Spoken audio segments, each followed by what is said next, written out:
A man wearing Chinese traditional clothes, with long black hair, was floating above the clouds. The beautiful sunset can be seen behind him and multiple swords are surrounding him. At a distance, a reporter and his cameraman are riding a helicopter trying to get live footage of the black-haired man. They started broadcasting and the reporter described the black-haired man as a weird long-haired person, wearing weird clothing who appeared in the sky of NY City. The black-haired person looked at the camera as the reporter explains that they don't know where this man came from, but he has defeated 26 heroes in the last 2 hours. The reporter stated that it's been centuries since heroes first appeared and the forces of evil decreased dramatically, so it's hard to see that kind of scene these days. He said that they need to thank the mysterious person and cheer for him and their heroes both. As his last words, the reporter asked if justice will once again win against evil, and then he proceeded to sign off. The internet comments were full of support for the mysterious man. Some even said he was cool and hot. Plasticman, an unranked hero, was standing at the top of a skyscraper with his arms crossed. Suddenly, he jumped and dived headfirst. He was descending at high speed and chunks of metal were assembling into his body as he went down.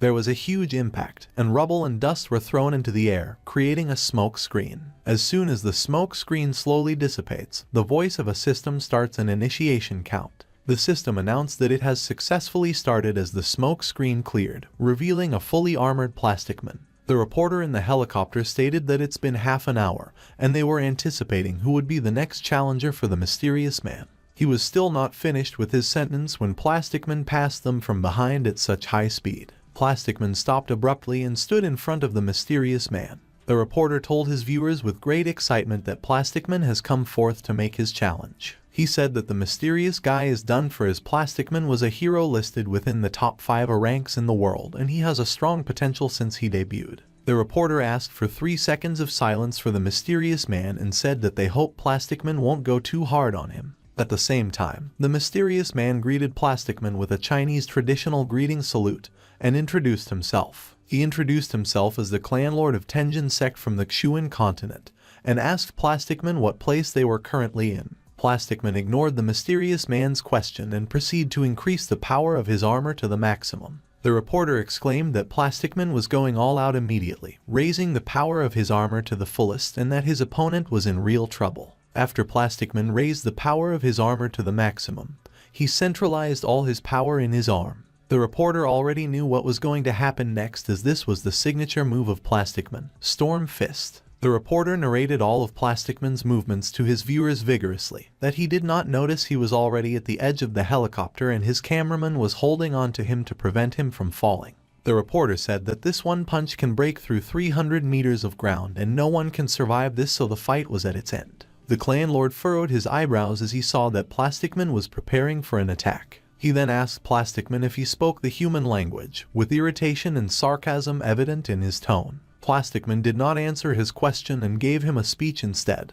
The ones who die horribly are the ones who talk too much, and the people who battled him died because he never babbles nonsense. Plasticman charged toward the clan lord with tremendous speed, but the clan lord simply slapped his face, saying he talked way too much, which made him absolutely irritated. Half of the face of Plasticman's armor shattered and he was now falling from the sky. The clan lord said that he just wanted to ask for directions, but all the people he encountered sought death. The reporter was shocked as he witnessed Plasticman's loss. Snot was dripping down his nose, and his eyeglasses and clothes were disheveled as he stared into space. When the reporter came to his senses, he yelled, calling for an ambulance to hurry as Plasticman had fallen. The clan lord was too strong and he defeated Plasticman with just one strike. He then announced that their peace was coming to an end as the world's strongest villain had appeared. A few centuries ago, the Earth was still enveloped in darkness. A lot of eccentrics, monsters, and evil scientists appeared in the world. They ran amok, causing destruction all around the world, until the appearance of heroes. The heroes were able to defeat the villains with their will. 11 years passed and the world was finally at peace and heroes retired from the spotlight. The remaining monsters became the pets of the heroes. There were even some heroes who needed to work to maintain their living.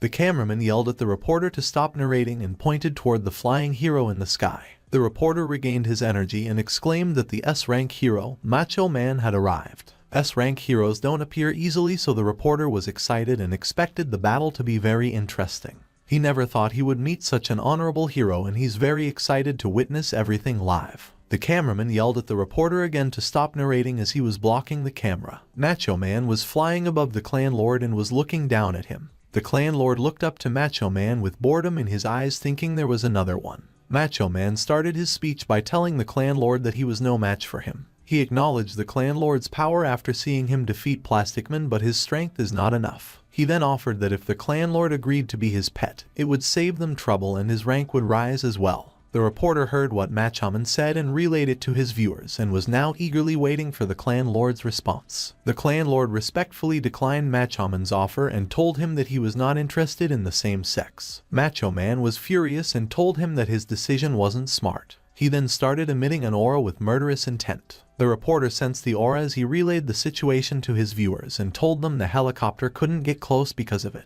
The clan lord asked Macho Man what he was planning. Macho Man responded as he dived to deliver a punch that he would beat the clan lord up until he submits. The clan lord ducked to avoid the punch charging toward his face and countered the attack with a punch in the gut. Macho Man's eyeballs turned white and snot flowed out of his nose as he was blown away at a high speed. He was thrown in the direction of the helicopter and hit it, causing an explosion, and the helicopter was destroyed. He then landed at a skyscraper, ragged and completely defeated. The clan lord looked down in the direction where Macho Man landed. He looked annoyed and said that there are some people with strange hobbies no matter what the world is, and then he dashed away. The reporter and cameraman are now on their parachute, but the reporter still continued to relay information to his audience. The reporter said that he didn't catch anything, and they don't know what just happened. Their helicopter got destroyed. The man disappeared from their sight and Macho Man was also nowhere to be seen. 2 months later, the clan lord was meditating at the edge of a snowy cliff. A dragon with golden hair was floating around him. His name was Yan Sen, 2,603 years old and a cultivator from the Qiuan continent.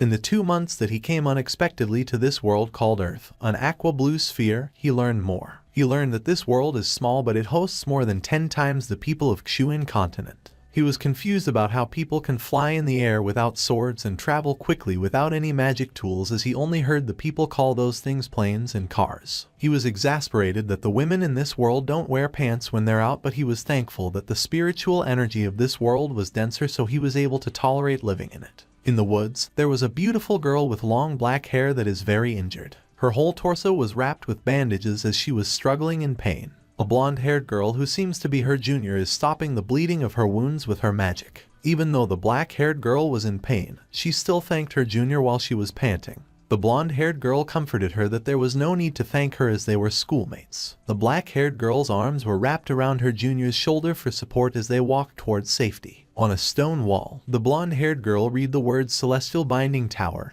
and thought that the name of the tourist spot was cringe. They found a spring inside and decided to rest for a while. The blonde-haired girl let her senior sit on the ground to rest and told her to wait there as she go find something to eat. The black-haired girl was still panting in pain as she told her junior to be careful. She saw the hot spring beside her and decided to dip her toes in them. She was surprised that her wounds were gone in an instant. She then stood up and looked around, thinking that the place was desolate, so there probably wouldn't be anyone there. She began to undress and placed her uniform on the ground. The black-haired girl did not see Yan Sen, who was already taking a bath in the hot spring because of the steam. Yan Sen, on the other hand, has his back on the black-haired girl, so he also did not see that someone else was around and was about to take a bath in the hot spring. As the black-haired girl dipped into the hot spring and relaxed, she thought it was strange that there were no volcanoes nearby, but there was a hot spring here that can even heal wounds. As the black-haired girl walks toward the center of the spring, their backs bumped into each other. They were startled and Yan Sen yelled, asking who was it. The black-haired girl screamed and started throwing stones, but Yan Sen simply suspended them mid-air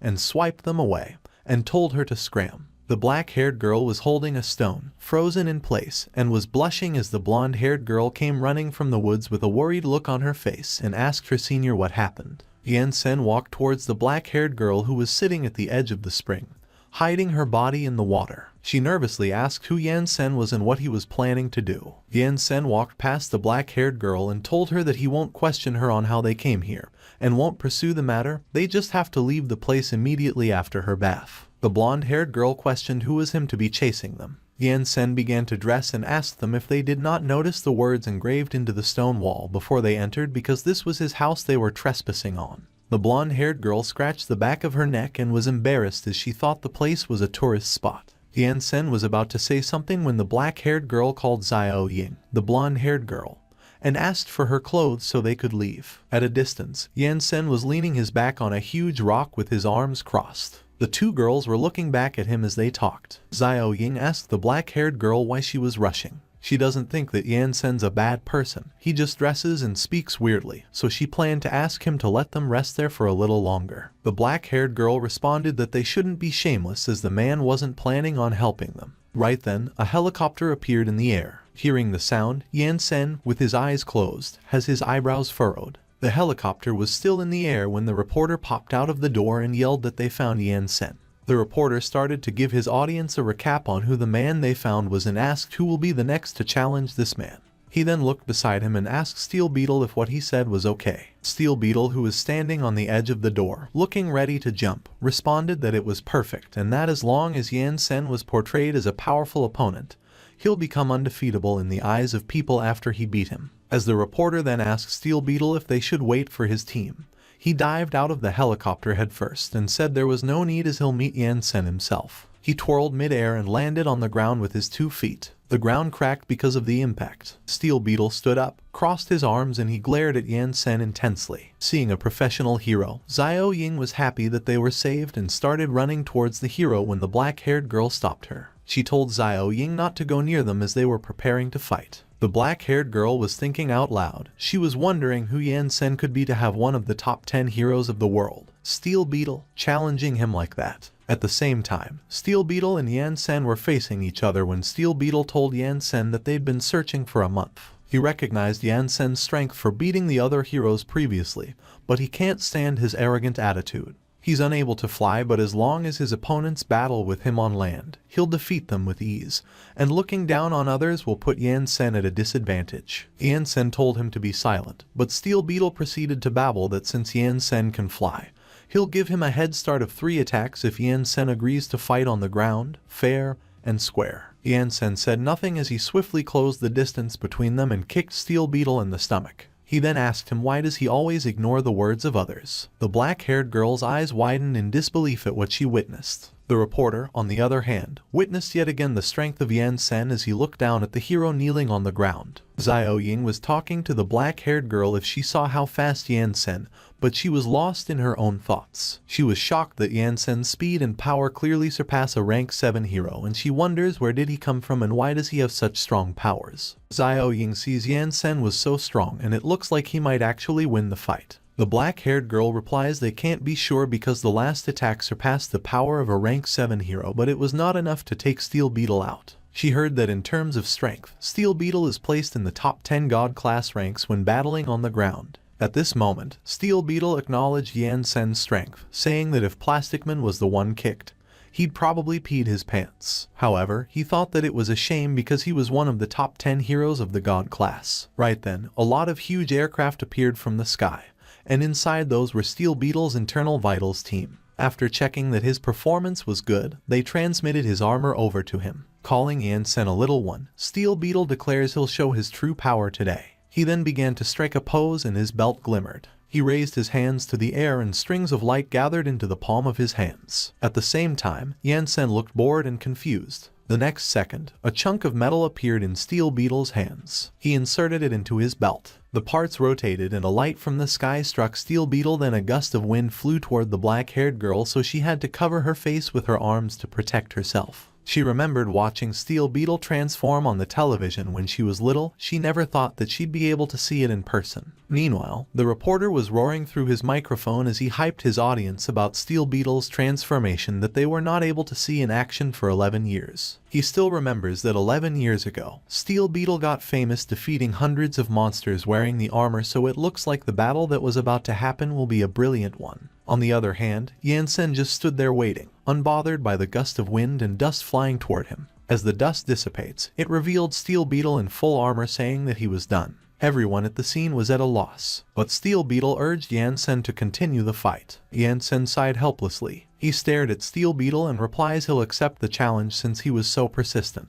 He then brought out his sacrificial sword and said that he, Yan Sen, who has a body that is almost ascended, is asking for guidance. Steel Beetle was pleased as things were getting more interesting. He then shifted into a battle stance and provoked Yan Sen to come at him. Yan Sen accepted the request and cupped his hands. Afterward, both of them lunged and attacked each other. Their movements were so fast that only lights and collision points were seen by the naked eye. They were clashing all over the place, from the ground up to the sky. They were battling mid-air, and Steel Beetle was exhilarated as the fight was addictive and he finally met someone who was his match. But the next moment, he was shocked when Yan Sen suddenly appeared behind him, held his head, and threw him to the ground. Yan Sen launched him with so much force that his head down to his waist was buried in the ground. This time, the black-haired girl, who was hiding behind the rock, was utterly speechless. Steel Beetle immediately removed his body from the ground and stood up into a fighting stance. The reporter was enthusiastically telling his audience the details of the battle. It was way too thrilling and is definitely one of the most exciting battles within the last 10 years. Meanwhile, Steel Beetle was shocked as he couldn't catch what just happened.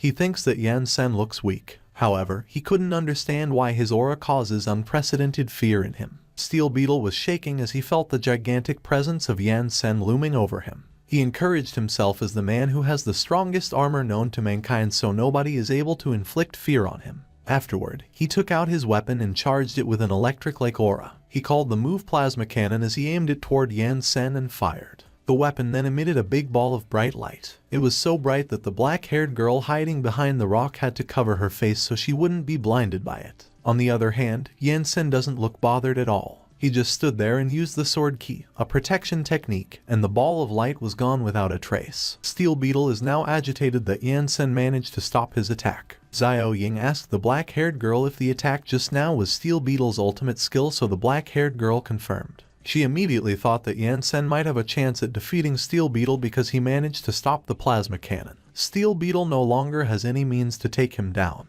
She knew that defeating Steel Beetle would stir up a sensation throughout the world. Right then, Steel Beetle began charging the lightning-like aura into his belt. Seeing this, Yan Sen remained emotionless. However, everyone in the area was startled and they were wondering what Steel Beetle was planning to do. On the aircraft, Steel Beetle's internal vitals team warned him that the move he was about to use was still in the experimental stage. It was an uncontrollable force, so his body wouldn't be able to withstand it. Nevertheless, Steel Beetle was adamant as he wanted to defeat Yan Sen, the arrogant bastard in front of him. He wanted to make him understand that they're in the world of heroes and heroes are undefeatable. At a distance, the reporter was still narrating the fight for the audience, and the cameraman was still recording. The reporter described to his audience that Steel Beetle was radiating a yellow light, and he believes that it was Steel Beetle's latest ultimate skill. Meanwhile, on the aircraft, Steel Beetle's internal vitals team is strongly asking him to stop as his power intake has already exceeded the maximum capacity. They are worried that Steel Beetle would lose control because he currently doesn't have the capacity to control such force, and he would kill the young man he's fighting.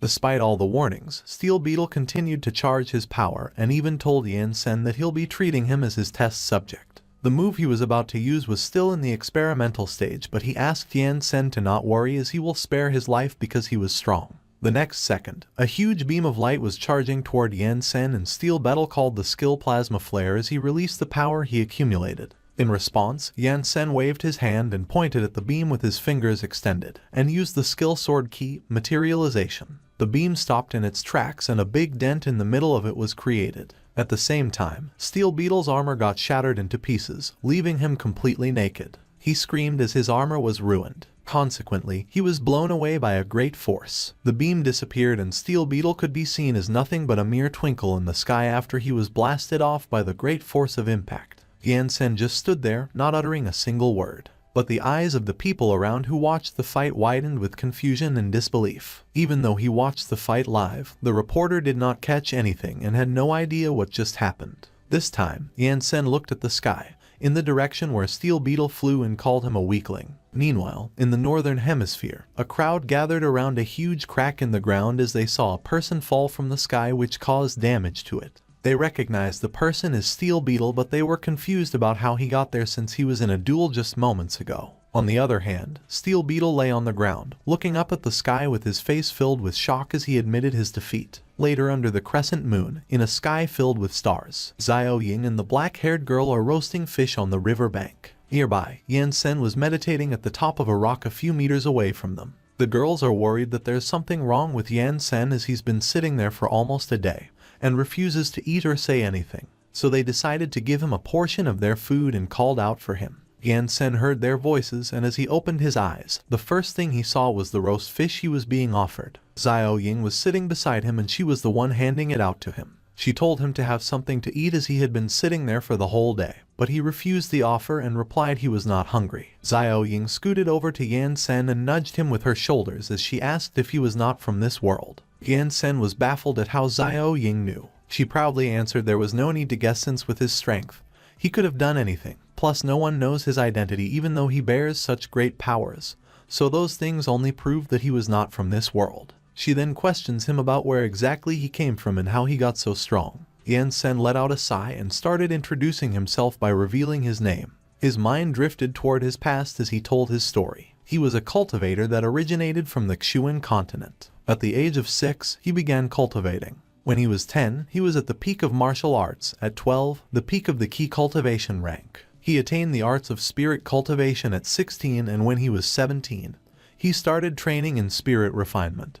And before he was an adult, he built up a foundation for the path of coalescence. In less than 100 years, he already became a ruler in the heavens. From being a heavenly deity, he advanced to golden deity, meta deity, and just within 100 years of his life, he'd finished walking the path that people couldn't in thousands or even millions of theirs. In his old age, he became the patriarch of the sect and passed down his knowledge of the martial arts and the ways to being a deity in the sect. Until one day, he sensed a change within the heavens, and he knew that he had reached the highest rank within the boundaries of the heavens, the emperor deity. In order for the sect to continue and achieve boundless refining, he chose to cultivate in isolation, but he never thought that there would not be any kind of development regardless of how long he stayed in seclusion. Unfortunately, when he was in isolation, hostile forces led by the Caillou sect came to snatch away the most precious treasure of their sect, the heaven-shaking halberd. The sect did its best to protect the treasure, but in the end, they lost it. The hostile forces did not spare a single one of his sect. Within a night, the sky was dyed crimson.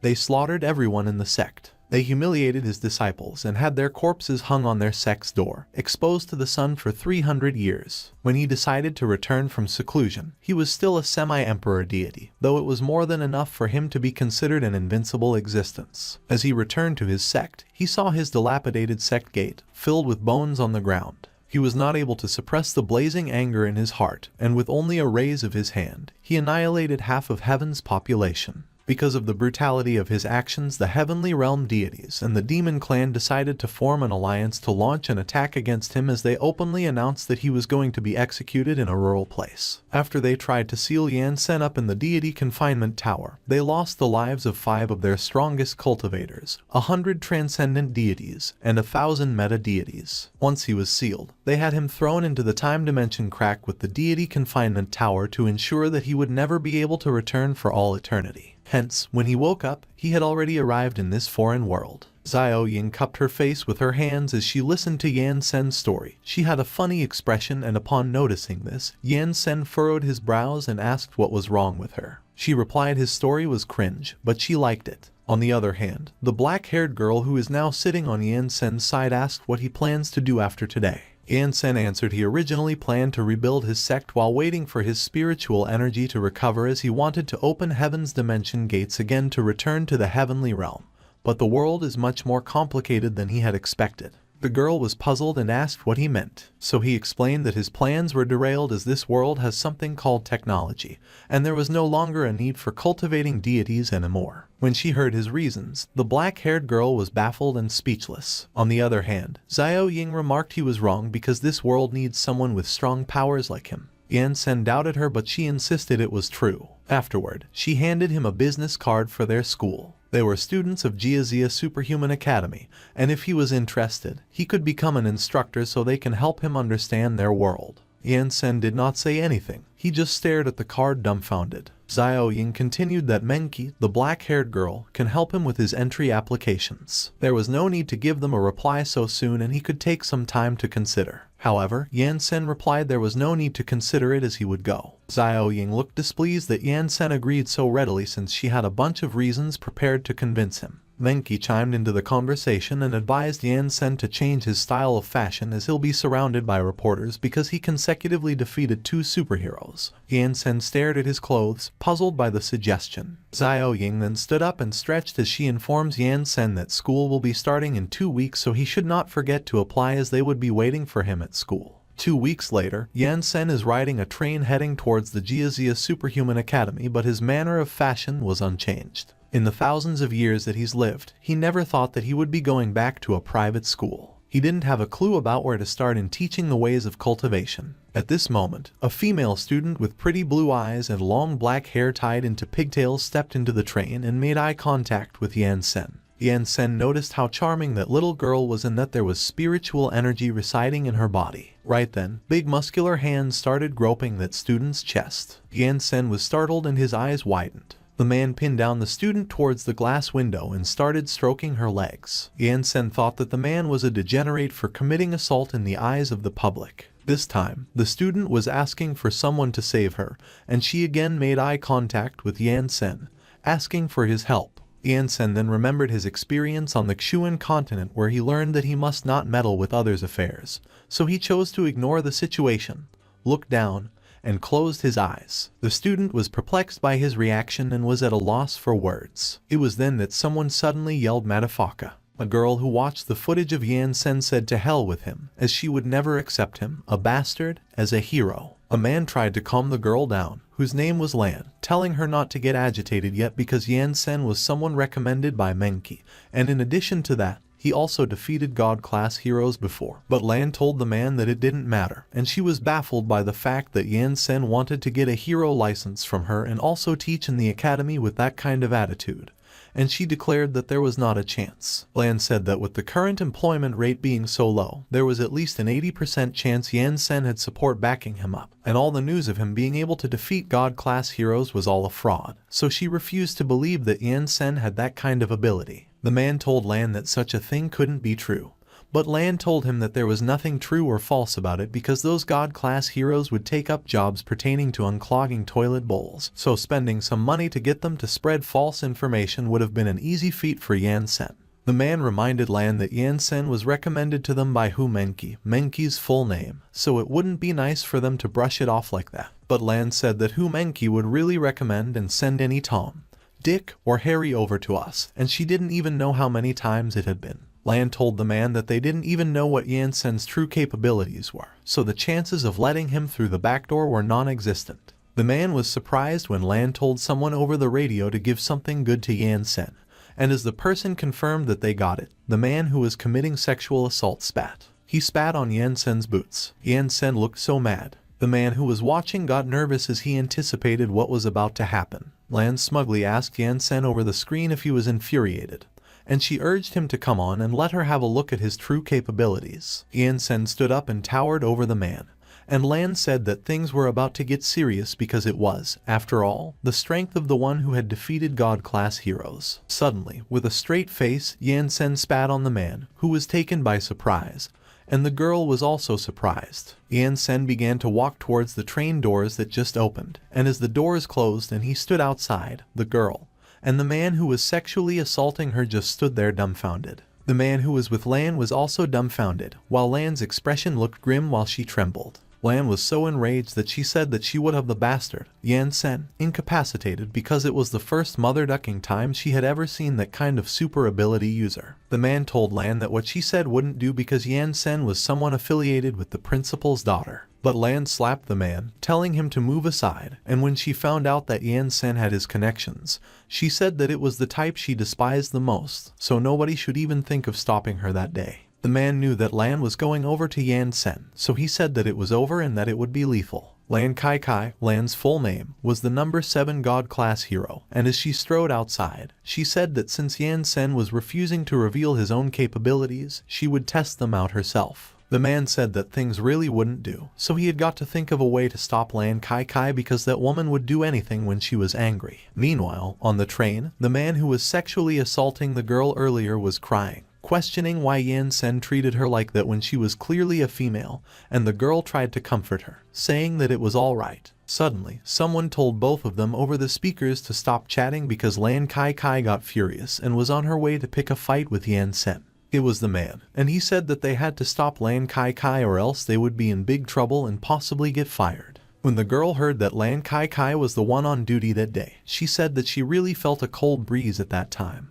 While the other student asked the man what they should do at that moment, the man said that he would stop Yan Sen while the two of them would stop Lan Qi Qi, and they immediately responded that they got it. The man said that they had to be fast so they would split up and carry out their assigned tasks, and he began running. He activated his superpower and increased his lung capacity. He bolted towards the door at an incredible speed. On the other hand, Yan Sen was peacefully walking, and he was asking himself why he felt like someone had been keeping an eye on him for a while. He gazed into the horizon as he noticed the weather. Yan Sen realized that there would be a fight again, and he was intrigued by it. Suddenly, the man appeared, and he called Yan Sen, requesting a moment with him. The man was out of breath, and he told Yan Sen that he had finally caught up to him. Yan Sen asked the man if he was calling out to him, and the man confirmed that he was. While out of breath, the man frantically tried to explain things to Yan Sen, but all he said just came out gibberish. He was still out of breath when he finished talking, and as he told Yan Sen that it was the gist of it, he asked him if he understood what was going on.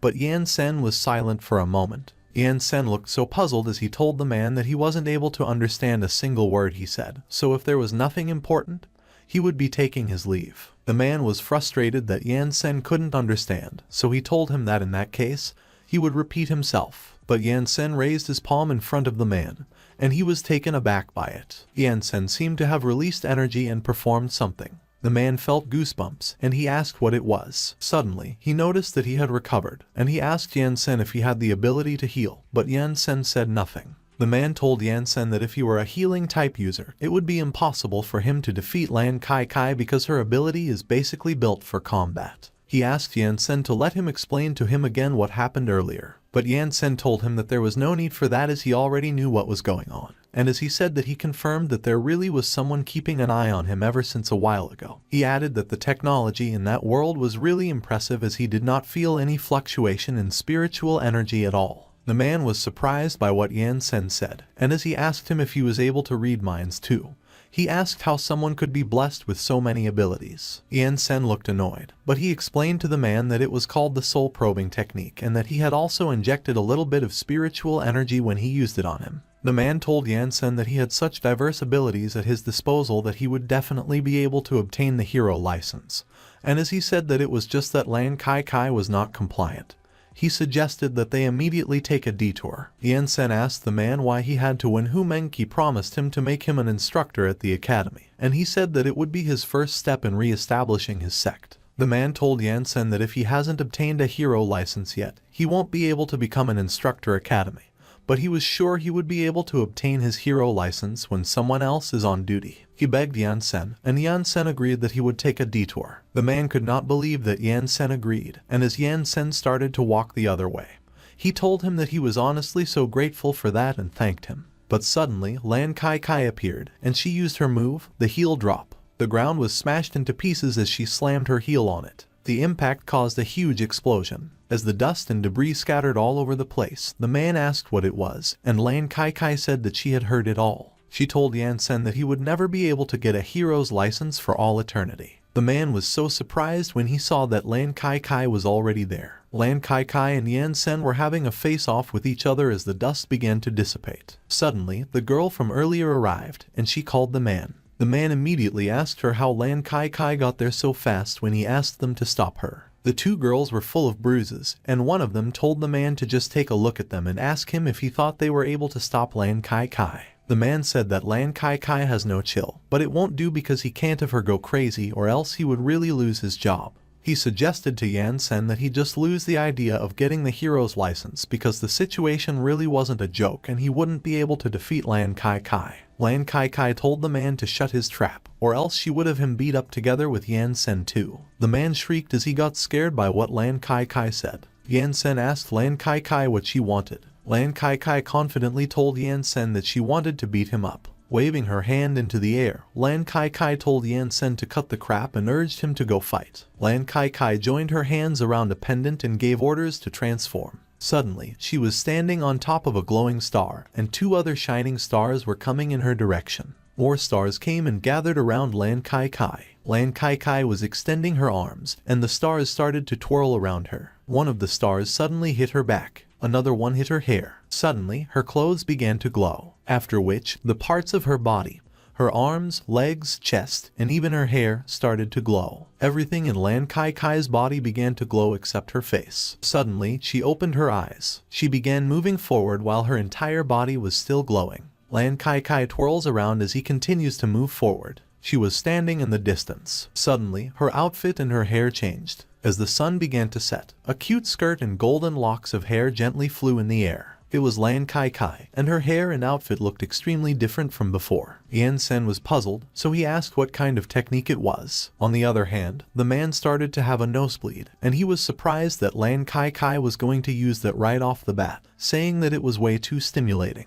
He told Yan Sen that he had no idea how he managed to defeat those god-class heroes like Steel Beetle, but whether he did it through bribes or strength, the person standing in front of him was different from them. The man told Yan Sen that he had told him everything he should know, and as he said goodbye, he immediately ran away. Yan Sen looked skeptical as he asked what was so special about Lan Qi Qi because he didn't see much difference compared to the previous heroes. Meanwhile, Lan Qi Qi tossed her wand to her other hand. She went into a battle stance and told Yan Sen to come and show her what he was made of because there weren't many people in that world capable of making her take them seriously. Yan Sen looked so fed up as he asked why the warriors in that world were so strange, saying that it was either them ignoring him when he was talking or they just rushed to him for a fight. And he asked Lan Qi Qi if they had something against peace and if it was too difficult to just talk things out. Lan Qi Qi asked Yan Sen what he meant by talking things out when that world was a world with superpowers, a society where strength was the only thing that mattered, and if he did not read the introduction before coming there. Yan Sen asked Lan Qi Qi if she was not going to start shooting beams like Steel Beetle from before. Lan Qi Qi told Yan Sen that she was afraid she would have to disappoint him. She started to charge forward as she said that she was a battle mage. Yan Sen effortlessly dodged Lan Qi Qi's attack by moving to the side, and she was surprised by it. She twisted her hand and used her move, Magic Explosion. Knowing what was about to happen, the man screamed while running away, and he told the girl to get out of there. A huge explosion occurred. In the middle of the chaos, Yan Sen escaped from the dust and debris while Lan Qi Qi was preparing for another attack. She fired a beam of energy and told Yan Sen that she knew how to shoot beams too. Yan Sen managed to deflect Lan Qi Qi's beam by hitting it with his arm. The beam hit the river, and as water scattered all over the place, the man couldn't help but exclaim his disbelief. Lan Qi Qi was on guard, and she told Yan Sen that he was an interesting brat. Yan Sen told Lan Qi Qi that she was indeed much stronger than those people from before. Lan Qi Qi told Yan Sen that she was still warming up. On the other hand, the man who was hiding behind the riverbank said that he was wrong, as he didn't expect Yan Sen to be so strong that he was even able to light a fire under Lan Qi Qi. And the girl beside him told him that all she knew was that Lan Qi Qi always beat up people who came for the hero license, and she asked the man why she was so hot-tempered. The man realized that they were new, so they wouldn't know, and he told them that when he first met Lan Qi Qi 3 years ago, she wasn't like that at all because, back then, she was truly what they would expect from a magical girl. 3 years ago, Lan Qi Qi was shaking someone's hand and said that it was nice to meet them. Lan Qi Qi was acting cute, and she told the person that from that day onwards, they were colleagues, so they should work hard recruiting and training the next generation of heroes. It was the man, and as he shook Lan Qi Qi's hand, he looked bashful, and he was laughing awkwardly. The man reminisced that during that period, he and Lan Qi Qi had encountered all sorts of people. However, none of them were normal. He said that they had seen things like wall-breaking headbutt. They had also seen the legendary stuff like stinking fart cannon, and they had witnessed all sorts of special techniques, each stranger than the other that, compared to those, his lung capacity up was much better. The man said that as time went by, Lan Qi Qi began to change, and she beat up every single one of those weirdos. He said that she even started questioning who the hell said that a magical girl had to be cute and threatening that she would beat up anyone who said that. One of the girls said that it was no wonder that Lan Qi Qi was so bad-tempered, and the other girl said that Lan Qi Qi didn't look like a mage at all. Back into the fight, a huge part of the ground was already destroyed. Lan Qi Qi began to release her energy, and as she called Yan Sen a brat, she told him that he was really making her excited. Lan Qi Qi told Yan Sen that she had been waiting for someone like him for the past 3 years, so Yan Sen asked her if he could get the weirdo license then. Lan Qi Qi told Yan Sen that if he wanted it, he would have to show her the full extent of his powers. Yan Sen looked so bored as he told Lan Qi Qi that he was afraid that she would be frightened if he did that. Lan Qi Qi laughed hysterically as he told Yan Sen that he was an arrogant man because no one had ever frightened her before. She gathered her aura in her fists and waved them up in the air. Lan Qi Qi threw multiple beams of energy at Yan Sen as she urged him to give it a try. Multiple explosions filled the area as Yan Sen evaded Lan Qi Qi's energy beams. Lan Qi Qi lunged forward at an incredible speed, using her magic power at 100%. Suddenly, Yan Sen's palm appeared out of nowhere, and he requested that Lan Qi Qi pardon his transgression. Yan Sen slapped Lan Qi Qi, and she took it directly across her face. Yan Sen looked so bored as he did such a thing, and he thought that immortals were not fond of violence. A huge explosion occurred. The man and the girls were astonished by what they just saw, and one of the girls asked if Lan Qi Qi was still alive. Meanwhile, Yan Sen hovered over the huge hole he created on the ground, but he said nothing. Suddenly, Lan Qi Qi's hand came out of the rubble, and she used a healing spell. She flew out of the hole at an incredible speed and landed on the ground. Lan Qi Qi let out a sigh of relief while she healed herself, and she reprimanded Yan Sen for daring to hit her in the face. Seeing what Lan Qi Qi did, the girl asked what that ability was and if Lan Qi Qi had such an ability all along. The man said that it was called the healing spell, and it had been a long time since Lan Qi Qi used it, and he said that back in the old Heroes vs. Monsters days, that ability of hers made her very popular among her teammates. He said that Lan Qi Qi was famous in the world of superhumans precisely because she was someone who had high critical damage, long-distance magic attacks, and healing buffs, and so when the heroes won, not only was she awarded with the title of a god-class hero, she had also gained a huge following of hero fans. While the girl was surprised that Lan Qi Qi was that overpowered, she noticed that the man was shivering, so she asked him why. The man told them that if Lan Qi Qi was forced to use that ability, that must mean that even she was having trouble dealing with her opponent. So in short, her opponent's strength was literally off the charts. Back into the battle, there was silence as Yan Sen and Lan Qi Qi faced each other with the huge hole in the ground in between them. Lan Qi Qi began gathering her aura and said that if 100% was not enough, she would go beyond that. But before she could finish her preparations, she was startled when Yan Sen suddenly appeared in front of her. Lan Qi Qi was so surprised that she couldn't help but say that Yan Sen was so fast that she couldn't even react. She remembered that she was at least 500 meters away from Yan Sen earlier, yet it took him less than a millisecond to come in front of her, so that was above Mach speed. Lan Qi Qi was thinking that it was scientifically impossible because there wasn't even a tremor, and as if he read her mind, Yan Sen told her to let him explain. Yan Sen punched Lan Qi Qi on the chest and told her that it was called martial technique. Lan Qi Qi screamed in pain as Yan Sen sent her flying. She was sent so far that she was sent out to outer space, and Yan Sen appeared ahead of her. Lan Qi Qi closed her eyes as she flew at an incredible speed, and she cursed Yan Sen and called him a bastard. Yan Sen used his move, Spirit Pressure. A huge figure of him appeared in front of Lan Qi Qi, and he extended his huge, glowing palm. Lan Qi Qi was pushed back into the earth, and all she could do was scream as she fell towards the ground. Yan Sen was already waiting for Lan Qi Qi on the ground, and she charged towards him from a distance. Lan Qi Qi managed to shroud herself with her aura, and as she neared Yan Sen, she used her move, Magic Overdrive 500%.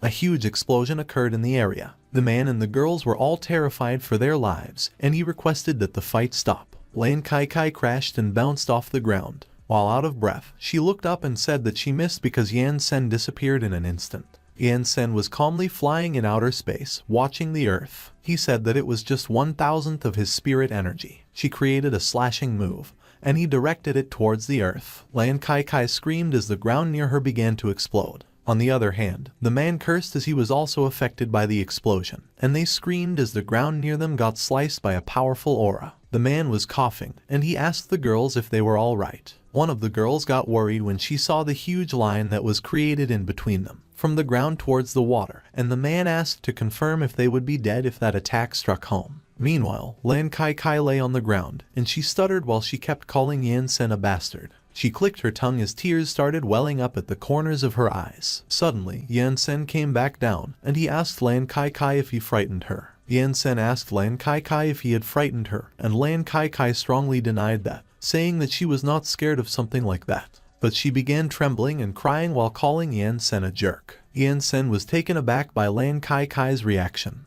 and he was lost for words. The man suddenly emerged from hiding and requested that Lan Qi Qi stop fighting because Yan Sen was just too much of a monster. But Lan Qi Qi was stubborn, saying that she didn't want to because their world was only peaceful that day because of their determination. As she asked the man if he wanted her to admit defeat, she said that it would be over her dead body. She said that if 500% was not enough, she would use 600%. And if that wasn't enough, she would use 1000%, declaring that she wouldn't lose and her determination wouldn't lose. Lan Qi Qi was about to deliver an attack while telling Yan Sen that they should go again.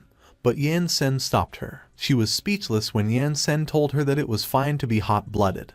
But he was already way past that age. Yan Sen said that where he came from, it was common knowledge to gang up on someone whenever they could and to escape whenever they were up against a stronger opponent. So she must understand that hot-blooded determination won't help her with a huge difference in power because if they were back on the Xuan continent, she would be dead within hours. But Lan Qi Qi was still stubborn, and she told Yan Sen that it was not his world, it was Earth. Yan Sen told Lan Qi Qi that since his foundation stage cultivation was not enough to convince her, he guessed he had no other choice but to show her his true strength. The man and the girls were surprised when they heard Yan Sen mention his true strength. The man thought that it didn't seem like it took very much out of Yan Sen to unleash the destructive attack earlier, so he wondered what was going to happen if he used his full strength there, and he thought that he didn't even want to imagine that. Lan Qi Qi asked Yan Sen if she was finally able to see him at his full strength, and Yan Sen told her that it was kind of, as she would at least see a small part of it. Yan Sen still looked so uninterested as he said that he guessed he would develop a golden pill within him. When they heard about the golden pill, the girl asked the man what it was, and the man told her that it was probably some sort of golden-colored explosion ability. Yan Sen's expression suddenly turned menacing as he ordered something to come, and he began releasing his aura. The deity confinement tower suddenly cracked. Dark clouds suddenly filled the area, and as the man asked what was going on and why it all went dark, Yan Sen warned Lan Qi Qi to brace herself for what was about to come. Lan Qi Qi looked so astonished as she asked Yan Sen what was with those electric currents. Yan Sen told Lan Qi Qi that those were not electric currents but thunderclaps of calamity, but she should disregard that because there will be more to come. On the other hand, at the Jiazia Superhuman Academy, Class 1, a student was telling everyone to look out the window because something was happening, and another student asked him what was up because he looked like he just ate shit. Humenki was in that class, and she was intrigued when the student insisted that they would know once they looked out the window. One of the students was surprised, asking what it was and if it was the end of the world or something, and another student added that he had seen things like that often, but it was the first time he was seeing one that big. A huge bolt of lightning was hitting the ground, and the students cursed when they saw it. Humenki was astonished when the student pointed out that there was someone inside the lightning. But the other student just asked him if he was retarded because even a great god-class hero would be dead if something like that hit them. Humenki suddenly grabbed one of the students, asking them if Lan Qi Qi was in charge of the license exam that day, and as the student confirmed that she was, he asked her what was wrong. But instead of answering his question, Humenki expressed her concern and said that Lan Qi Qi was probably butting heads with Yan Sen at that moment. She grabbed the ring the student was wearing while telling him to let her use his equipment. The student complained, telling Humenki that it was his transformation gear, but Humenki told him that it was an emergency, and she needed to rescue someone while jumping off the balcony. While falling off the building, Humenki used the ring, and she ordered it to transform. The student asked Humenki who she was rescuing. While Humenki was flying away using the equipment, she told the student that it was Lan Qi Qi. On the other end, the area where the battle occurred was filled with lightning. Yan Sen said that when cultivators began to develop their own golden pills and ascend to immortality, they would evoke that natural phenomenon, which is why the thunderclap of calamity was also known as the pill calamity, and he explained that the lightning is 15 kilometers wide. Every strike of lightning could burn up to 37 million acres of land, and it strikes 99,999 times every 6 seconds. He said that after 1 minute, the pill would be fully developed. On the other hand, the man and the girls were kneeling on the ground, crying while saying that it was too scary, and as one of them asked why they were on their knees, another answered that they were unable to move. The man said that there were all kinds of powers in their world, but it was his first time experiencing something like that. He could feel that the moment he raised his head, he would meet his end. Meanwhile, Lan Qi Qi was also kneeling on the ground, but she was still saying over and over again that she was not scared because, as one of the greatest heroes in the world, there was nothing she was afraid of. Lan Qi Qi asked why she couldn't look Yan Sen in the eyes and if, in his eyes, she was really just a noob. As she realized that it was the case, she used her move, Magic Overdrive 10,000%, and she screamed. Suddenly, she was sitting in the palm of a gigantic Yan Sen, and she was so surprised. It was at that moment that Lan Qi Qi realized she ducked up because Yan Sen was right. One must cease all futile efforts and focus on escaping when they're up against a strong opponent. And she began to realize how foolish she had been for challenging Yan Sen, someone who was countless leagues above her, as it wasn't a battle at all because to Yan Sen, she was as insignificant as a speck of dust and all he needed to do was breathe and she would vanish completely. And so she lost all semblance of her fighting spirit. While Humenki was still flying in the air, she noticed that the thunder had stopped, and she was unable to feel the immense pressure anymore. She exclaimed that it was bad, so she had to hurry. 10 minutes later, Humenki arrived at the scene, and as she noticed the people below, she questioned what she was seeing, and she realized that it was an ambulance. She immediately ordered the equipment to return, and as she landed, she immediately noticed Lan Qi Qi. Humenki approached the doctor to confirm with him if it was Lan Qi Qi, and she inquired how she ended up in that state. And the doctor responded that it was cerebral ischemia resulting from extreme shock, so she would probably have to be hospitalized for half a year. Humenki was surprised when she heard that it would be half a year, and she informed the doctor that Lan Qi Qi was a world-renowned hero, and their hospital had over 1,000 staff with healing-type abilities, so she asked them if they couldn't do something about it. The doctor explained that there was no other choice because, cerebral ischemia notwithstanding, the energy she expended that day was many times the total amount she had used in the past decade, and it was a miracle that she was still alive at that moment. Suddenly, Humenki noticed that Yan Sen had descended into the ground, and the man who was with Lan Qi Qi got startled, exclaiming that Yan Sen was a complete monster, but he took it back, noting that even monsters are not as ridiculous as him. Humenki came to question Yan Sen what he did to Lan Qi Qi, and she lamented that she was a hero for goodness sake. But Yan Sen raised his brows at her as he asked her how he was the bad guy there, and he reminded her that Lan Qi Qi was the one who wanted to see him at his full power. Yan Sen explained that all he did was start developing a golden pill, so there was no way he was supposed to know that Lan Qi Qi would scare herself into such a state after just 2 strikes of thunder. Humenki was trembling in anger as she declared that, though she had no idea what Yan Sen was talking about, judging from his facial expressions and tone of voice, he was definitely flexing. She let out a sigh as she decided to disregard the matter, remarking that it was fine as long as no one was hurt, and she asked Yan Sen if he passed because she forgot to mention that he needed a hero license to teach at the academy. Yan Sen admitted that he had no idea, so he would inquire, and he turned to ask the man, who was trembling from far away, if he could finally get the weirdo license, and the man immediately agreed, telling him to take it because he didn't want to see his face ever again. After hearing that he had passed, he questioned Humenki what they would do next, and Humenki asked him to confirm if he had nowhere to go, and she suggested that he let her take him to the staff hostel first because that is where the academy houses all their instructors, and she informed him that he could start working the next day. Suddenly, while still trembling, the girl from the train, whom Humenki recognized as Chen Qishan, approached her and suggested to her that they should go together because she was going to return to class after she was done with her part-time job anyway. Yan Sen was puzzled as Chen Qishan suddenly hid behind Humenki when he tried to look at her. As the girls walked together, Yan Sen was hovering with them, and when Humenki asked him why he was flying, he just answered by questioning her why he would walk when he could fly. Yan Sen inquired Humenki what the class thing was all about because he still didn't grasp some of their customs. Humenki explained to Yan Sen that the abilities of the heroes in their world were split in terms of class, and those classes were based on their ability levels. Superpowers were normally split from class 1 to class 10, and above class 10, they have legend class, myth class, demigod class, and god class. Humenki further added that the god class heroes were the strongest heroes in their world at the moment, and he had already defeated 3 of them, number 68, number 10,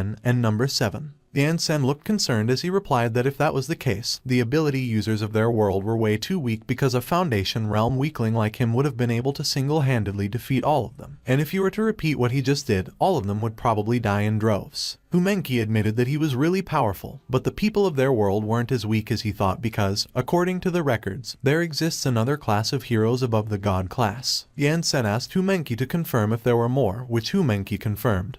and she stated that they were called the Ancient Heroes. Humenki explained that the abilities of those heroes were very different from theirs, the people who rely on their equipment and mutant superpowers. She revealed that supposedly, not only were there people among them who could control time, but there were also those who could harness the power of the sun and the stars, and in fact, there were even members of that class who were capable of creating higher dimension worlds. When Yansen heard about mortals who possessed the power of conception, he commented that it was interesting and that it made him want to kidnap one of them for research purposes. Humenki was appalled by what Yansen expressed, and she asked him to confirm if he knew that those were legends. She added that according to historical records, those heroes were the first humans to have awakened their superpowers, and that meant that they were something like the ancestors of all superhumans. Yansen replied that he understood, and as he asserted that it was no wonder they have no idea what cultivation is, Humenki advised him to forget it, and that they should not talk about it anymore. Humenki reminded Yansen that the last time they met, he mentioned that he wanted to re-establish his sect, and she asked him why someone as strong as him would even care about that.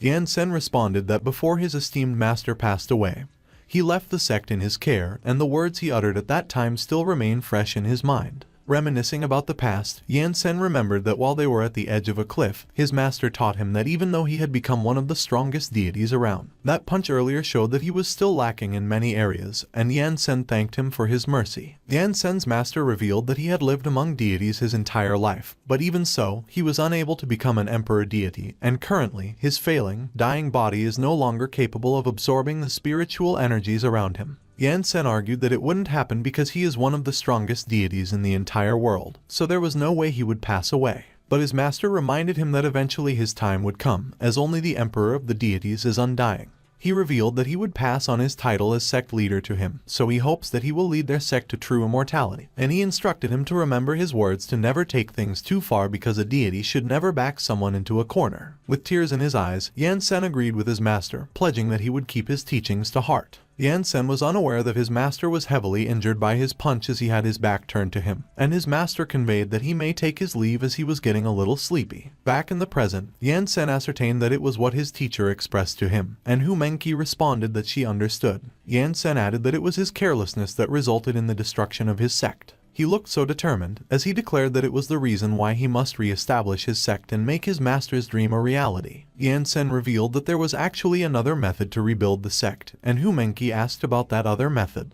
Yansen replied that, as an example, he could just smash the deity confinement tower to pieces, find somewhere, create a new world, create new life in it, and even make them be born with golden pills in their bodies, and resurrecting the entire sect would only take 2 seconds. Both Humenki and Chen Qishan were baffled when Yansen mentioned creating new lives. Yansen let out a sigh, explaining that it was just that the method was far too shameless that he felt like he would have let his esteemed master down if he rebuilt the sect in that manner. Humenki asked Yansen to confirm if he was not kidding and that he was able to create artificial life, and Yansen confirmed that he was not kidding. Yansen explained that a mystic being is already able to create thousands of worlds, so it would be an easy feat for an emperor deity to create newborn golden pill cultivators. But Humenki asked Yansen if he was totally hacking because if he was so powerful, she couldn't understand how he got sealed away by others, and that made Yansen awkwardly speechless. Yansen confessed that it was a little embarrassing to reveal, and he unveiled that there was hostility when he just returned from seclusion and claimed the title as an emperor, so it was inevitable that things got too out of control for a while.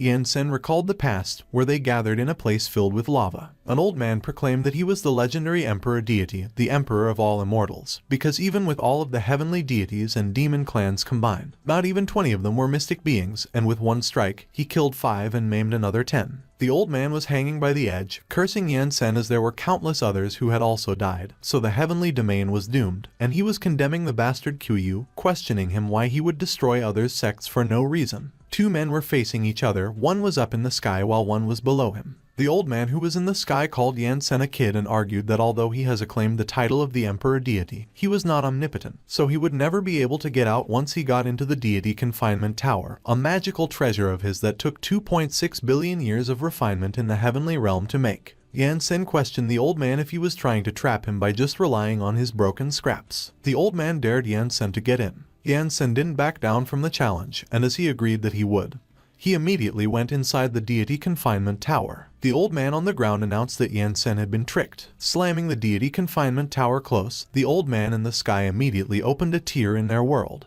He threw the deity confinement tower on the dimensional tier, and he shouted to get lost. The old man ordered all mystic beings to work together to close all access to other worlds. Back in the present, Yansen revealed that just like that, he mysteriously ended up there, and they had also hidden a heavenly realm inside countless small worlds so that he was unable to find them. Hu Menqi and Chen Qishan were both speechless when Yansen proclaimed that those old men dared to lie to him, so once he had recovered his strength, he would show them who they shouldn't have messed with. A few moments later, they were about to arrive on a huge campus, and Hu Menqi informed Yansen that their school was right in front and the teacher's dormitory was right behind the school. A huge crowd had formed in front of the school gates. They were reporters, and one of them mentioned that in a few days, the school would be holding its graduation exams, so there would be news reports to write, and he asked another reporter if she thought the students would actually be able to graduate that year, and she responded that it was hard to say because that year's examiner was the highest God-class ranked hero, and there hadn't been any students that had been able to graduate for 6 years. Suddenly, one of the reporters noticed that Yansen was coming, and as he quickly advised the others to look, he asked who it was. The reporter from earlier recognized Yansen as the one who had the God-class hero fly all the way to the northern hemisphere, and the other reporter was surprised.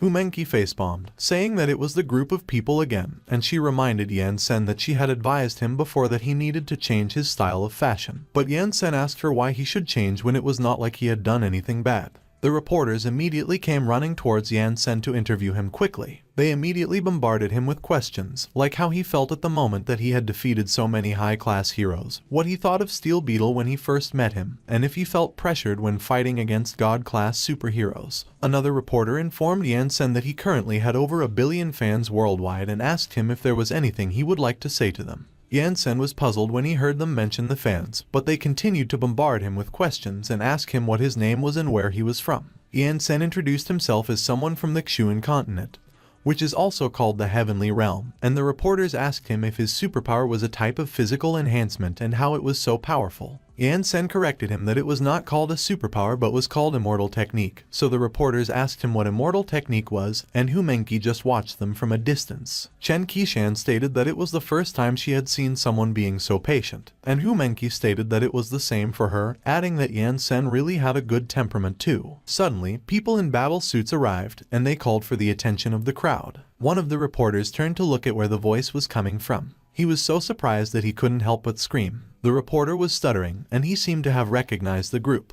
He exclaimed that they were the Rainbow Rangers. Both Hu Menqi and Chen Qishan quickly turned their heads when they heard about the Rainbow Rangers. The other reporters were also surprised, and they quickly turned their heads when they heard it. Meanwhile, Yansen looked puzzled and asked what Rangers they were talking about. The Rainbow Rangers were lined up from God Class number 2 down to God Class number 6. The reporters were dazed, and they asked themselves if they were not dreaming. One of the reporters immediately ran towards the Rainbow Rangers and declared that he would be the first reporter to interview a top-class hero. Suddenly, the man in the red suit gave orders to begin. He began posing as he introduced himself as Bamboo Red, followed by the man in the black suit introducing himself as Bamboo Black, the man in the blue suit introducing himself as Bamboo Blue, the lady in the pink suit introducing herself as Bamboo Pink, and lastly, the lady in the pink suit introducing herself as Bamboo Yellow. The 5 of them maintained their poses as colorful explosions of energy appeared behind them, and they introduced themselves as the Rainbow Rangers. Yansen turned his back on the group as he shook in anger while Chen Qishan coughed up, and Hu Menqi started bleeding from her eyes and mouth, and the 3 of them were left speechless. One of the reporters also shriveled when he saw what they just did,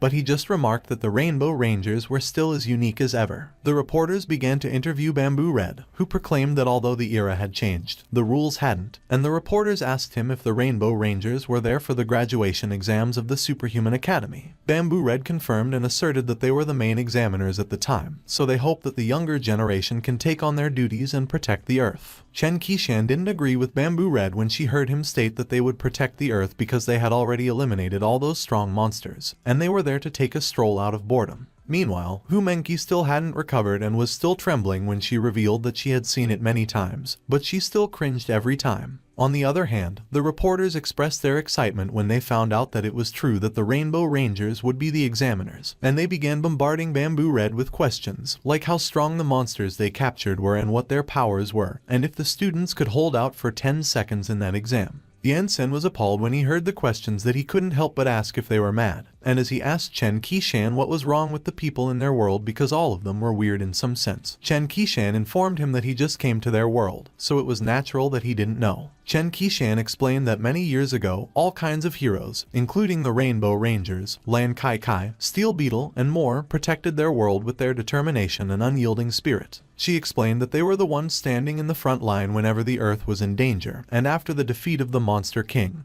the world was finally at peace. Chen Qishan mentioned that it was the reason why they were really popular, and it was natural that those reporters would be excited when they saw them, as the world is currently at peace, but there were also some negative impacts. She elaborated that many heroes had nothing to do once it became peaceful, so some started to be an otaku at home and some started to work in the city using their superpowers. But she concluded that superheroes with battle-type powers were in an awkward position, so in order to kill time, they kept the remaining monsters as pets. While some high-class heroes like Steel Beetle and the Rainbow Rangers were always fighting in secret. They even had a face-off where Bamboo Red confronted Steel Beetle, stating that he heard he had the strongest armor on land, and Steel Beetle replied that it was not the case at all as he was just a bit stronger than him. Chen Qishan mentioned that, as the heroes hate to lose, that kind of scene always happened. Yan-sen listened intently as Chen Qishan noted that, over time, their world became one that admires the strong. Chen Qishan remarked that she didn't think that the Rainbow Rangers would be the examiners at that time and that she was 1000% sure they couldn't pass the exam at that time. And Hu Menqi agreed, commenting that they couldn't even pass the exam for the myth class, not to mention the god class. Chen Qishan looked so frustrated as she complained that there was no hope to graduate her whole life. Yan-sen asked them if the exam they were talking about was something like the sect examination on his side because that sounds interesting. And Hu Menqi responded that it was more or less as they have to pass the examination to graduate and become a hero. She explained that according to the rules of the Superhuman Union, students could only take the professional hero graduation exam when their superpower is above class 10. And in the examination, professional heroes let their pet monsters out, and students who defeated them could graduate. Hu Menqi revealed her superpowers have actually long passed class 10, and the energy that she releases is at least legend class, but they still wouldn't let her graduate. Yan-sen replied that it was unreasonable as her powers had reached the standards. Chen Qishan chimed in, informing Yan-sen that it was because the heroes were fighting for the students, and as she asked him if he could imagine to what extent those heroes were fighting, she disclosed that they were even fighting for students. One hero was bragging to another that he had more students than them that year, but the other hero argued that his students were stronger than his. Yan-sen mused that the people in their world are really weird, and Hu Menqi let out a sigh of exasperation, expressing that many students who couldn't graduate last year have quit school, so she reckoned her dad would be really troubled that year. Yan-sen declared that since he was there as an instructor to re-establish his sect, he would do his share of work, but it was nothing big, just something small, and he affirmed that he would teach Hu Menqi a move that would definitely make her pass the exam. Hu Menqi got excited, and she asked Yan-sen if it was real, which Yan-sen confirmed, asserting that immortals do not joke. Suddenly, Bamboo Pink noticed Yan-sen, and she called their leader to look at him. She observed that it was the really popular Black Robe Man from the news, and that they say he instantly destroyed many superheroes. Bamboo Blue asserted that the news is not to be trusted as that was not the first time they were sensationalizing a hero in the media. Bamboo Yellow added that Yan-sen's fighting strength is currently unknown to the superhuman. Bamboo Black shared that Steel Beetle has lost, but Bamboo Red insisted that Steel Beetle is just number 10 of the God class heroes and all of them could beat him up easily by themselves. Bamboo Red instructed Bamboo Yellow to check Yan-sen's fighting strength, and she immediately agreed. She called for the superpower battle system. She activated it with Yan-sen as the target. The system showed Yan-sen's height and weight, but his age was unknown. His type and superpower were none, and his fighting strength was 5. Bamboo Yellow was astonished, and she couldn't believe that Yan-sen didn't have any superpowers. Bamboo Black pointed out that Yan-sen was still floating in the air, so he asked Bamboo Yellow if there was something wrong with her superpower. Bamboo Black pointed out that even if Yan-sen was using some equipment, he would need to use his superpower as the source, but Bamboo Yellow expressed that her superpower system could sense the existence of superpowers, and Yan-sen indeed didn't have any superpowers. Bamboo Black remarked that it means that Yan-sen is probably a flying device that uses batteries as its power source. Suddenly, Bamboo Blue chimed in, declaring that he knew the media sensationalized Yan-sen, and he asked Bamboo Red if they should go over and meet them, and Bamboo Red replied that there was no need as they had something else to do there. On the other hand, Chen Qishan was asking Yan-sen if they could learn his superpower, which Yan-sen confirmed, and Hu Menqi pointed out to Yan-sen that he just revealed that he would teach them a move, asking him if it was strong or not and if they could really pass the exam with it, and Yan-sen assured her that it should probably be fine.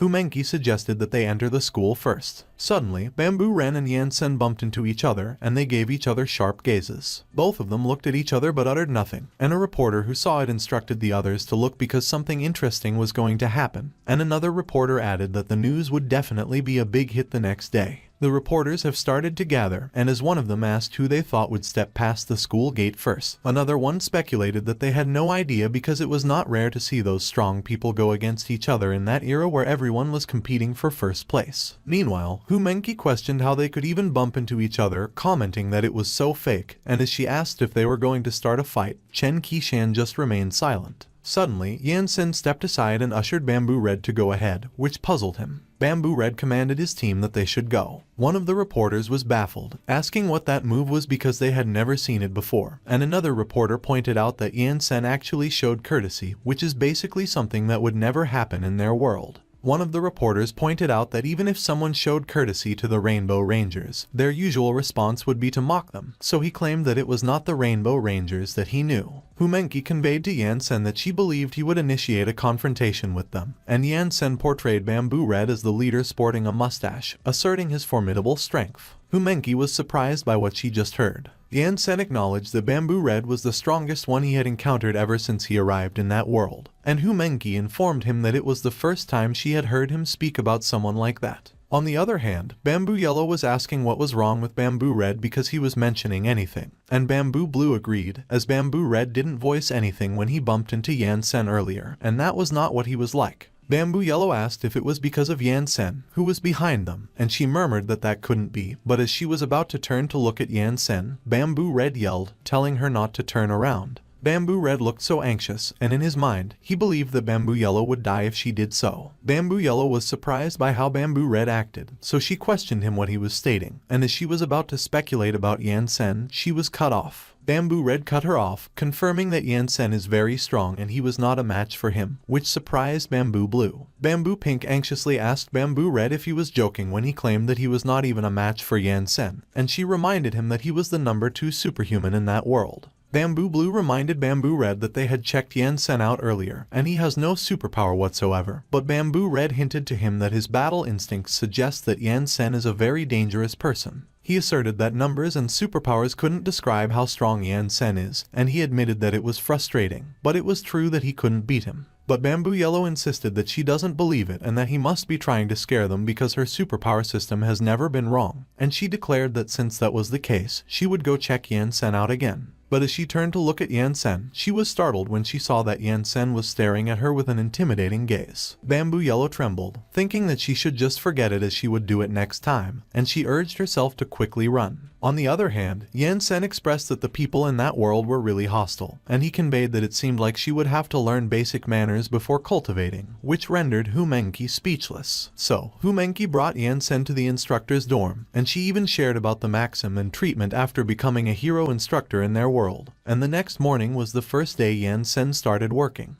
Yansen was sitting in his living room when the doorbell rang. He seemed to be meditating, as he did not respond. Humenki was the one ringing the doorbell, and she asked Yansen if he was awake. Yansen opened the door for her and conveyed that immortals do not need to sleep, which rendered Humenki speechless. Humenki raised the hero license she was holding, and she declared that there were 2 things. Firstly, it was his hero license, and he had successfully kicked Lan Qi Qi out of her spot and became the number 7 of the God-class superheroes. Humenki raised the newspaper she was holding, where it showed Yansen making way for Bamboo Red, and she relayed that, secondly, he was also infamous as the sensationalized hero with fake strength. Yansen expressed that it was fine and simply let them say whatever they wanted because he didn't mind. He inquired how many people were in the class at that moment, and she replied that there were 42 in total, 22 males, and 20 females. Glancing at his hero license, he was bestowed the title God Class Number 7, Black Robe Man, Yansen, and he found it to be a peculiar name. As if reading his thoughts, Humenki reminded him to be grateful that he got a name because it was his fault for not specifying what kind of hero name he would prefer when he passed the exam. She also added that he was the only one in their world who became one of the top 10 God-class heroes without defeating the Monster King and saving the world.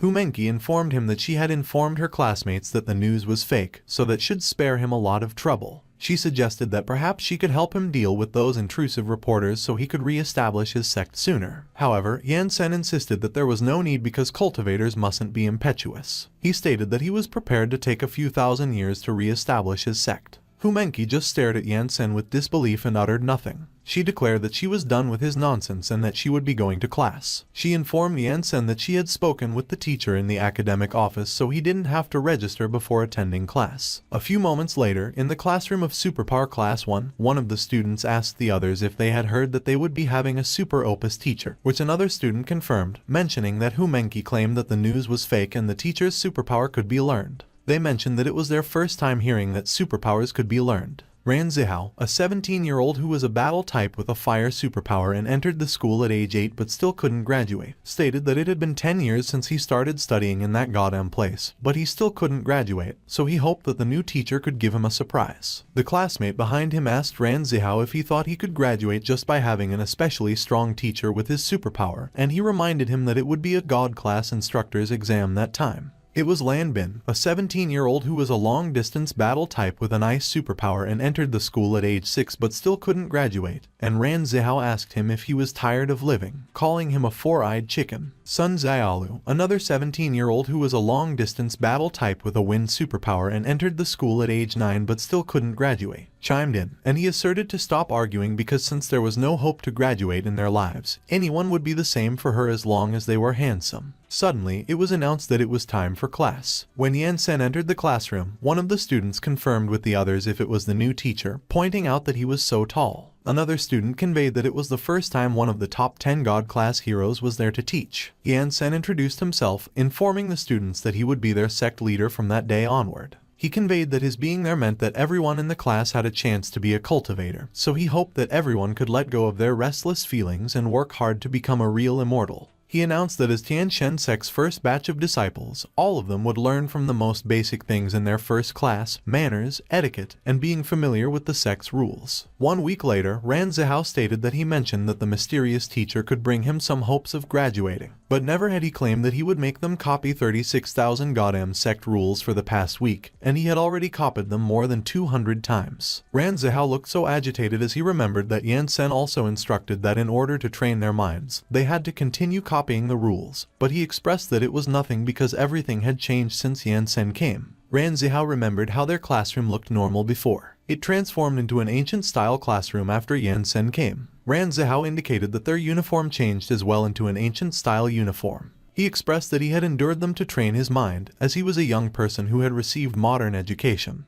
But the very first class Yan Sen taught had blown his mind. Ran Zihao remarked that everyone knows from the education that they received that they were taught that the world is round, yet Yan Sen asserted that the world is flat in his first class. He also remembered Yan Sen teaching them that it was also divided into 2 layers, in which 2 kinds of people reside, one is mortal and the other is immortal, and he added that Yan Sen had also rambled something no one could understand. Yan Sen was explaining to them that cultivation for mortals is divided into 4 stages. He asserted that it was Kai cultivation, spirit refinement, and Tao coalescence, and its foundation establishment to the path of coalescence. Yan Sen explained that immortals were also divided into 4 ranks. Foundation establishment is heavenly deity, golden pill formation is golden deity, nascent soul is meta deity, and spirit transmuting is transcendent deity. He conveyed that those above transcendent deity aren't called deities. They are called mystic beings. One of the students asked what Yan Sen was saying, as he understood nothing, so Chen Qishan asked Yan Sen what immortals were. Yan Sen explained that immortals were those that could go up the heavens, down to Hades, and destroy the world, and once she became an immortal, she would have the longevity of the sky. He stated that he would ask them a question, and he inquired why they were cultivating. Fumenki immediately answered with determination that it was in order for them to graduate and become the strongest hero in history. But Yan Sen tapped her head with the scroll and corrected it was wrong. Fumenki was speechless as tears welled up in the corners of her eyes, and Yan Sen emphasized that cultivation isn't for them to prevail over others. It is for them to pursue the Tao. Yan Sen believed that it was to pursue the Tao of perpetual longevity. Chen Qishan recounted that he had mentioned they would have the longevity of the sky after they became immortals, so she asked him why they needed to keep cultivating if that was the case. But instead of answering her question, Yan Sen asked her what would happen if the sky disappeared, and Chen Qishan couldn't answer as she grew more confused. On the other hand, Ran Zihao looked so angry, and he stated that he understood nothing but that in order to graduate, he would endure it. Yan Sen continued to explain that although mystic beings could create a sky and spiritual energy, they would still die, just like the 5 he had killed with a strike. Ran Zihao was getting angrier, but he was reassuring himself that he would endure it. Yan Sen declared that only when they became the emperor of the deities could they attain real perpetual longevity. At that moment, Ran Zihao snapped, and he yelled that he couldn't take it anymore. He exclaimed that he was only babbling nonsense from the beginning and never taught them anything useful, mentioning that he even claimed to copy some goddamn rules. He remarked that in their world, the poor have to depend on mutation and the rich have to depend on technology, so ordinary people like them should work even harder. And as the teacher, he should teach them how to use their superpowers and not shoot off his mouth about longevity bullshits. Ran Zihao threw his headdress while cursing cultivation.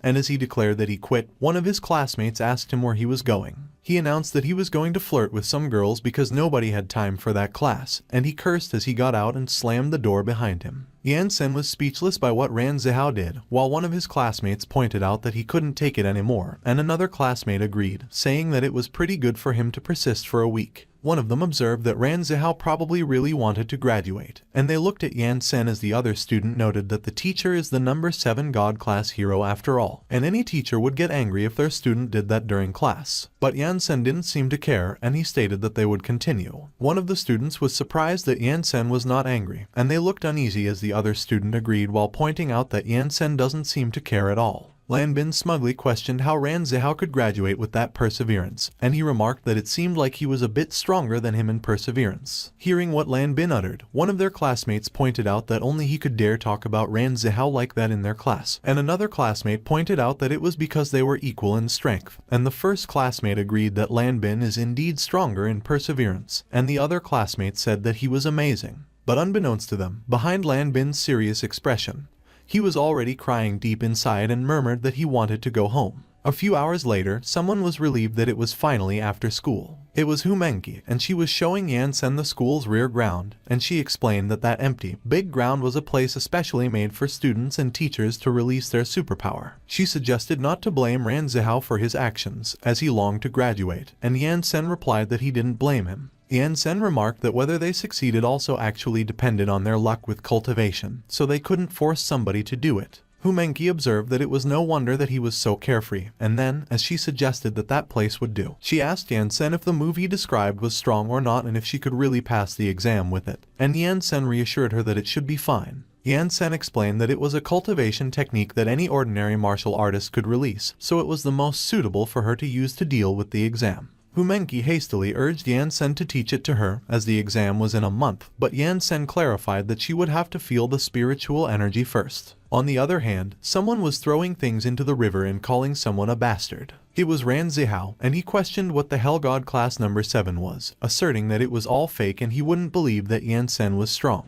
He claimed that Humenki actually tricked him, and he declared that he could graduate even without Yan Sen. Suddenly, he noticed 2 people in front of him, and he wondered who they were. Ran Zihao recognized that it was Humenki, so he questioned what she was doing in the rear ground with Yan Sen. He started to run towards them, alleging that something was fishy with them being so secretive, so he would follow them. As Ran Zihao hid behind a huge rock to observe them, he heard Humenki complaining that it was so hard, so he inquired what they were doing. Suddenly, Humenki grabbed Yan Sen's arm as she gleefully exclaimed that she could feel the spiritual energy, and Yan Sen clarified that it was because the spiritual energy in their world was unusually robust. Otherwise, it would take several decades for normal people to feel it. Seeing the spiritual energy floating in the air, Humenki expressed that it was so cool that it was glowing, and that she didn't think there was something so miraculous in their world. Humenki asked Yan Sen if the spiritual energy was a kind of air, and Yan Sen clarified that a lot of people think that it is the air that immortals use in the heavenly realm, but it is actually life. Meanwhile, Ran Zihao, unable to feel the spiritual energy, was peeking behind the rock, and he wondered why they were standing there and not moving.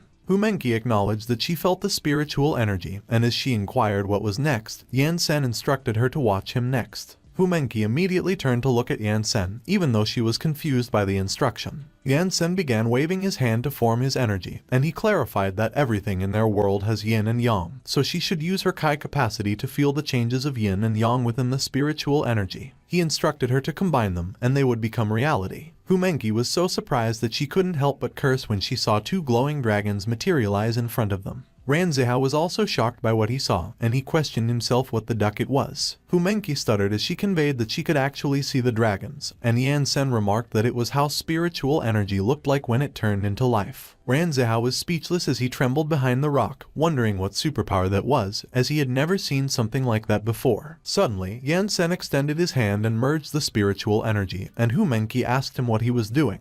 Yan Sen pressed his thumb against his index finger and explained that he was lighting fireworks. He flicked the condensed ball of energy and it shot forward at an incredible speed. It traveled around the earth and across the horizon at an incredible speed. As Ran Zihao tried to see what flew out, Yan Sen ordered something to explode. The condensed ball of energy immediately exploded. Hu Menqi was blown away by the strong gust of wind that was created by the explosion. Ran Zihao was holding onto the rock with his life, and he screamed and cursed as he was also about to get blown away. Hu Menqi pleaded with Yan Sen to save her, so he effortlessly stopped her midair by closing his hands. On the other hand, Ran Zihao was still holding on for his life so he wouldn't get blown away, and he exclaimed that it was not something a normal person should do. Meanwhile, in the classroom, everything was shaking, and the students were wondering what was happening and if it was an earthquake. Suddenly, one of them suggested looking out the window. They cursed as they saw a huge mushroom cloud behind the school. One of them asked if it was a nuclear bomb, and Lan Bin could only exclaim that he wanted to go home. Back at the school's rear ground, Hu Menqi questioned Yan Sen if he was a devil, as what he did was crazy. Yan Sen calmly explained that, as they say, the bigger the Kai capacity, the stronger the power, but that was just a tiny bit of his Kai capacity. And Hu Menqi, who was still trembling, urged Yan Sen to stop talking for a while as she had to calm herself. On the other hand, Ran Zihao was in a daze and was speechless. Yan Sen elaborated that the key point of that move is that she doesn't have to use her own spiritual energy in her Kai capacity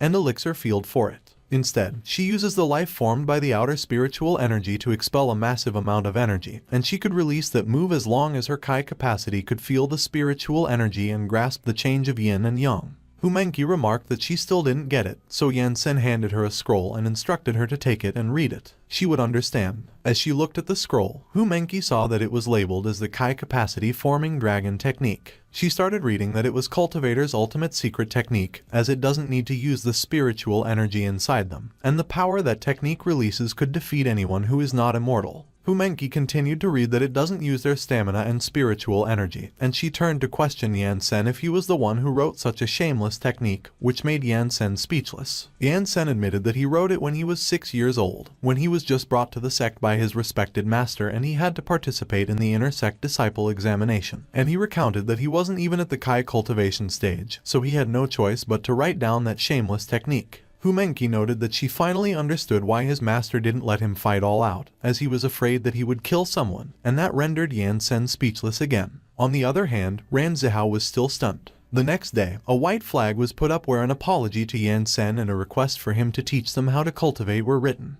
Ran Zihao was carrying it on his back while kneeling in front of the door, and his classmates asked what was wrong with him and why he was kneeling at the door looking like he was admitting his mistake. And another classmate pointed out that Ran Zihao declared that he quit the other day, stating that they couldn't get in the classroom with him being there. Ran Zihao was pissed, and he retorted to cut their crap and sue the other door if they didn't want to become roasted chicken, and his classmates immediately decided that they should go. Suddenly, someone arrived, and Ran Zihao immediately asked them why they weren't going and if they really wanted to become roasted chicken. But before he could finish his sentence, he trailed off. He saw that the ones standing in front of him were Yan Sen and Hu Menqi, who asked him why he was kneeling there, and he was having a hard time answering her question. Yan Sen replied to get up and go to class because disciples do not need to kneel. Tears ran down Ran Zihao's face as he remarked that he was such a great person. Yan Sen responded to come in and get ready for class, but Ran Zihao insisted that he should come in first, and Yan Sen commended that he was a good boy. Hu Menqi wondered why Ran Zihao was being such a good kid that day, and Yan Sen suggested that Ran Zihao probably saw them cultivating. Ran Zihao admitted to himself that the explosion he saw the other day was still on his mind, and he commented that Yan Sen just moved his finger and such a strong energy was released. He stated that he can't let Lan Bin know about it and that he will graduate before him. Ran Zihao's seatmate complained that he stank, and he yelled at him, ordering him to shut up. Ran Zihao explained that he had trashed his uniform out of anger the other day, and he couldn't find it when he went back. So he searched through the garbage dump the entire night, washed the uniform the entire morning, and dried it so it would be weird if it didn't stink. Seeing Ran Zihao, Lan Bin asserted that it was impossible for him to come back with his personality, so something was fishy, and his seatmate whispered to him that he may not know it, but Ran Zihao had been kneeling at the door the whole morning before Yan Sen let him in the classroom. Lan Bin was intrigued by what he had just heard. The students stated that it was time for class, and they were already complaining that it was another day of copying rules again. Yan Sen announced that he reckoned that everyone had memorized the rules after copying them so many times, so they would take a break from copying the rules. The students celebrated, and one of them exclaimed that they could finally stop copying those goddamn rules. But they were stunned when Yan Sen requested that they write them out from memory. They were even more stunned when Yan Sen revealed that he had noticed everyone wasn't using the template when they were copying the rules, so he requested that they write out the 36,000 rules in reverse order. Thus, Yan Sen made his disciples write out the sect rules in reverse order from memory over and over again until the day of the graduation exam. In a stadium, someone from BB Live Broadcasting welcomed everyone to their show and stated that it was the day everyone had been looking forward to, as it was also the graduation exam day of the Superhuman Academy. It was Super Reporter, and as the commentator beside him asked him why it was him again, Super Reporter asked him what he meant because he would be there to broadcast any battles wherever they were. As enthusiastic as ever, Super Reporter expressed that it was rare to see a battle that could create hype in that peaceful era, which is why even if it was just students battling, they wouldn't overlook it, and he would use his life to broadcast it live for everyone, so he requested everyone to follow his WB account.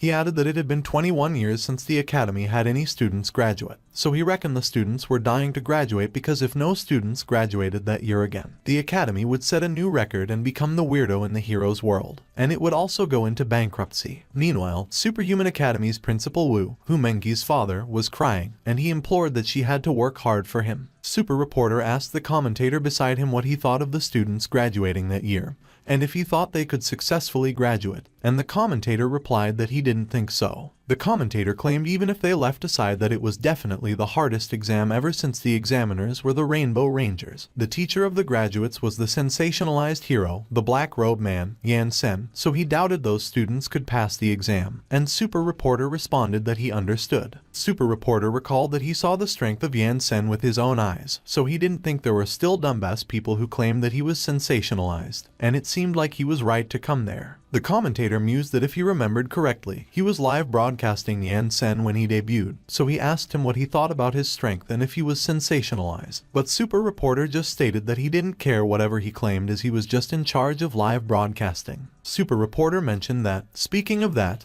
the exam was about to start soon, so he asked why the Rainbow Rangers weren't there yet. Meanwhile, Bamboo Red was standing at the edge of a cliff, and he was ordering someone to begin as he started the timer in his hand. Bamboo Black was just standing there, and Bamboo Blue charged towards him with his kick, declaring that he had been waiting for that. But before his attack could reach Bamboo Black managed to kick him in the stomach and explained that although they were all brothers, he wouldn't show mercy when they were fighting. Bamboo Black moved so quickly that he was already behind Bamboo Blue in a flash. He hit Bamboo Blue from behind and sent him crashing towards the ground. Suddenly, Bamboo Pink joined in the fight, and she used her superpower, Cluster Bomb. She directed them towards Bamboo Black and used her move, Firepower Coverage. Some of the bombs exploded, but Bamboo Black was still unharmed. Bamboo Black kicked one of the bombs and announced that he was sending it back to her. Bamboo Pink was so surprised when her bomb suddenly appeared in front of her, and she was not able to react. A huge explosion occurred. Suddenly, Bamboo Yellow activated her superpower, Battle System, and used Healing and Power Enhancement. She applied the enhancement to Bamboo Blue, who became a mighty buff. Bamboo Blue suddenly appeared behind Bamboo Black, and as he demanded to come again, Bamboo Black asked him if it was healing.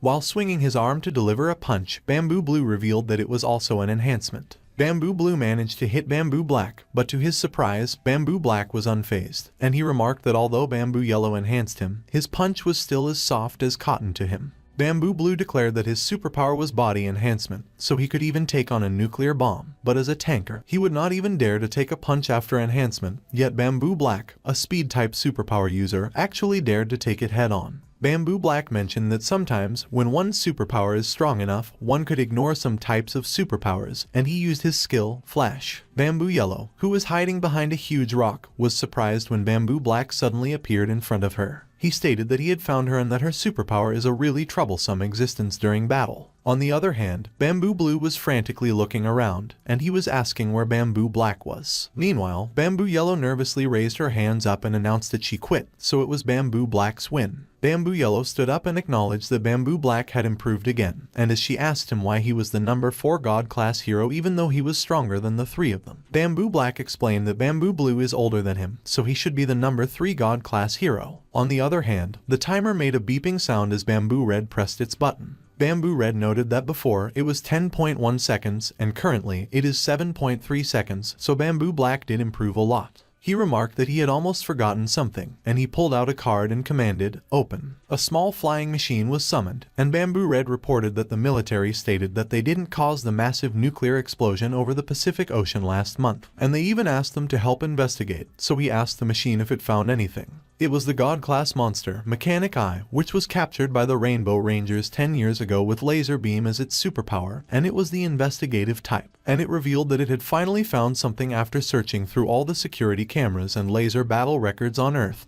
and that the incident was man-made. Bamboo Red was intrigued, so he asked the Mechanic Eye what happened, and the Mechanic Eye replied that it was better if it showed him the video. The Mechanic Eye showed the video of Yan Sen and Humenki during the incident of lighting fireworks, and when Bamboo Red saw that, he questioned why it was Yan Sen and what he was doing. Bamboo Red was rendered speechless when he saw the explosion that Yan Sen caused in the video. He nervously commented that Yan Sen was stronger than he thought, and as he asked to confirm if that was just a tiny bit of Yan Sen's strength, he concluded that Yan Sen was ridiculous. The Mechanic Eye added and informed that it had also investigated Yan Sen, and it seemed like what he was using wasn't a superpower but something called cultivation, and it asked Bamboo Red what they should do. Bamboo Red directed that the Mechanic Eye should send that to the Heroes Department and tell them that the investigation determined that it was a hero lighting fireworks and that the Mechanic Eye shouldn't spy on Yan Sen anymore because it might get killed. On the other hand, Bamboo Yellow mentioned that the graduation exam was going to start soon, and as she asked whose pet they were using at that time, Bamboo Black raised his hand and suggested that they should use his. Bamboo Black reported that he had investigated and found out that most students were the battle type in that school, so they wouldn't be able to pass the exam, which made Bamboo Yellow let out an exasperated sigh.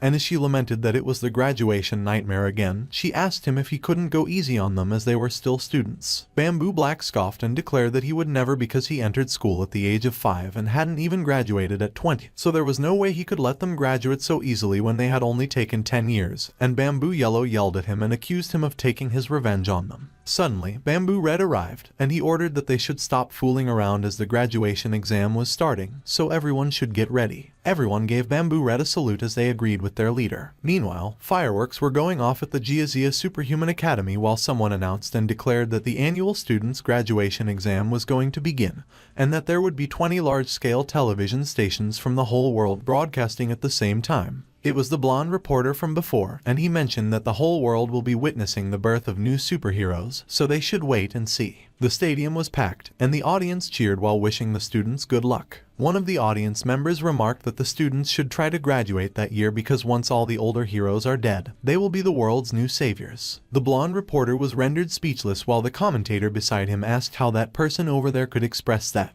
The blonde reporter cleared his throat and stated that they should stop with the chatter and welcome that year's graduates and their instructors. As Yan Sen and his class entered the stadium, the blonde reporter exclaimed that they should welcome the Superpower Class 1. The audience got curious who Yan Sen was, and as he got introduced as the Black Robe Man, he noted that it was a weird name. One of the audience members recognized Yan Sen as the recently sensationalized hero. He mentioned that he didn't expect him to be instructing Superpower Class 1, and as he asked the man beside him if he thought Yan Sen's students could pass the exam, the man inquired what nonsense he was spouting, if the students Yan Sen taught could pass the exam even if he wasn't sensationalized and was very strong, and if he knew who the examiners at that time were. Suddenly, the Rainbow Rangers appeared, and they were perfectly lined up on top of the huge screen at the top of the stadium. One of the audience members saw them, so he pointed at them and indicated that they should look over there as the Rainbow Rangers were there. The Rainbow Rangers dramatically stood on top of that huge screen while gazing over the stadium, which was filled with people. One of the audience members excitedly exclaimed that the Rainbow Rangers have arrived, so they should film them. Another remarked that it was their first time seeing the real Rainbow Rangers, as all they had seen were their figurines, but Humenki commented that it was very pretentious to stand so high. And Ranzhao stated that he had seen that scene for 10 years. Bamboo Red suddenly declared that the exam will be different that time because it was one-on-one before, but at that time, they will be changing it to a team fight, which consists of 4 people per group, and classes 1 and 2 could group together. One of the audience members noted that no one would have said that it was a team fight that year, while another audience member observed that they are the Rainbow Rangers, so it was natural that they would choose team fights, and Bamboo Red added that they would also be doing the students a favor at that time as there will be a time limit for that exam. They will pass as long as they can hold out for 3 minutes. One of Yansen's students was amazed as he remarked that only legend class monsters could be let out according to the rules, and not only was it a team fight that time, there was also a time limit so they could graduate if they could hold out for 3 minutes, and another student laughed and exclaimed that it was great so they might be able to graduate. But Ran Zihao yelled at them and demanded that they should shut up. He asked them if they were stupid and declared that they would have graduated long ago if it was so easy, and the other student agreed. On the other hand, Hu Menqi called Yansen and expressed that she was so nervous as it was so hard to grasp the yin and yang of that technique that she still couldn't make use of it even at that moment, so she was not sure if she could pass the exam. Yansen advised that cultivators do not need to be impatient and that Hu Menqi has to cultivate her mind first, so if she can't succeed that year, she should wait for next year. Hu Menqi tried to explain to Yansen that that year was the most important, but she was cut off as Yansen patted her on the head and acknowledged, "All right." While Hu Menqi was stunned and blushing, Yansen suggested that perhaps if Hu Menqi let go of her fixations, something unexpected might happen. When Yansen removed his hand, Hu Menqi looked embarrassed while she tucked her hair behind her ear, and she exclaimed that her face was burning. She was surprised when she realized that she was not as nervous as before, so she wondered if Yansen was trying to lessen her pressure, and she mentioned that everyone says Yansen is a devil in class, but he is pretty kind too. Yansen called the attention of his disciples and announced that there was no need for them to be impatient as immortals to be, because if they couldn't pass that year, they could do it again next year, and if they don't pass next year, they could do it again the year after or 3 years after, and he trusts that all of them will pass the exam within 100 years. One of the students started bleeding from both his nose and mouth, while the other started sobbing and cried that he couldn't take it anymore. 5 minutes later, twin students from Superpower Class 2 greeted Xiao Lu and Xiaoyi, stated that they heard that their teacher was really strong, and asked them if they learned something useful from him. One of the twins from Superpower Class 1, Xiao Lu and Xiaoyi, explained that he learned how to copy rules so he could copy 36,000 rules 5 times per day, while the other boasted that he could copy 10 times, and he was even dreaming of copying rules. The twin students from Class 2 were stupefied. One of the twins from Class 2 remarked that it was no big deal if they didn't learn anything because he could predict what monster the Rainbow Rangers were letting out that time, so they should team up. But one of the twins from Class 1 was skeptical, and he asked if he was sure that he could correctly predict the monster the Rainbow Rangers will use when they have at least 1,000 monsters. And one of the twins from Class 2 confidently assured that of course, because he pulled all-nighters for 3 days straight researching the Rainbow Rangers exam, so he will definitely be correct that time. One of the twins from Class 2 pushed one of the twins from Class 1 and urged that they should go because they will be the first students to graduate, but the one from Class 1 protested that he shouldn't push him. As the blonde reporter announced that the exam will begin shortly and the students have finished grouping themselves, he asked what monster the Rainbow Rangers would let out and commented that everyone was curious, including him. The blonde reporter enthusiastically urged that they should stop the chit-chat as they wanted to watch a battle as the exam would begin.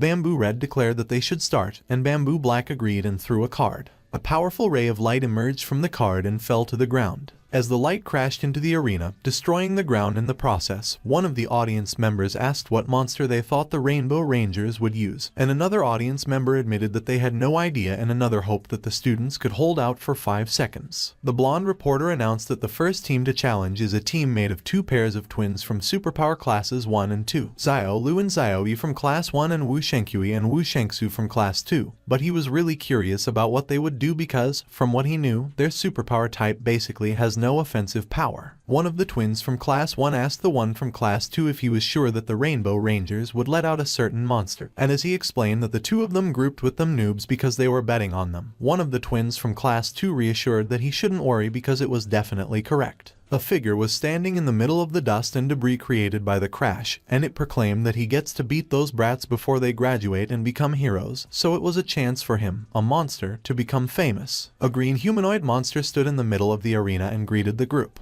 Yansen was baffled, and he couldn't help but ask what that was. On the other hand, Hu Menqi looked so terrified, as she seemed to have recognized the monster. Hu Menqi exclaimed that it was the nightmare of physical battle type users, the explosive green tortoise. When Yansen heard what Hu Menqi mentioned, he asked her what she meant, and Humenki explained that it would be very difficult for battle-type users to win against that monster, just like how it was very hard for fire superpower to win against water superpower, and that is called power-type suppression. Humenki explained that the superpower of the green tortoise was to suck in oxygen and turn into carbon monoxide, so a massive explosion will happen when someone touches it, and it will quickly recover through cell reconstruction, so basically, no one can win against that with a battle type. Yansen remarked that no one could touch it, otherwise it would explode, and Humenki confirmed and added that the Rainbow Rangers were so shameless to let out such a disgusting monster because most students in their school are battle-type users, so there was no way they could win against it. Meanwhile, one of the audience members commented that it was actually the explosive green tortoise, so it seemed like those students couldn't graduate again, and another audience member agreed. The blonde reporter asked everyone if they saw that and stated that the Rainbow Rangers actually let out the explosive green tortoise, so the students are in trouble, and it seemed like it would be really hard for students to graduate that time. But one of the Wu twins responded that he was babbling nonsense because they will definitely win that. One of the Wu twins asked the Zio twins to confirm that he was correct, that it was the explosive green tortoise, and one of the Zio twins laughed and confirmed that it was awesome. Suddenly, the explosive green tortoise called its superpower and sucked in a lot of air. It used its move, Indiscriminate Scope Big Explosion. One of the Wu twins was startled when he saw the explosive green tortoise's move, and he noted that the timer hadn't started timing. But just as he finished his sentence, a huge explosion occurred. The explosion was so strong that the blonde reporter and the other commentator were blown away. While still upside down, the blonde reporter expressed his surprise as he exclaimed that no one would have thought that monster would use a big move from the start, and that the explosion could even blow away the referee place that was 100 meters above the ground, which wasn't an energy a legend-class monster could release. The audience was also blown away, and as they screamed, one of them asked if they were kidding him and exclaimed that the power doesn't belong to a legend class anymore. Humenki was also affected by the explosion, and as she screamed while holding onto the railings, she cried that there was also a secondary explosion, so everyone in the stadium would be in danger. On the other hand, Yansen just calmly looked at the explosion and remained silent. Yansen seemed unaffected by the explosion as he extended his hand.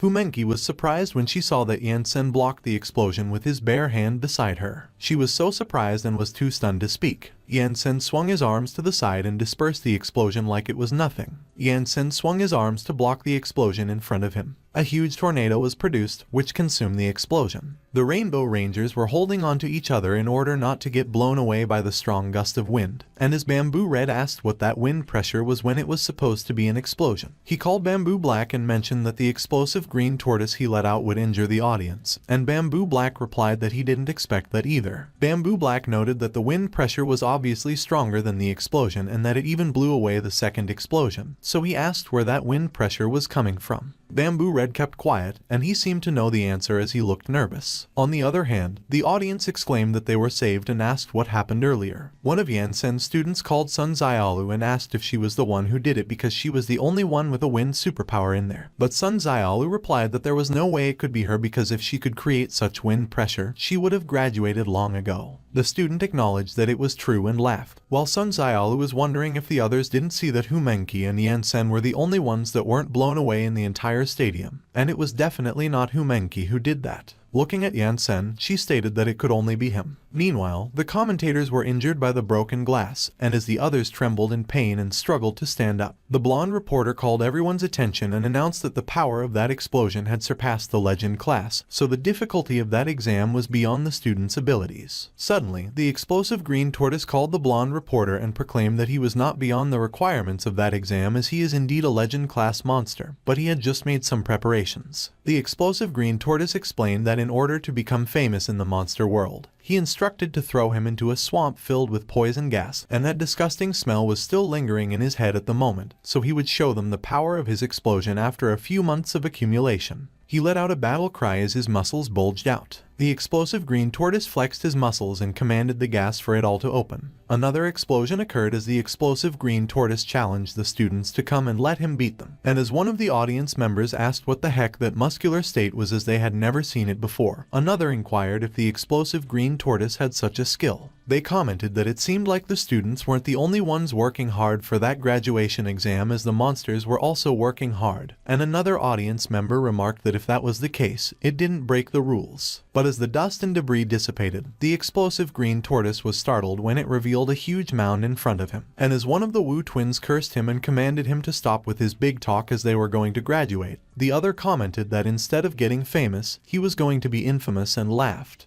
The twins, Xiao Lu and Xiao Yi, who have petrification defense as superpowers, were the ones maintaining the mound, and one of them suggested that Class 2 should stop their trash talk because, although he could merge the stones around them into one, it still hurts when the explosion hits the stone. Meanwhile, the twins, Wu Shenkui and Wu Shengsu, who have healing as a superpower, were healing the Xiao twins, and one of them reassured that they shouldn't worry because they got them for healing so they could graduate when 3 minutes had passed. The blonde reporter commented that it was clever of them, and as he asked everyone if they saw that, he observed that no one would have mentioned that the students were prepared as well. He noted that it seemed like they had guessed what monster the Rainbow Rangers would be using and that the only 2 pairs of twins in that school, one for healing and the other for defense, that formation was basically perfect against the explosive green tortoise so they might be able to graduate. The audience cheered and announced that the climax was coming and that the team seemed pretty strong, so they could graduate if they could hold out for 3 minutes. On the other hand, Hu Menqi mentioned that those pairs of twins were pretty amazing and that she always claimed that they were only some nobodies, but Yan Sen stated that if the monster came there prepared, it might have guessed that some student would do such a thing. Back into the fight, just as Yan Sen predicted, the explosive green tortoise revealed that he had guessed that some people would do that, so he would show them his new move that day. The veins on the explosive green tortoise's neck started popping as an arm came out of his mouth. One of the audience members commented that it was disgusting, while another asked why that move was so familiar and claimed that he thinks he saw it in a manga before. When explosive green tortoise heard that, he was amused and asked the audience if they had seen that. A smaller version of the explosive green tortoise was also preparing to spit out something. The smaller version of the explosive green tortoise spit another smaller version, and it repeated the cycle until it created a really tiny version. The audience was enraged when they saw that, and as one of them asked what it was and if it was Matryoshka, another asked if it was trolling with them. Meanwhile, inside the mound, one of the students took a peek outside, and as they expressed their surprise, another student warned that he should stop looking because something weird was coming. The explosive green tortoise ordered his small versions to go. As the small explosive green tortoise bombarded the mound with explosions, the Xiao twins screamed that it hurt. One of the Wu twins who was healing, Xiao Lu, advised that he should endure it because, with him being there, they could graduate soon. But Xiao Lu called them bastards and argued that it was easy for him to say that because they were not being hit. One of the Wu twins proudly declared that he couldn't help it that he's a healer, but he was startled when he noticed a green figure beside him greeting him. He was so surprised that his eyes bulged out of their sockets when he saw the small version of the explosive green tortoise flexing its muscles and exclaiming hallelujah. The small explosive green tortoise grinned and its teeth sparkled. A huge explosion occurred, and the Xiao twins screamed as they got thrown up in the air. When Hu Menqi saw that, she asked if they weren't doing well earlier and what happened. But Yan Sen simply remarked that it seemed like they lost. While one of the Xiao twins was still flung in the air, he saw that the Wu twins were unconscious on the ground, and he complained that those healers were useless, so he wouldn't have teamed up with them if he knew that would happen. It was announced that, due to a loss of will to fight, the examination failed. The blonde reporter was baffled, and as he asked what happened to make them fail the exam, he noted that they were still praising them a moment ago. One of the audience members asked what happened, as he couldn't see what happened and the exam was finished. Another commented that the monster was so strong. Another agreed and added that it was just a legend class, but even a god class hero can't take on the amount of energy it accumulated for the past few months. As the explosive green tortoise stood there menacingly, they remarked that at the moment, the question wasn't about whether they would pass the exam. It was whether they would come out alive. The explosive green tortoise called for the next group. It was repeatedly announced that the examination failed. And just like that, within the afternoon, more than half of that year's graduates failed the examination. And with the overwhelming victory of the explosive green tortoise, the examination was extremely insipid. One of the audience members sighed and remarked that they were practically defeated within seconds and there was no suspense at all, so he felt like going home to watch his pre-recorded broadcasts. He stated that the examination was reported to last for 3 minutes, but the students couldn't even hold on for 3 seconds. And another audience member commented that it seems that not only will there be no students graduating in that examination, there will not be any fights either because the explosive green tortoise was way too strong and it was obvious that they were not of the same level at all. The audience started making their way out as one of them noted that they should go because it was time for lunch break, and although they didn't manage to see any fights, they still got to eat the free food provided by the school. During lunch break, at the back of the academy, Yan Sen was watching quietly while Ran Zihao trembled and requested for the fireworks to come out. As he produced small orbs around him, Ran Zihao mentioned that it was entirely on them to be able to graduate, and he cursed and asked why that technique was so hard to learn. Ran Zihao screamed in frustration as he tried to release his energy, which left Hu Menqi and Yan Sen speechless. Yan Sen looked astonished, and as he expressed that he would be damned if Ran Zihao was really able to release it,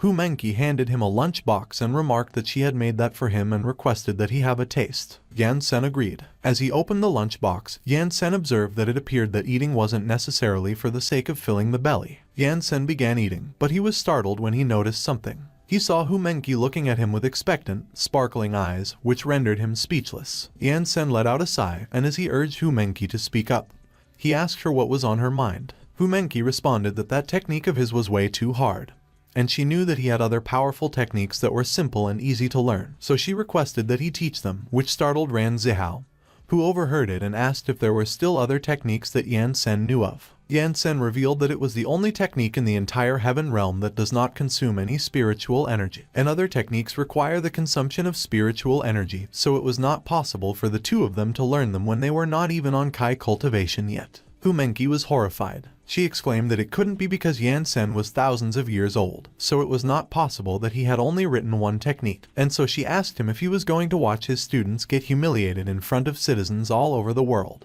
Ran Zihao chimed in and requested that Yan Sen create another technique that doesn't consume spiritual energy. He asserted that with Yan Sen's ingenuity, he would definitely be able to create an invincible technique that could be learned instantly. Yan Sen looked away, and with a bored expression on his face, he admitted that it was indeed true that he was able to create a powerful technique that could allow them to pass the examination right away. Both Ran Zihao and Hu Menqi were surprised, and Ran Zihao laughed and exclaimed that it was awesome because he expected nothing less from Yan Sen. But Yan Sen recalled that his respected master had warned him before to never create any more techniques, and he will always remember the words conveyed to him by his master deep inside his heart, and he will never violate them. Hu Menqi asked what the heck was wrong with Yan Sen's master, which made Yan Sen scold her, and he insisted that she should not speak ill of her grandmaster. Ran Zihao inquired why Yan Sen's master forbade him from creating techniques. Yan Sen recalled that more than 2 millennia ago, his master talked with mystic being Liu, handed him the technique, and mentioned that it was created by the disciple he had just recruited, which doesn't consume spiritual energy, doesn't require physical strength, and could be used without limits. There was only one with such a technique in the entire heaven realm.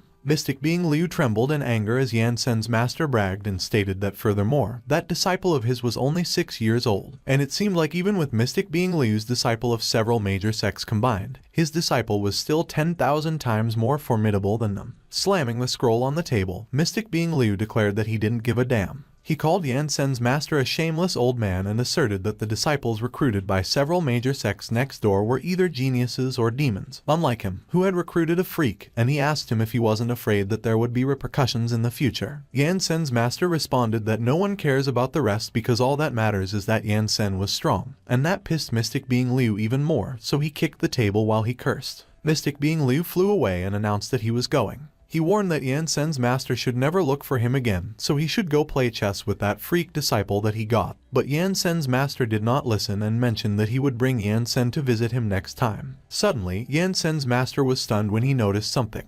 He was alarmed when he saw that the table was gone, including the scroll, and he asked where his disciple's technique went. Yan Sen recalled that in the end, the technique that he created caused an uproar in the secular world. He explained that the flames of war spread throughout the entire heaven realm, and some overconfident mortals had even challenged other immortals using his technique. So all law and order in the world had fallen into complete disarray, and the chaos lasted for hundreds of years, causing more lost lives than he did when he had gone on a rampage himself. Hu Menqi and Ran Zihao were too stunned to speak, and Yan Sen remarked that after that incident, his master forbade him from creating any more techniques and even confiscated the brush he used. Yan Sen reflected that he has also pondered on his actions, and because of his youthful vigor, he has brought a lot of devastating chaos to the people of the heaven realm. He admitted that he is a sinner, so he will not do it, and they should also give up on getting him to create new techniques. Ran Zihao tried to refute Yan Sen, but Yan Sen concluded that enough had been said, and no matter how much Hu Menqi and Ran Zihao tried convincing Yan Sen, he remained steadfast, so their dreams of learning a powerful and easy-to-use technique were killed in the cradle. Time passed just like that, and as the second half of the examination was about to begin, the blonde reporter welcomed everyone back to BB's live broadcast, and he reported that after the battle that morning, the overwhelming strength of the explosive green tortoise was proving to be triumphant. The blonde reporter narrated that for the safety of their audiences, the Rainbow Rangers released the God-class monster, Mechanic Eye, to seal the examination hall with lasers to prevent the explosion from affecting others, and they were really too considerate. However, that meant that the students inside were in a more dangerous situation than ever. He emphasized that they should cut the crap because the next team is the Academy's strongest, as the principal himself teamed up the 4 strongest students, and it looked like the principal was going all in on that one. The principal was crying as he called the Rainbow Rangers a group of assholes and exclaimed that they actually put out that type of monster, while the blonde reporter asked who the 4 strongest students were in the Academy. The blonde reporter highlighted that they are Ran Zihao, Lan Bin, Sun Xiaolu, and Hu Menqi from Class 1, and their superpowers are pyrokinesis, cryokinesis, aerokinesis, and telekinesis. The explosive green tortoise taunted them if they were the strongest representatives of that academy, and mentioned that he would be able to go home and eat once he had defeated all of them. One of the audience members remarked that nobody has been able to win against the explosive green tortoise, so it will be a miracle for the students to win at the moment, and another added that they looked like they were already preparing to give up on the battle. One of the audience members muttered to forget it as he was going home to watch his pre-recorded broadcasts, and as he sighed and announced that he was leaving, the others started to walk away with him. Back in the arena, Lan Bin mentioned that they weren't able to defeat the explosive green tortoise even with 10 of them, and to be able to win against him at the moment was practically impossible, so they should just surrender. Hu Menqi insisted that they should not give up yet, as she wanted to try defeating the explosive green tortoise, and when Lan Bin heard that, he asked her what there was to try, if she was out of her mind, and if she couldn't see that they were at a disadvantage. But Hu Menqi was determined, and she insisted that they should just give her a minute's time. Ran Zihao asked Hu Menqi if she was going to use that, and she confirmed. Sun Xiaolu got intrigued when she heard that, and she asked what that was. But instead of answering her question, Hu Menqi responded that she couldn't guarantee that it would work, but there was no other choice, so she would try her best. Ran Zihao agreed, and he declared that they would risk their lives to buy Hu Menqi time to send nukes. Lan Bin was stunned when he heard about sending nukes. One of the audience members exclaimed that everyone should look because it seems like the 4 team members of Class 1 weren't ready to give up yet, and they looked like they were preparing to fight instead. Another audience member noted that they should have known that they were at an obvious disadvantage and asked if they were out of their minds. The audience heard that someone from the arena announced that it was about to begin, so they should prepare themselves while Hu Menqi was behind them, and Hu Menqi agreed. When the explosive green tortoise heard that, he asked them if they were still thinking of preparing themselves and mocked that they should try again next year. The explosive green tortoise summoned his small versions and commanded that they should get them. Ran Zihao called Sun Xiaolu as he prepared himself, and he requested that she should send a blast of wind, which Sun Xiaolu acknowledged. Ran Zihao released a tremendous amount of fire around him. His eyes turned white as he crossed his arms and gave it his all. Ferocious flames immediately swirled around Ran Zihao. At the same time, Sun Xiaolu sent a blast of her wind, which created a fiery tornado that fended off all the small explosive green tortoise. The blonde reporter got excited, and he was speaking relatively fast as he narrated that it was the battle that they had all been waiting for. He noted that, as expected of the class with battle-type users, their reaction speed was off the charts, and it was pretty smart of them to use fire to defuse the explosion. And the wind blows away the aftershock of the explosion while it intensifies the flames, thus creating a taller firewall. However, it was a real pity that the battle-type users have turned to using their powers to defend themselves instead, and it is uncertain whether they would be able to resist for more than 3 minutes. But as long as they are able to resist for more than 3 minutes, they will be able to pass the examination, and they will become the first batch of students that were able to graduate from that school in more than 20 years. So not only will they be written into the history of the school, they will also be recorded in the history of heroes. Back into the fight, the explosive green tortoise was amused and remarked that they were using wind to increase the intensity of the flames. He smiled and observed that he would see how long they could last. The explosive green tortoise inhaled deeply, and the veins on his neck started popping again. He began spitting small versions of himself and repeated the cycle until he filled the entire area. Ran Zihao was so surprised by what he saw that his eyes were popping out of their sockets, and he couldn't help but curse. The blonde reporter was also taken aback, and he remarked that it was such a low blow. The audience was engrossed in the fight, and one of them commented that it was a bit excessive. Back into the fight, the explosive green tortoise stated that they should get them and let all those fledgling heroes know of their strength as his small versions charged forward. The tornado that was protecting the group of students was bombarded by explosions. Sun Xiaolu called Ran Zihao and noted that the intensity of his fire has gotten weaker. Ran Zihao cursed as he tried to release more fire, and he exclaimed that it was difficult to withstand it. He called Lan Bin, and as he asked him what he was doing, sitting by and watching them do all the work, he mentioned that they don't always see eye to eye, but he believed that their desperation of wanting to graduate was mutual, so he should hurry up and help them out, which Lan Bin responded he wanted to do. But they got to observe the laws of physics there, and his ice would put out his damn fire. Lan Bin is agitated as he explained that his ability was to turn the surrounding air into ice, and they are currently in an updraft, so he will only cause friendly fire if he were to use his ability, which is why his ability is a burden in that scenario. The explosive green tortoise declared that as a villain who has years of experience being the hero's punching bag, he has learned that only idiots will drag a fight that could be ended in one move. He began inhaling aggressively, and his muscles started to bulge again. The explosive green tortoise called them his dear fledglings and taunted that they should come back for their examination again next year. Ran Zihao warned that the explosive green tortoise was about to use the indiscriminate scope big explosion, and when Sun Xiaolu heard that, she exclaimed that she wouldn't be able to withstand that technique. Ran Zihao called Hu Menqi and asked if she was not ready yet. Meanwhile, Hu Menqi was just standing still, thinking about relaxing,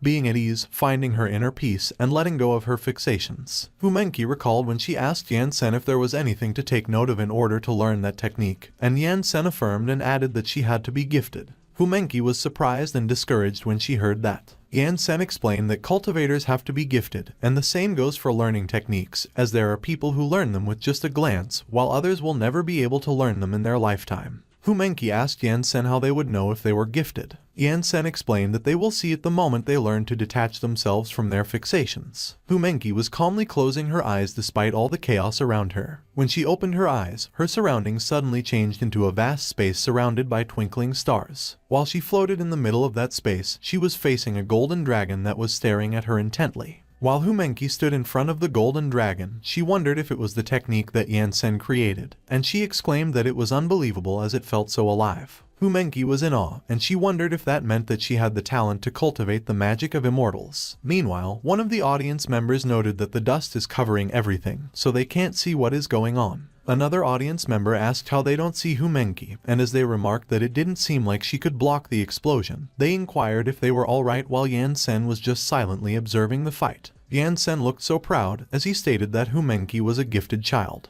Back into the arena, the explosive green tortoise continued to bulk up. One of the audience members suggested that they should look at the monster and ask to confirm if the damage would be so much greater than the last time if something like that went off. And another audience member commented that the students would sustain serious injuries. The explosive green tortoise laughed maniacally and taunted that before the little fledglings could become heroes in the future, they could just eat damn and die. Ran Zihao was pissed, and he retorted that the explosive green tortoise should eat his damn in hell. Lan Bin declared that he doesn't care anymore, so he should use his superpowers full strength. Sun Xiaolu called Lan Bin and warned that Hu Menqi was still back there. But Lan Bin didn't listen and began creating huge chunks of ice. There was also huge ice that appeared around Hu Menqi, but it didn't hit her. A huge explosion occurred, but unlike last time, the explosion was now enclosed, and the mechanic eye laughed proudly. The audience was startled and terrified as they saw the effect of the explosion right in front of their faces within the barrier, and the mechanic eye assured that they shouldn't worry because with him around, they wouldn't be harmed. Meanwhile, Yan Sen just looked at the explosion with a bored look on his face and remained silent. Back into the arena, huge chunks of ice were steaming, and as one of the audience members asked if the students would be okay in there with such a strong blast, another observed that they couldn't see anything with the smoke. On the other hand, the blonde reporter was speechless while the commentator beside him trembled and predicted that no one will ever pass the exam with that amount of power. And as he expressed his concern, he wondered how the students were doing at the moment. Suddenly, the blonde reporter saw something, and he was surprised. He saw that the students were unharmed, and Ran Zihao revealed that Lan Bin put up his skill just in time.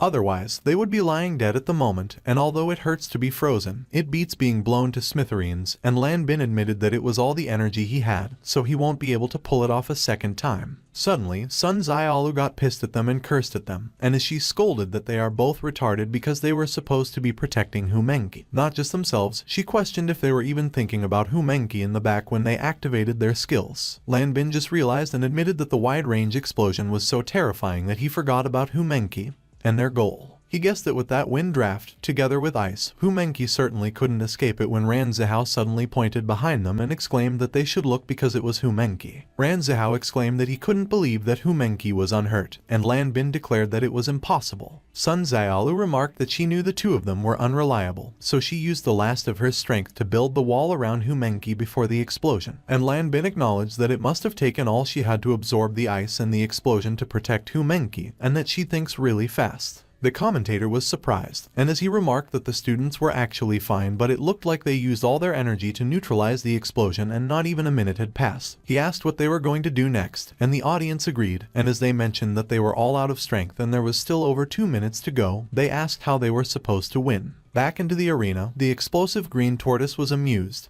and he noted that the students were surprisingly okay, but he had been saving energy for months so the indiscriminate scope big explosion could be released many more times. On the other hand, Humenki was surrounded by tiny orbs of energy, and she stated that she should let go of her attachments and let the yin and yang become one. One of the audience members saw what Humenki was doing, and he pointed at her as he remarked that they should look at the quad leader while the explosive green tortoise asked what she was doing. Humenki waved her hand in the air as she used the Kai Dragon formation technique. As she compressed the yin and yang in between the palms of her hands, Ranzihao got excited and exclaimed that she had done it. 2 golden dragons suddenly appeared in the arena, and they were hovering around Humenki. The explosive green tortoise was so surprised by what he saw that his eyes were about to pop out of their sockets. The audience was also taken aback, and they couldn't help but curse in confusion. One of the audience members asked what it was, and another commented that he had never seen such a superpower before. The commentator addressed the folks in front of the TV and stated that Humenki, the class president of Superpower Class 1, seemed to have come up with something spectacular, and as he asked if it was a superpower, he remarked that nobody there seemed to have seen anything like that before. The principal called Secretary Liu and instructed that she should go get his family tree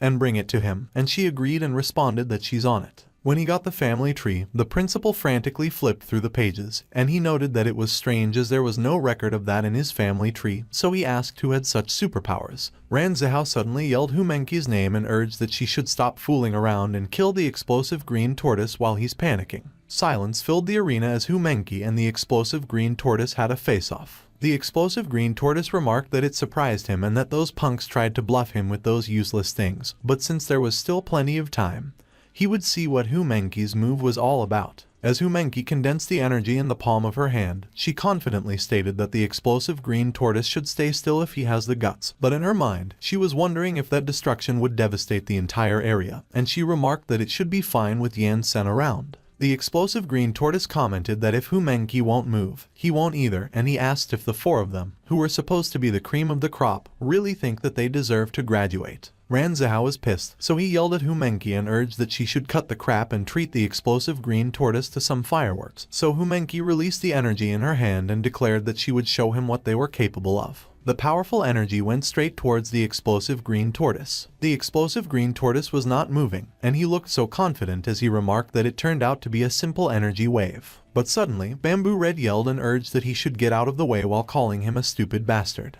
The explosive green tortoise was surprised, and he turned his head around to see where the voice was coming from. But the sudden realization hit him, and he had a deadpan expression on his face when he turned to face the attack again. The explosive green tortoise was frozen in place as he saw a huge dragon that was about to devour him. He disappeared into the light as he was devoured by the dragon. On the other hand, the mechanic eye coughed up blood as the barrier that he created began to crack, and the audience panicked when they saw that and ran away. The energy broke through the barrier and destroyed a portion of the stadium. The Rainbow Rangers watched as the energy went past them and traveled around the earth. It came back to the stadium and created a huge explosion. A mushroom cloud was visible after the explosion occurred. The blonde reporter and the other commentator were so shocked, and they were trembling in fear with what they saw. The audience also had the same expression on their faces. The explosion on Earth was so huge that it could be seen from outer space. Bamboo Blue was so surprised, and Bamboo Black asked how a mere student could unleash so much power. The principal was also so surprised that he was speechless. On the other hand, the blonde reporter was still trembling, and he exclaimed that he had worked as an anchor in the industry for more than 20 years, but for the first time, he was speechless. One of the audience members asked if Humenki was just a student, while the one behind him was calling his mommy and shouted that they wanted to go home. Humenki was speechless when she saw the huge mushroom cloud in front of her. On the other hand, Lan Bin was stupefied, and he remarked that it was a big broccoli. Humenki was trembling, and she cursed as she cried that it was supposed to detonate under the stadium. Ran Zihao called Humenki and asked her what the hell she was doing, why she didn't detonate it under the stadium, and what she was afraid of when she had Yansen. And Humenki explained that it was not exactly what she meant to do because the technique was very strange and she did not expect that she needed to manually detonate it. As the dust in the stadium began to dissipate, a silhouette could be seen, and it shouted at the students, calling them sucking jerk-offs. Ran Zihao and Humenki were surprised when they heard that. It was the explosive green tortoise, and with a huge chunk of his body gone, he was trembling in anger as he declared that he couldn't believe that he's unable to regenerate, and if it wasn't for Bamboo Red reminding him to get out of the way, he would have been killed off that day. Humenki calmly retorted that he was the only one who thought he was tough, as if they gave a fish, and as expected, it missed the target by a bit. The explosive green tortoise was enraged, and he growled that he was really pissed at the moment. Ran Zihao warned that Humenki shouldn't mess around with it and asked her if she could give it another shot. And Humenki assured that it was no problem because it does not consume stamina anyway, so she will just launch it endlessly until she gets a good hit on the explosive green tortoise. The commentator remarked that he can't even describe the battle anymore because earlier, Humenki launched a sort of nuclear bomb, but it only hit half of the explosive green tortoise's body, and there is still a minute and a half left on the clock as the battle was gradually stagnating. Suddenly, the blonde reporter realized what Humenki just said, and he asked to confirm if she stated that she could launch it endlessly. The explosive green tortoise was surprised and was trembling when he also heard that. Meanwhile, the audience was in disbelief and they wondered if Humenki was serious. On the other hand, Ran Zihao laughed and commented that it was what he liked to hear, so Humenki should hit the explosive green tortoise in the face. Suddenly, Humenki groaned in pain and Ran Zihao asked what was wrong with her. Humenki was trembling, and she confessed that she didn't know. The audience noticed it, and they exclaimed that there was something wrong as Humenki seemed to be having a hard time, and one of Yansen's students asked what was wrong with Humenki, and if she suffered the side effects of the nuclear bomb. Yansen explained that it was not a side effect. He mentioned that it was just that releasing that move requires the mind to remain serene at all times, and earlier, Humenki wavered, damaging her danshin.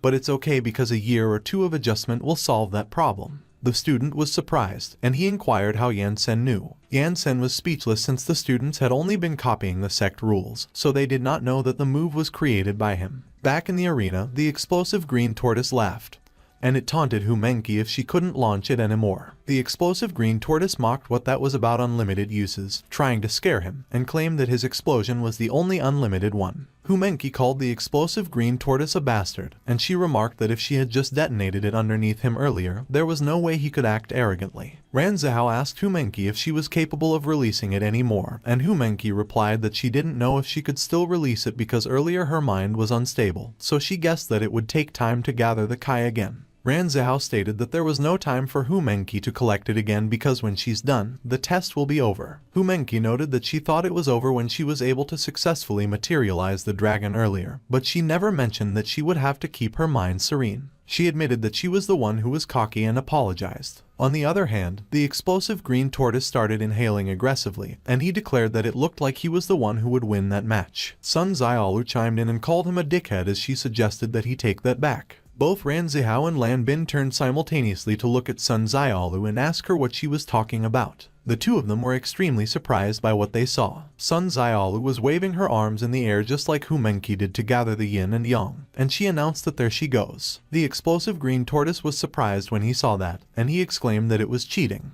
It was initially a doomed graduation exam, but due to the class representative Humenki and her nuclear bomb, the outcome became uncertain. The current situation was extremely chaotic, and everyone present became speechless because of what was happening. Ran Zihao cursed as he asked how Sun Xiaolu knew that technique too, and Lan Bin exclaimed that it was madness. Sun Xiaolu explained that it was not particularly difficult, as it becomes clear as soon as they see it, but he was just not quite familiar with it yet. Ran Zihao requested that Sun Xiaolu speak human words, and he mentioned that he didn't even learn it with Yansen helping him, but she could from just seeing it once. Sun Xiaolu remarked that the two idiots were always restless, and the other one was too stubborn, and that made the three of them speechless. Sun Xiaolu repeated that Yansen mentioned that a person who cultivates towards immortality should never be impatient, and she asked them if they still don't get it after copying the sect rules so many times. Ran Zihao observed that it turns out that Sun Xiaolu's not caring much about graduation, combined with her calm personality, led to her being able to learn the technique really fast, so if that's how it's going to be,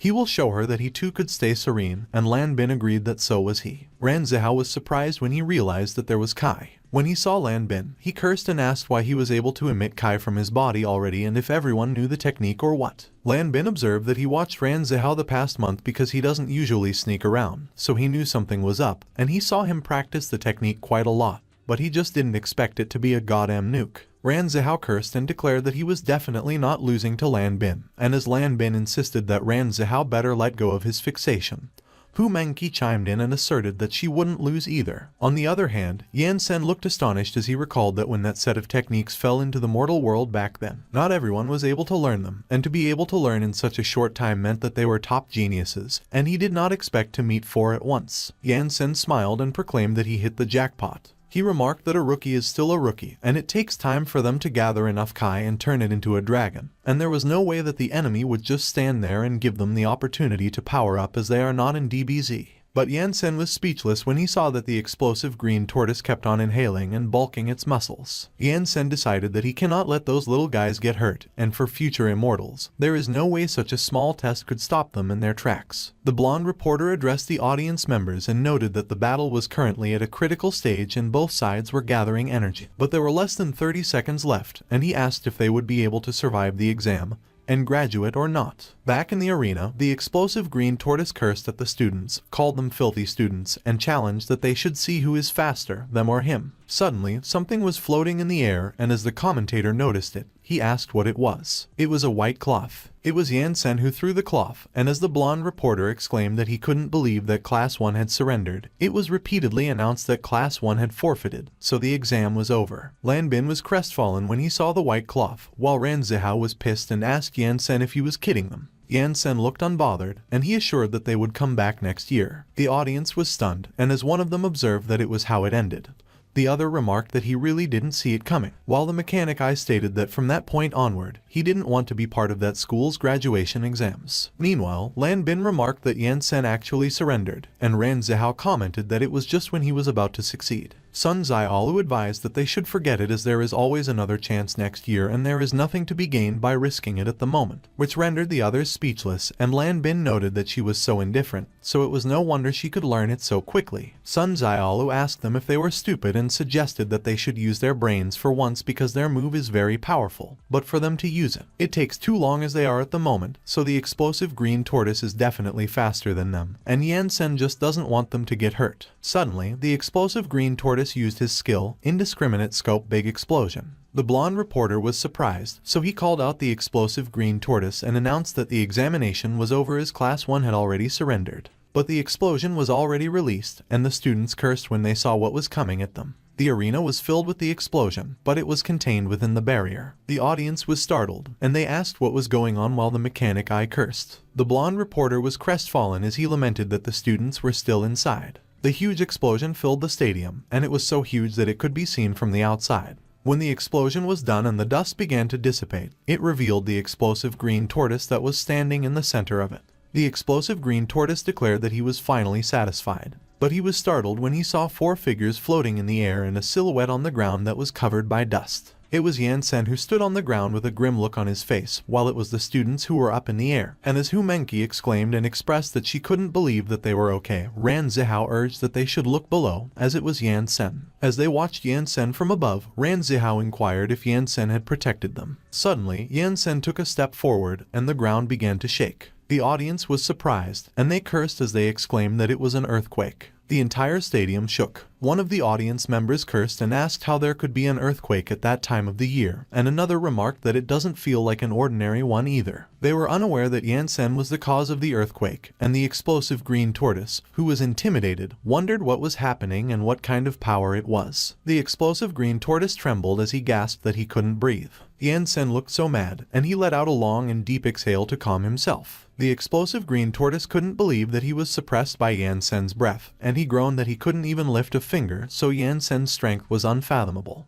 The ground began to crack, and the audience cursed as the stadium got cracks in it as well. Hu Mengqi was surprised, and as she exclaimed that Yan Sen is really furious, Ran Zihao observed that it was such a killing intent that the ground was splitting from the pressure alone. Yan Sen's eyes looked so menacing as he questioned the explosive green tortoise why he didn't follow the rules properly. The explosive green tortoise was terrified, and he confessed that he was wrong and pleaded with Bamboo Red for help. Bamboo Red cursed, and as he instructed that they should recall the explosive green tortoise, Bamboo Black immediately threw a card and acknowledged that he was on it. But Yan Sen was extremely pissed, and as he extended his hand, he declared that he would let Bamboo Black collect the explosive green tortoise's remains. The explosive green tortoise was surprised when it immediately got flattened to the ground by Yan Sen's pressure. Everything started crumbling as the ground shook intensely. Yan Sen looked unfazed as things were in chaos around him. The audience and the students flying in the air all cursed when they were affected by a strong gust of wind. Bamboo Black shivered as he muttered that it was his 5 stars level monster. The entire arena was filled with cracks, and a huge hole was in the middle of it.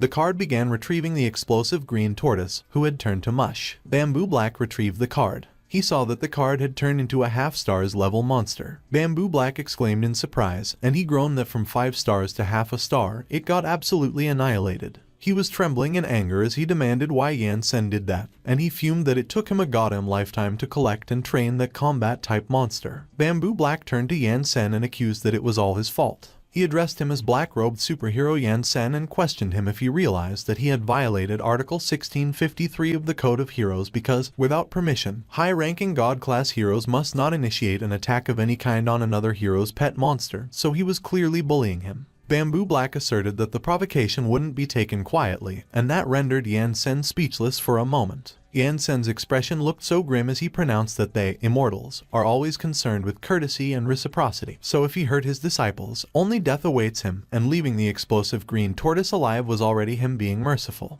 Bamboo Black retorted that it was bullfish because there are high healing psychics there, so nothing would ever have happened to the students, and Yan Sen countered that he could also heal them. But the damages to their Dantane weren't something he could tolerate, and if Bamboo Black couldn't understand, so be it because he's too lazy to explain to him. Yan Sen challenged that if Bamboo Black doesn't like it, he should come down and fight him. Bamboo Black called Yan Sen an asshole and asked him if he really meant that he was afraid of him. But suddenly, Bamboo Blue covered Bamboo Black's mouth, and while Bamboo Pink helped restrain Bamboo Black, Bamboo Blue excused themselves and suggested that Bamboo Black was just making a joke because the lowly ones dared not belittle Yan Sen so he could ignore all that he mentioned earlier. Lan Bin was lost for words as they watched what was happening, and Hu Mengqi remarked that it was the first time she had seen Yan Sen get angry. Ran Zihao looked so happy as he noted that he realized that Yan Sen is really caring towards his own. The blonde reporter exclaimed as he addressed the friends in the audience.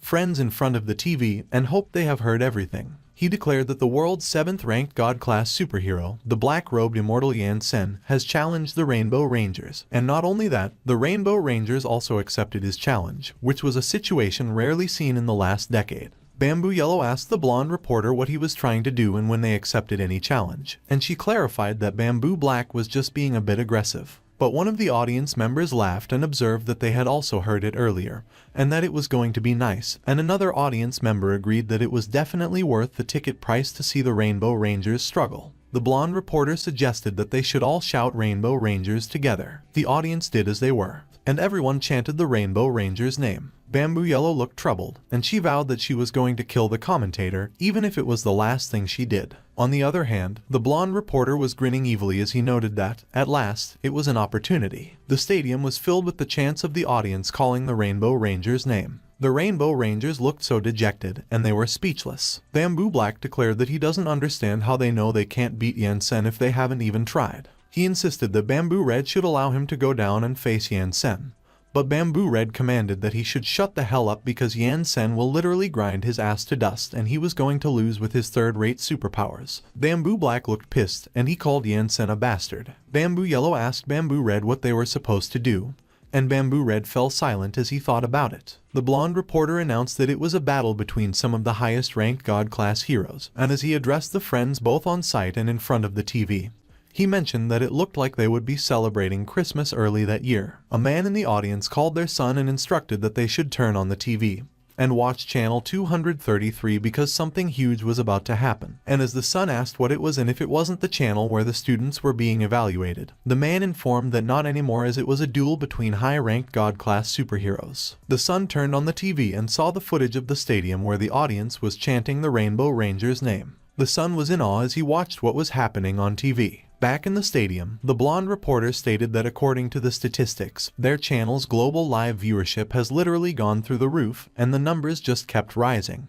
The cameras were on standby, and the blonde reporter was confident that the whole world would be watching them in less than 5 minutes. Meanwhile, in their homes, a girl urged that they should hurry up and switch to channel 233, the live broadcast of the student evaluation, because something amazing is happening. Another person got a call from someone who advised that he should put the channel on 233. In an instant, a news channel started broadcasting. A female host welcomed the audience and reported that, according to the press agency, the newly appointed God-class hero, black-robed superhero Yan Sen, ranked 7th, challenged the Rainbow Rangers at the end of the student graduation exam, and the male host thanked the audience for tuning into the midday news. The male host announced that the Rainbow Rangers apparently accepted a duel from black-robed superhero Yan Sen, who recently got his hero license, and the female host ensured that they will be broadcasting for the audience the whole time to provide them with the maximum amount of information. The director ordered to cut the crap and redirect it to the action, and the crew agreed immediately. In a hospital, someone was also watching the broadcast from channel 233. It was Lan Qi Qi, and she was watching the broadcast intently. In the northern hemisphere, the fight was also being broadcast on a huge billboard on the streets. Steel Beetle was also watching the broadcast intently. In another residence, the voice of the audience chanting the Rainbow Rangers' name filled the place. Plasticman and Machoman were drinking together inside the residence, and they were watching the broadcast as well. Back at the stadium, Bamboo Blue was in a panic, and he cried that it was absolutely hopeless. The audience was unstoppable, and they continued to chant the Rainbow Rangers' name. The Rainbow Rangers fell silent, and they all looked dejected. Bamboo Yellow was pissed, and she exclaimed that it was all the asshole commentator's fault, and she swore that she would cut his tongue out. But the blonde reporter revealed that his superpower was tongue regeneration, and he dangled his tongue out of his mouth to taunt Bamboo Yellow.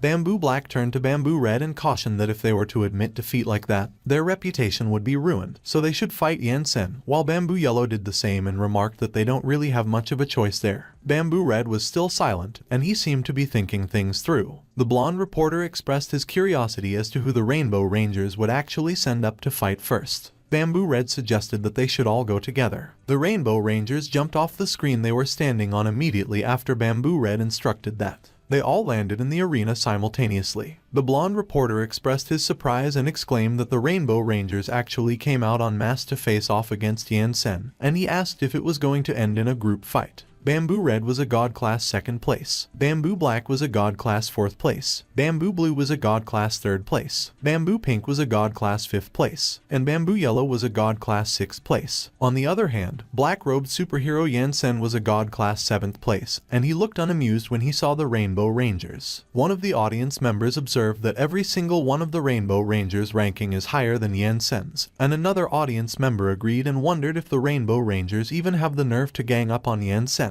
Another member of the audience recalled reading that the strength of Yan Sen was actually hyped up out of proportions over nothing, and as he asked if the Rainbow Rangers really needed to act so desperate. Another member of the audience noted that it was not clear how strong Yan Sen is, and the Rainbow Rangers were not even sure if they could win with all of them. Back at the arena, Ran Zihao remarked that he couldn't believe that the 5 of them came together, so Yan Sen should be careful, but Yan Sen simply instructed that they should head back up there first. Yan Sen glared at the Rainbow Rangers, and he looked so menacing. Bamboo Yellow was alarmed, and she got nervous when she saw that. Yan Sen extended his fingers and pointed them towards Bamboo Yellow. Bamboo Black panicked, and he urged that they should protect their healer. Bamboo Blue quickly moved in front of Bamboo Yellow. He crossed his arms and declared that serving as a meat shield was his main purpose because his body could resist even a nuclear explosion. When Yan Sen's attack exploded and hit Bamboo Blue, it shredded his clothes into pieces. Bamboo Blue was pushed back by the pressure of Yan Sen's attack, and his butt hit Bamboo Yellow's face. The two of them flew at an incredible speed and crashed into the distance. The two of them were immobilized, and their mouths were foaming. Bamboo Black cursed and called Yan Sen a bastard as he used his skill, Lightning Step. Yan Sen quickly moved his arm up. In an instant, Yan Sen caught Bamboo Black in his hand without even looking at him. Bamboo Black trembled as his helmet began to crack, and he was asking how it happened. He asked what kind of strength and speed it was, but he realized that it was not the case because Yan Sen actually raised his hand before he even moved. Bamboo Black recalled what Yan Sen did, and he wondered if Yan Sen already knew where he was going to appear before he even activated his superpower. Bamboo Black exclaimed that Yan Sen is a freaking monster. Yan Sen threw Bamboo Black far away, and he cursed as he crashed on top of the stadium. Bamboo Black crashed near the blonde reporter, and while his mouth was also foaming, the blonde reporter asked him if he was okay. Back in the fight, Bamboo Pink was in the air and she released multiple missiles. She gathered them all and created a huge missile. Bamboo Pink used her skill, Super Submunition. She threw the huge missile towards the ground and shouted that Yansen should eat it. The huge missile was charging towards Yansen at an incredible speed. As it was about to hit Yansen, one of the audience members recognized it and exclaimed that it was Bamboo Pink's giant submarine warhead.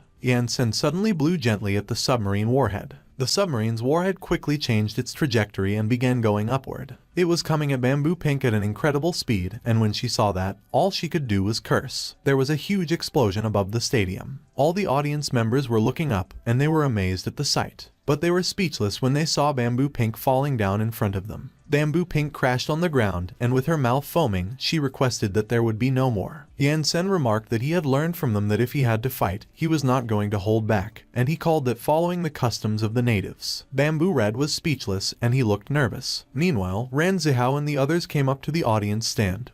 And when they arrived, he asked Xiao Lu and Xiao Yi how it was and if the battle had begun yet. One of the twins looked at them awkwardly and responded that it was already over. Both Ran Zihao and Lan Bin were surprised by what they heard. As if right on cue, the blonde reporter commented that the Rainbow Rangers were all slaughtered in less than 3 seconds with only their leader still standing, and it was completely beyond anything they could have imagined. The audience was in disbelief, and one of them asked which son of a witch claimed that Yansen's strength was overestimated.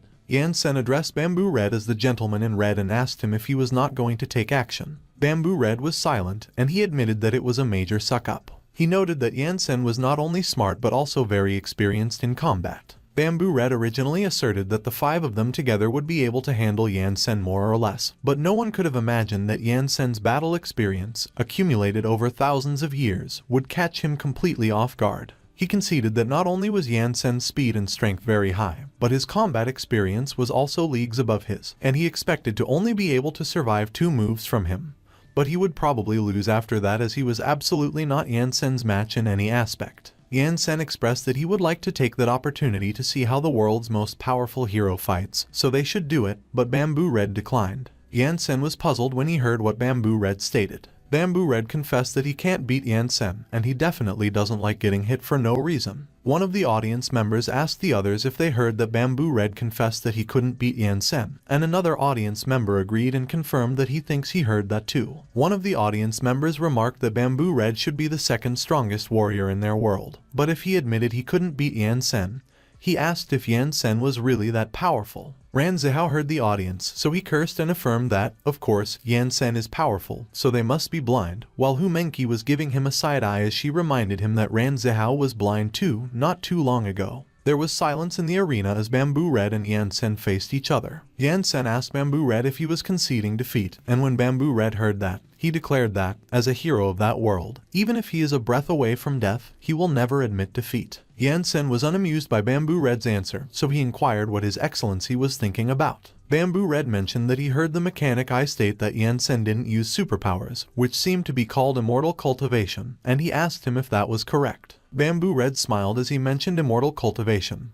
and he asked Yansen if he had ever heard of the ancient heroes. Everyone was surprised when they heard Bamboo Red mention the ancient heroes. Yansen stated that he heard that the strength of those ancient heroes in that world was above the level of most immortals in his. Bamboo Red raised his arm and used his skill, molecular synchronization. He fired multiple rays of energy, which went to enclose the other Rainbow Rangers. Yansen was amused, and he asked Bamboo Red if he could heal too. Bamboo Red replied that it was something like that and that they vowed back that they would not release that power until it was absolutely necessary, and currently, it is the 2nd time they have had to use that last resort. Bamboo Red called the others and instructed that they should get up as it was show time. The other Rainbow Rangers quickly flew and gathered up in the sky. They assembled around Bamboo Red, and as Bamboo Black asked Bamboo Red if he was serious because they had not been able to control that thing until that time, Bamboo Pink commented that when Bamboo Red urged to go together, it turned out that it was his plan all along. Yansen was speechless as he was surprised by what the Rainbow Rangers did. Bamboo Red declared that they would let Yansen experience the highest level of power their world has to offer. Yansen was uninterested as he asked the Rainbow Rangers to confirm if they were going to transform like the other idiots from before. The Rainbow Rangers explained that morphing with that thing 20 years ago forced them to stop fighting for a while, and they pulled out some devices and called for Megazord. They simultaneously pulled out cards. The Rainbow Rangers inserted the cards into each of their devices. A huge summoning circle appeared in the sky, and as the Rainbow Rangers jumped towards it, Ran Zihao cursed due to surprise, while the blonde reporter remarked that they were really unleashing everything they had, while Yan Sen still looked unamused. A mecha was summoned. The blonde reporter asked what it was. The mecha began flexing its parts and it let out a battle cry. It was the ancient Super Mecha N0, which hovered over the stadium, and it was huge. The audience expressed their surprise while Ran Zihao was asking what super it was, and the blonde reporter confirmed that it was Ancient Heroes and that it turns out that the stories were true. On the other hand, Yan Sen seemed amused by what he saw. He looked excited as he exclaimed that it looked really fun. The blonde reporter addressed the friends on both viewers and audience, and he recalled reading that 10 years ago, in the Great War, they once used that thing, and it was only thanks to that they could achieve the peace they have at the moment, yet there was no footage of it. He mentioned that the only ones who actually saw it were probably the world's top heroes, but he never mentioned that the big guy was in fact an artificial ancient hero, so they have really squeezed their tickets for all their worth that day. The audience was in awe, and they remarked that it was massive, while Ran Zihao exclaimed that it was the first time he had seen such a thing.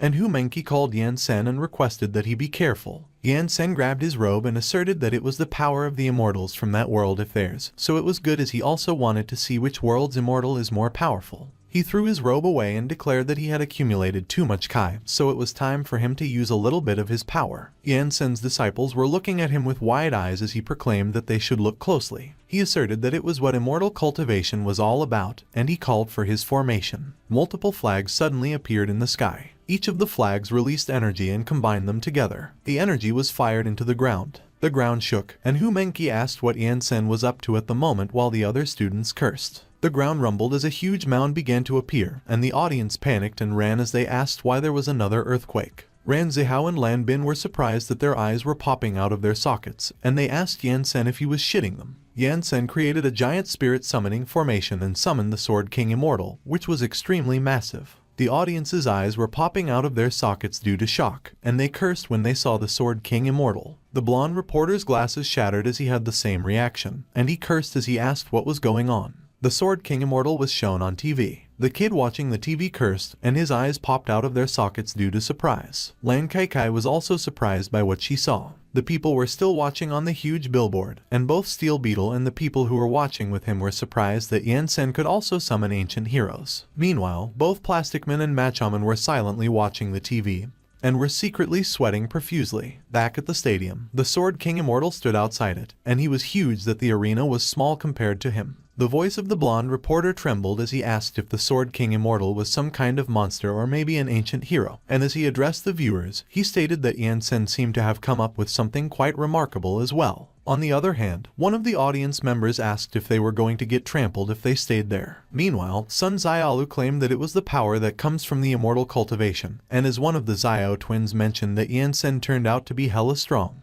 Hu Menqi remarked that she told him, but he never believed her. The Sword King Immortal suddenly spoke, and as he thanked Yan Sen for summoning him, he declared that he was awaiting his orders and called him his lord. Yan Sen, who seemed to be in the Sword King Immortal's consciousness, responded that there was no need to be polite and asked the Sword King Immortal if he saw the guy in front of him. He instructed that the Sword King Immortal should go sharpen his blade on that guy. On the other hand, Bamboo Yellow and Bamboo Black were astonished, and as Bamboo Yellow questioned that Yan Sen has a similar skill too, Bamboo Red looked both nervous and excited as he admitted that he should have guessed. The ancient Super Mecha commented that after all those years, Bamboo Red and the others finally remembered that he existed. Bamboo Red explained that there was just no decent opponent before, but at that moment, the ancient Super Mecha should look in front of him. The Sword King Immortal and Ancient Super Mecha were facing each other, and as the Ancient Super Mecha remarked that they had quite the contender, the Sword King Immortal responded that it was how it was. The Sword King Immortal reassured that the Ancient Super Mecha shouldn't worry because he will cut him cleanly with a single slash and promised that he won't feel a thing. But the Ancient Super Mecha countered that 1 second is enough for him to chop the Sword Immortal King in half. While the blonde reporter changed his broken glasses, the other commentator insisted that it was no joke, so someone needs to stop them.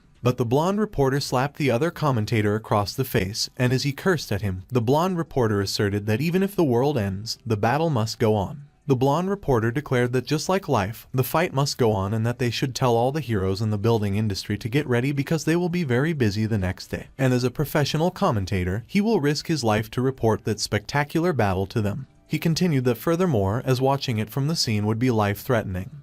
He urged the audience to quickly evacuate the venue, but the blonde reporter was surprised when he noticed that the stadium was empty, and he wondered where everybody was. Ran Zihao was running away with the others with all their might, and he explained that they started running long ago, so there was no need to tell them. A few moments earlier, the mayor of Y City commanded to evacuate to the cliffs in the back areas of the city for refuge, and as they all gathered by the cliff to watch the fight, one of them remarked that it was huge. Ran Zihao pointed out that it was clearly an exam a few minutes ago and questioned how it escalated that quickly while the blonde reporter was carried into the cliff by the other commentator, who flew with his wings, and as he addressed the friends in front of the TV, he commented that the fight didn't even start yet, but it was already quite a jaw-breaking view. Back in the fight, the ancient super mecha prepared to grab his sword. The ancient super mecha widened his stance and mentioned that there was a saying in their world that if one could extend their hand in a split second, no one would know that there was a fight. The Sword King Immortal began to draw his sword and agreed. The ancient super mecha suddenly charged and used overdrive. On the other hand, the Sword King Immortal charged as well and used Kai Overload.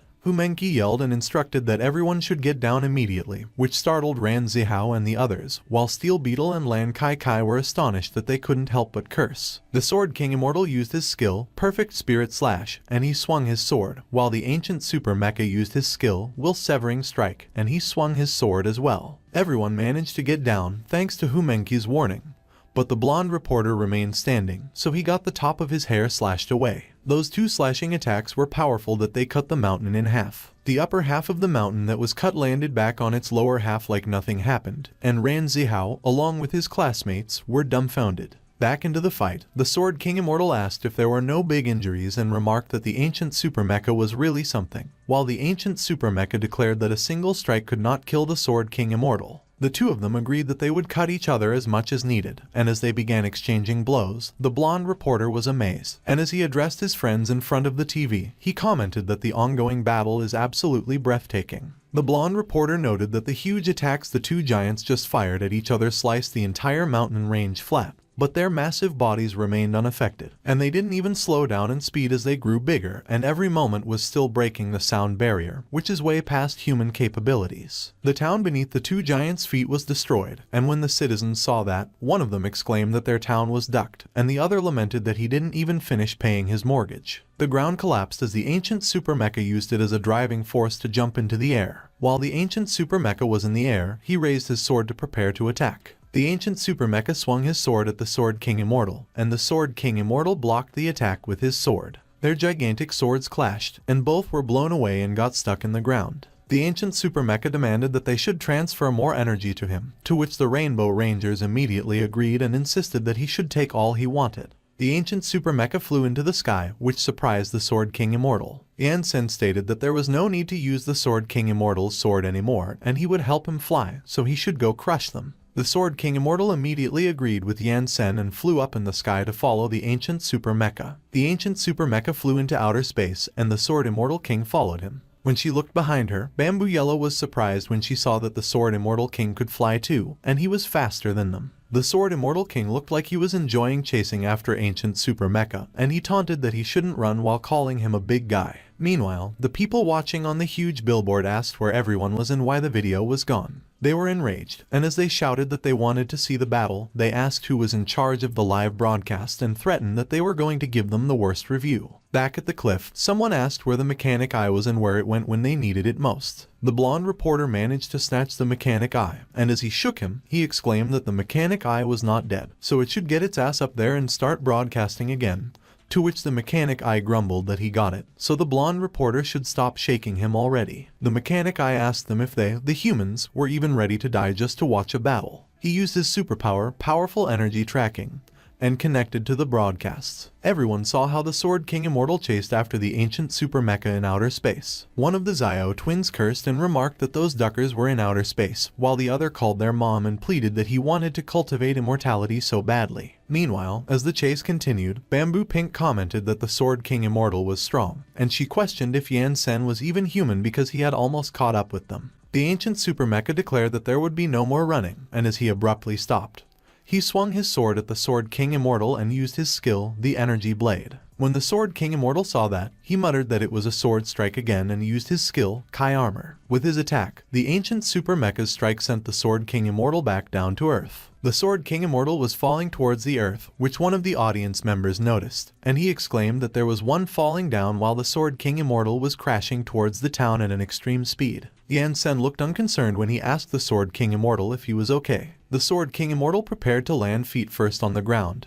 and he boasted that he has never been better. The entire town shook, and the part where the Sword King Immortal landed crumbled. When the governor saw that, he exclaimed that they should look at what was happening to his city, and he fainted due to stress, which alarmed his bodyguard. The governor was trembling in the hands of one of his bodyguards, and as the bodyguard pleaded that the governor should pull himself together, another bodyguard cried that the governor couldn't die like that. Back into the fight, the Sword King Immortal picked something up and threw it towards the sky. It was a huge chunk of land, and when the ancient Super Mecha saw that, he cursed, and Bamboo Pink shouted that the ducking beast threw half of the city all the way up there. Suddenly, the ancient Super Mecha cut the land in half and chuckled that he was just kidding because it was nothing much. But the ancient Super Mecha was surprised when he saw that the Sword King Immortal suddenly appeared in front of him, ready to deliver a punch. The Sword King Immortal managed to land his punch on the ancient Super Mecha's face, and he declared that they should play his way. The Rainbow Rangers inside the ancient Super Mecha could feel the vibrations caused by the Sword King Immortal's punch, and they exclaimed their alarm. The Sword King Immortal suddenly hopped away from the ancient Super Mecha and returned to grab the ancient Super Mecha's leg. He began twirling the ancient Super Mecha around while laughing maniacally. The Sword King Immortal threw the ancient Super Mecha and commanded that it should go back to the ground. The ancient Super Mecha crashed into the sea near some naval ships. While looking down towards the earth, the Sword King Immortal muttered that they should clean the dishes. The ancient Super Mecha called for the healer and requested that they help him fix the damage, to which Bamboo Yellow reluctantly agreed. He began charging up, and the waters around him were pushed away. Lightning strikes appeared and the ocean turned fierce when the ancient Super Mecha continued to charge up, and as the people asked what it was, if that was some kind of air blast, another remarked that since it was an ancient hero, it might be some kind of special ability or something.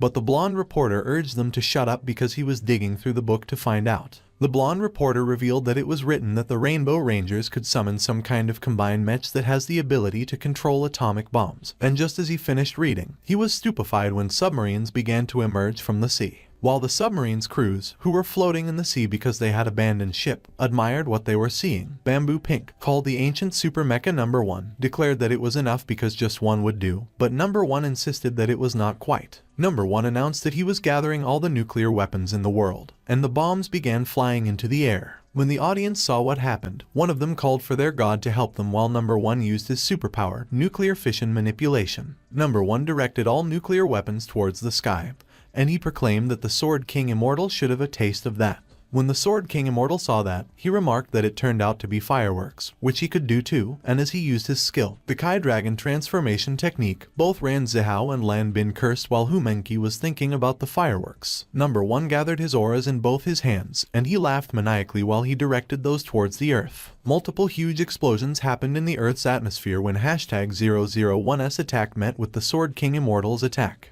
The blonde reporter addressed the ladies and gentlemen and exclaimed that they were literally nuking each other in outer space, and that the whole sky was lighting up like it was New Year's Eve, and as they watched the explosion, both Ran Zihao and Lan Bin were just trembling and speechless while Hu Menqi warned that they would die if they kept fighting like that, and the audience was all angry at the blonde reporter and blamed him while calling him a bastard. But the blonde reporter just waved it off and assured them that they should not get ahead of themselves because they were not dead yet. He continued that back to the main subject, according to the book, the big mecha is named No. 1, but since the Rainbow Rangers were rarely releasing it, they have close to nothing on it except that it was only one of the known ancient heroes, and the reason why No. 1 has survived since ancient times is because it was a machine. The blonde reporter shared that the book also mentioned that No. 1 possesses a collection of all the superpowers of the many generations of Rainbow Rangers, which translated to an almost unlimited number of superpowers. It has Bamboo Red's synchronization, Bamboo Blue's hardening, Bamboo Black's lightning step, Bamboo Pink's artillery, and Bamboo Yellow's healing. No. 1 directed another set of bombs towards the sky. He called Bamboo Black, and Bamboo Black responded that he got it. No. 1 suddenly appeared behind the Sword King Immortal as he used the skill Super Lightning Step, and he proclaimed that it was his win. But as No. 1 swung his arm, the Sword King Immortal quickly moved behind him and taunted that he was still too green. But when the Sword King Immortal was about to deliver his attack on No. 1, No. 1 also disappeared. The outer space was filled with explosive sounds. Everyone was dumbfounded as they looked up in the sky, and the blonde reporter cursed due to surprise. Number 1 and the Sword King Immortal were exchanging punches, and the fight seemed to be equal. While the blonde reporter was still dumbfounded, one of the commentators asked how long they had been fighting and if they would ever run out of stamina. And as one of the audience members urged him to read the book faster, the blonde reporter came back to reality and agreed with the audience. Both Number 1 and the Sword King Immortal were dodging the attacks they threw at each other. Their attacks were fast and strong that only the impact could be seen in outer space. Suddenly, Number 1 and the Sword King Immortal moved away from each other. And as the two of them turned to charge at each other, Number 1 called for Bamboo Blue, and Bamboo Blue acknowledged that he was on it. Number 1 swung his arm as he used his superpower, Machine Hardening, while the Sword King Immortal did the same, and he commented that he knew that low-grade technique too. Everything around them vibrated as their fists collided with each other. The earth shook, and everyone screamed. Number 1 and the Sword King Immortal distanced themselves from each other again. Bamboo Pink inquired if Yansen's stamina was bottomless, while Bamboo Black commented that it was quite a tough fight, and Bamboo Red kept quiet, and he seemed to be thinking about something. Meanwhile, the blonde reporter who was reading the book revealed that he had found that it was Bamboo Red's ability, Atomic Synchronization, which acts as the power generator for Number 1, and one of the audience members confirmed that it was how it was. The blonde reporter addressed the viewers and friends and explained that the reason why Bamboo Red could become the world's second superhero was because his superpower was different from others, as superpowers like physical strength have a limit cap. But Bamboo Red's atomic synchronization doesn't seem to have one. He elaborated that it meant that as long as Bamboo Red could act as a generator for Number 1, it would have unlimited stamina. But it doesn't explain how the Sword King Immortal on the other side could fight for so long, seemingly without straining himself. Back into the fight, Yansen mentioned that with so much Kai in his body, it would take a few of Bamboo Red's lifespans before he began to run out, and he was not busy at the moment, so Bamboo Red could take as long as he needed. Bamboo Red called Number 1 and stated that he consented to the fusion, which amused Number 1, and he asked Bamboo Red if he was serious. Bamboo Pink protested that there was no way and asked Bamboo Red what would happen if he couldn't come back, to which Bamboo Black agreed and remarked that it was just a duel, so there was no need to put his life on the line. But Bamboo Red grinned and declared that since it was a duel, he might as well give it his best, and Number 1 commented that it was well stated. He pressed a button, and as he announced that they should do it, a door started closing on him, and it completely shut him inside. Number 1 began releasing a tremendous amount of energy, which surprised the Sword King Immortal. Number 1 kept charging and releasing energy, and Yansen was amazed. Meanwhile, on Earth, the ground was shaking, and as someone asked what kind of move it was, another suggested that the commentator should check the book, but the blonde reporter responded that there was nothing about it. A sun suddenly appeared behind Number 1, and as he used his skill, super-powered controlled fusion, he called Yansen an immortal cultivator and proclaimed that it was time to put an end to that. The blonde reporter exclaimed and noted that he could see that the sun itself was the result of nuclear fusion to form a massive energy, more powerful than any nuclear weapon ever made, and that Bamboo Red and Number 1 fused together to generate unparalleled levels of energy were capable of controlling even the power of the sun. But someone grabbed him by the collar and demanded if he still had the nerve to comment when they were all going to die. Back into the dark outer space, a huge ball of light continued to gather energy. Number 1 directed the energy to the Sword King Immortal and challenged him to come face that. The Sword King Immortal responded that it was excellent, and as he questioned how he could refuse a heartwarming invitation, he asserted that they, the Immortals, also have their own means, so he would show Number 1. Yansen agreed with the Sword King Immortal and conceded that he would let him have all the Kai he wanted, but he should remember not to kill anyone. The Sword King Immortal started creating a circle with the palm of his hand as he acknowledged that he understood. He immediately created a huge ball of energy, which he raised above his head. 2 golden dragons made of energy were making their way towards the energy the Sword King Immortal created. When the people on Earth saw that, one of them exclaimed that it was the end of the world, while the blonde reporter urged everyone to get down. Number 1 fired the energy that he gathered. He used his skill, the nuclear fusion heat blaster, and directed it at the Sword King Immortal. Meanwhile, the Sword King Immortal swung his arms and prepared the palm of his hand. He released powerful energy through the palm of his hand and used his skill, the ordinary foundation establishment of Lesser Tian Zion Immortal. The 2 powerful attacks met, and the horizon was filled with light. everything turned white, and as number 1 started to get dissolved by the energy, the Rainbow Rangers inside it expressed their surprise. Number 1 groaned in pain as it began to disintegrate and crumble, and the Rainbow Rangers inside were surprised. On the other hand, the Sword King Immortal was surprised as well. The people on Earth also turned white, and they were also so surprised that they couldn't help but curse. The powerful energy lit up the other side of the Earth, and it was very visible through outer space. As the light disappeared, everything turned silent. Yansen stood there in the Sword King Immortal's consciousness, and he observed what happened.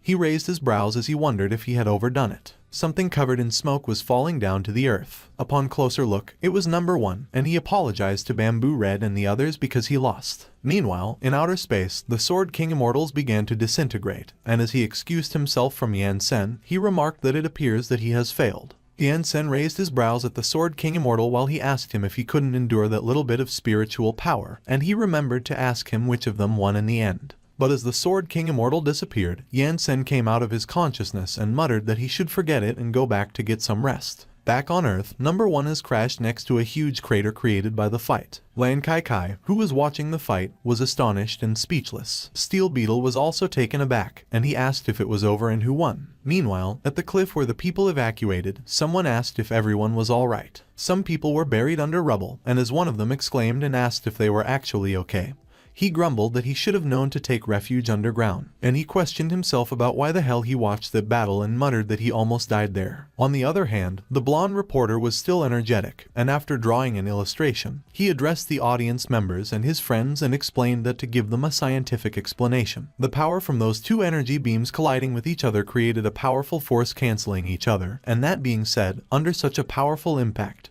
them being alive was simply a miracle. The mechanic Eye was pissed, and he yelled and exclaimed that without him, they would be dead. While Sun Xiaolu helped Hu Mengqi up, Hu Mengqi commented that it was scary, even if they were even fighting in outer space, and Lan Bin observed that it was just an exam at first, yet it ended up like that, such a big city, just done like dust in the wind. Ran Zihao tried to be optimistic and noted that there was still a little bit of it left, and their school was far from the test side, so it should still be there, but Lan Bin was dejected, and he lamented that his house was gone. Meanwhile, one of the audience members asked who won in the end and if they did not know yet, while another audience member used a pair of binoculars and suggested that they should look ahead because it looked like they were coming down. The blonde reporter quickly called the mechanic Eye and requested that it should take him to the scene to see how his master was doing, which rendered the mechanic Eye speechless. Sun Xiaolu proposed that they should go check it out too, and as Lan Bin asked how they could get there when they couldn't exactly fly, Hu Mengqi suggested that they should go and borrow flying gear from their classmates. A few moments later, the mechanic Eye was speechless as it flew while someone was grabbing at him.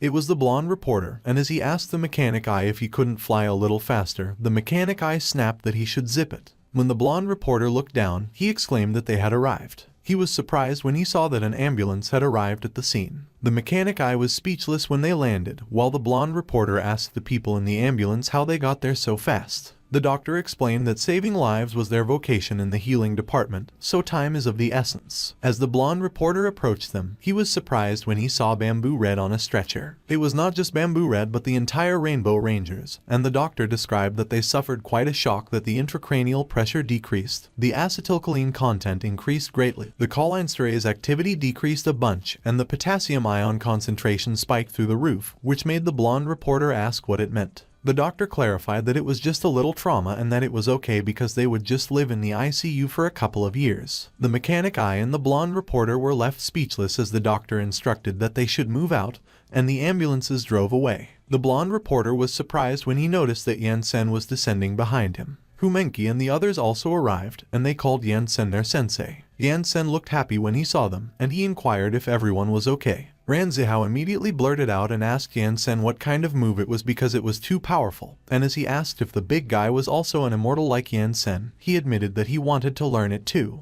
Everyone was disappointed when Yansen explained that the Sword King Immortal was just a type of summoning formation to call for a sword spirit belonging to the heavenly realm, and if they wanted to learn it, they would have to wait for 40 years, give or take, to reach the Kai refining stage because that formation requires a huge amount of spiritual power to provide the basic power needed to release it. They all were shrunken and dejected when they heard that it would take 40 years just to start gathering Kai. Suddenly, Lan Bin remembered to ask who really won in the end. which made Ran Zihao ask him if he was blind, and he responded that of course it was Yan Sen. Yan Sen remarked that winning or losing isn't important because they have to learn to respect the opponent, as they were also very strong and could actually contend against a summoned Great Spirit even if they couldn't beat it. While Bamboo Red was hooked up into a breathing apparatus, Yan Sen commented that he considered them the strongest individuals he had met in their world. The mechanic eye and the blonde reporter were speechless as they watched Yan Sen's student ask him if he was being serious when he mentioned that it takes 40 years to enter the Kai refining stage, and Yan Sen remarked that it depends if they were gifted because it took him 3 days back then. The blonde reporter was confused and he asked what was going on. Eventually, the fight finished with a tiny little move from Yan Sen, making 2 big guys vanish instantly, putting an end to the epic showdown, and since then, no one in the world has dared to question the strength of the teacher, nor would they claim that he was a fraud because Yan Sen also smoothly crushed the Rainbow Rangers and became the second most powerful superhero in the world. The next day, the world was flooded with reports from large news agencies to small promotional brochures, informing the world of its new strongest fighter, black-robed man, Yan Sen. Thankfully, the impact was quite a distance from the earth, and the school was spared in the far corner of the city, so most of the students chose to pitch their tents in the school and wait for the heroes of the construction department to restore the city. The roof of the classroom where Yan Sen was teaching was gone,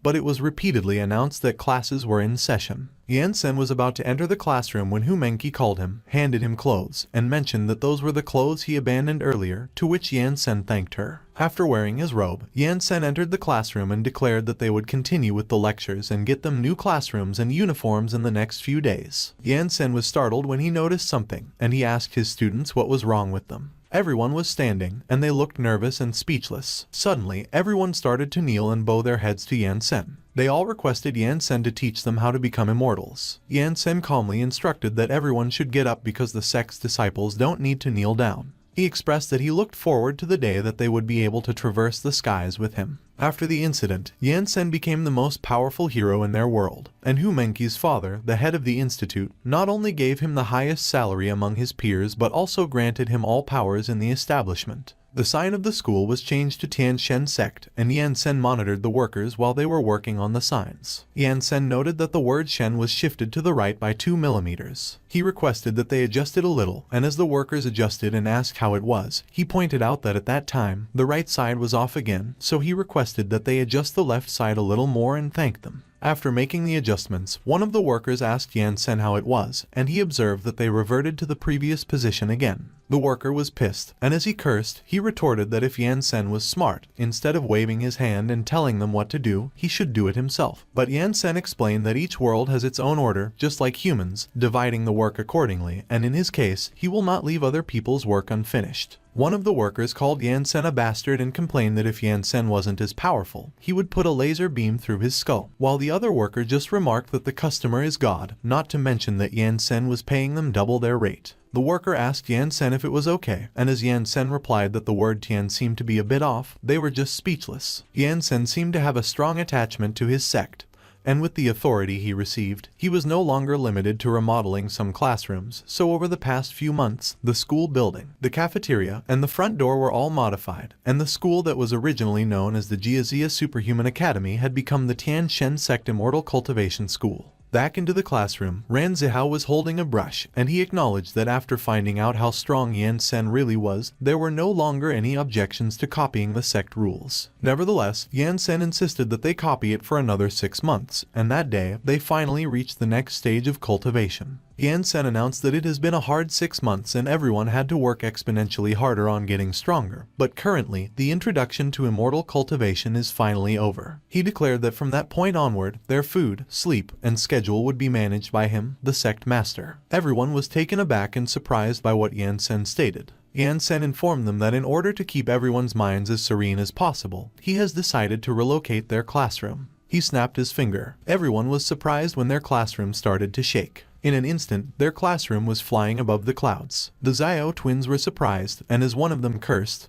the other asked if they just teleported. The students were astonished, and they asked what that place was. Yan Sen calmly explained that they would start the lesson at 12,000 meters above the ground that day. He hoped that they would study diligently, and the students were scared. while one of the Xiao twins called for their mommy. Meanwhile, Ran Zihao was shrunken, and he muttered that her mom doesn't have to worry about him skipping classes anymore. He was speechless as he kept looking out the window. Just like that, Yansen moved their classroom 12,000 meters in the air, and since then, the idea of lazing around and playing outside has been completely obliterated. After some time, the class went to Antarctica, and as Yansen supervised their running, he instructed that they should run fast and steady. Yansen was flying beside his running students, and he explained that starting that day, there would be 12 hours of uninterrupted gender-equal training, and that week, they would do 10 kilometers in the morning on Tuesday, Thursday, and Saturday, with 10 kilometers in the afternoon and evening every other day, and that they should train themselves physically and hone their bodies beyond human limits, and his students cursed when they heard that. Some time has passed, and somewhere in the Pacific, Yansen was leisurely lying on a small moving boat, and he stated that just like running, they would do swimming 10 kilometers in the morning, 10 kilometers in the afternoon, and 10 kilometers in the evening with the same schedule because if they wanted to acquire the power to move mountains, they shouldn't stop.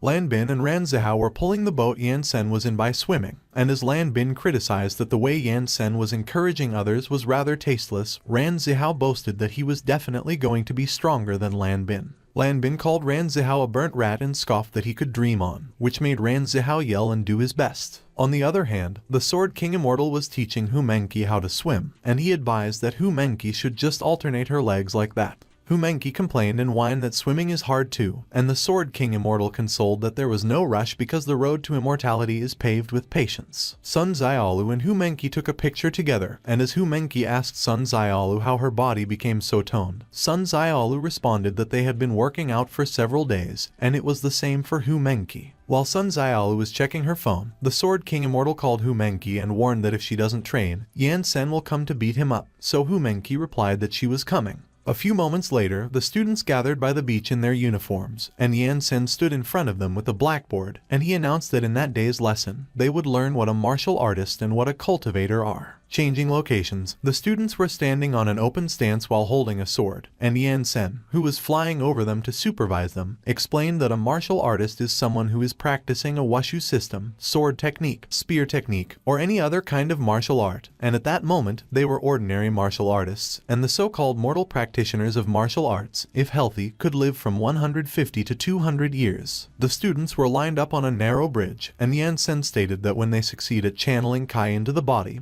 and using it to nourish their body, they will be able to live far longer, and the necessary condition to reach Kai refining is to achieve the peak martial artist stage, which is the limit of all human beings. Yansen noted that speed, strength, and spiritual power would all transcend the limits in order to absorb Kai into one's body, which is why they were urged to train themselves every day. He mentioned that everyone has something called a danshin, and after reaching its limits, the danshin will have enough capacity to absorb and assimilate the spiritual essence of heaven and earth, which they call the Kai refining, and the mortals in his world like to refer to the energy inside their bodies as true Kai when in fact it is just spiritual energy. Time passed one day after the other without the students realizing how long they had been practicing. Yansen was chopping ingredients. He was cooking with Hu Menqi assisting him, and as he requested that she should pass him the salt next to her for a second, she agreed. A few moments later, Hu Menqi went to place a dish on one of the tables, but she was startled when she saw that Ran Zihao and Lan Bin were already stuffing their faces, so she asked them why they were always so lazy when Yansen was cooking for them every day. But Ran Zihao replied that he didn't know how to cook, and it certainly would not be as delicious as Yansen's fine cuisine, and Lan Bin added that Hu Menqi should come too because there would be nothing left if she didn't start eating soon.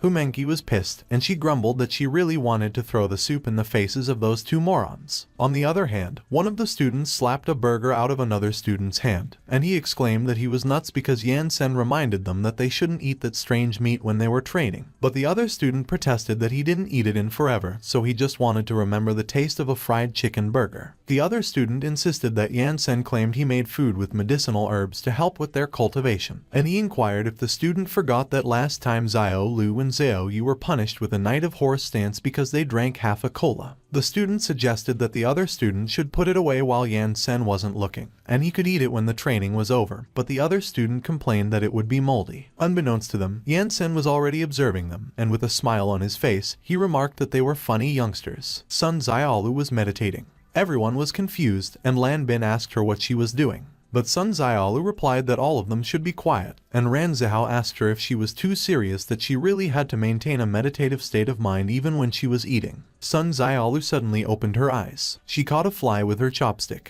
Everyone was surprised by what she did that they couldn't help but curse. Sun Xiaolu was pleased, and as she exclaimed that she finally did it, she called the fly a nasty little bastard. Everyone was in awe when they saw what Sun Xiaolu did, while Yan Sen was pleased. Yan Sen announced that they got their first peak martial artist realm disciple. One of the students suddenly slapped the table and declared that they were full. It was Ran Zihao, and he was stomping as he went to Yan Sen and demanded that they should keep practicing because he will swim 30 kilometers at that time. While Lan Bin followed him and boasted that he will swim 40 kilometers, but Yan Sen insisted that they shouldn't waste food and that they will continue after they have eaten everything. Ran Zihao and Lan Bin looked dejected, but they both agreed. Although Yan Sen's training was harsh, he still took them to the hot springs from time to time, and he explained that it was a medicinal bath that would also help them with cultivating. And they also had the chance to experience what it was like to take a bath 12,000 meters in the air, but they were just a little afraid of falling. While the students were struggling with their training, some subtle changes were taking place in certain parts of the world, and one farmer was surprised when he saw the sky shatter and something come out of the hole. 2 blades were coming out of the crack in the sky. The farmer was stunned, and he asked himself if the sky had cracked open. Meanwhile, in a galaxy far, far away, multiple spaceships were traveling together. A man with a lightsaber was targeting the Earth, which was 130 million light years away, and he proclaimed that the Empire would be long-lived. On the other hand, at the Superhuman Alliance headquarters building, the area was quiet. Inside the building, there was some sort of machine that seemed to be containing a person whose vitals were being closely monitored. The system reported that there was a planetary crisis detected, so it was requesting the awakening of the number 1 god class, so it has permission to wake up. Black smoke came out as the doors opened. A person wearing red boots came out of the door. 2 years later, back at Tian Shen Sect Immortal Cultivation School, there were 2 people moving around the field at an incredible speed, and they were celebrating. One of them was Ran Zihao, who shouted that it was how it feels to channel Kai into his body, and it was amazing. The other one was Lan Bin, and as he ran past Ran Zihao, he called him a noob and mocked that he should shut up.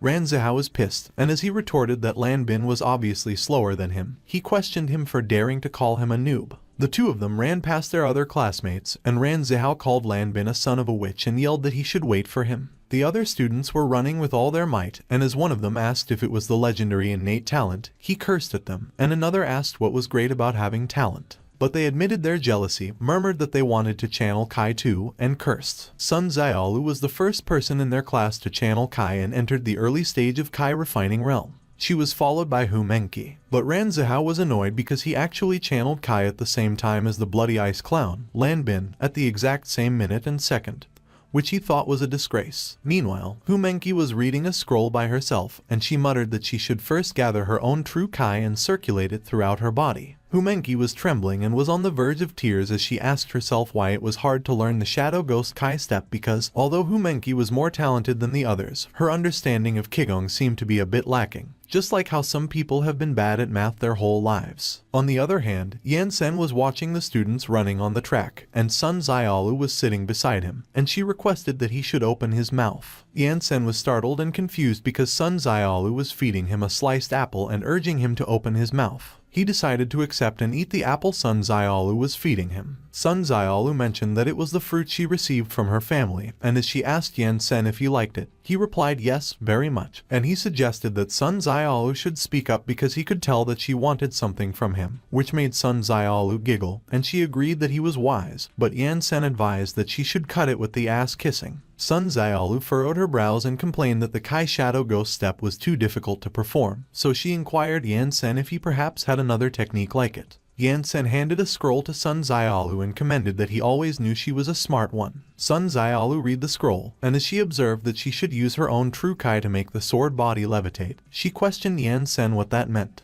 Yan Sen explained that it was the Imperial Sword Art, and with that, Sun Xiaolu could use any sword to fly. Yan Sen stated that it was the Imperial Sword Art, and with it, Sun Xiaolu would be able to fly. Ran Zihao and Lan Bin were surprised when they heard what Yan Sen mentioned. Hu Menqi also heard it, and she asked herself if Yan Sen claimed that they could fly. She remarked that there were many wonderful techniques, but she shouldn't rush it, as she must first learn how to use the Shadow Ghost Kai step. Hu Menqi cursed as she questioned why that technique was hard to learn.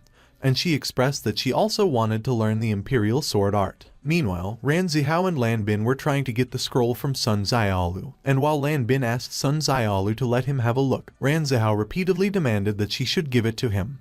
But Sun Xiaolu responded that they shouldn't even try because it was hers. Although cultivation was tough as hell, after entering the Kai refining realm, it became so much more enjoyable because, as long as they had Kai in their bodies, they could use all kinds of bizarre and amazing skills, and not only that, those who reached Kai refining, in addition to individual skills, could also use the magical arrays. They were putting up flags in the field, and one of the students noted that every day, Yan Sen taught them both Qigong and arrays, the lightning array, the 8 trigrams mesmerizing array, and many more. While the students were putting up flags in the field, Yan Sen explained that because those arrays consume a huge amount of spiritual power, they need to team up in order to use them. And an array is, based on the location of the spiritual energy of heaven and earth, a layout of flags set in a certain way to manipulate its concentration and frequency in order to summon the elements. Suddenly, Yan Sen hit Ran Zihao with a bamboo stick and scolded that it was the wrong position, which made Ran Zihao curse. Lan Bin was secretly snickering on the side while Yan Sen warned that he would smack Ran Zihao every time he placed it wrong, and Ran Zihao was on the verge of tears as he admitted that he understood. But Yan Sen asked Lan Bin what he was laughing at when the same goes for him, and Lan Bin expressed his pain as he got hit. Yan Sen emphasized that when releasing the spell, they must make sure the flag is in the right spot because flags mispositioned will backfire, so they should do it carefully. Meanwhile, the other students were still running around the tracks, counting their tempo. One of the Zio twins wondered how many more years those of them without innate talent will need to reach Kai refining, and he was unaware that the girl behind him was already out of breath. It was Chen Qishan, and she was exhausted.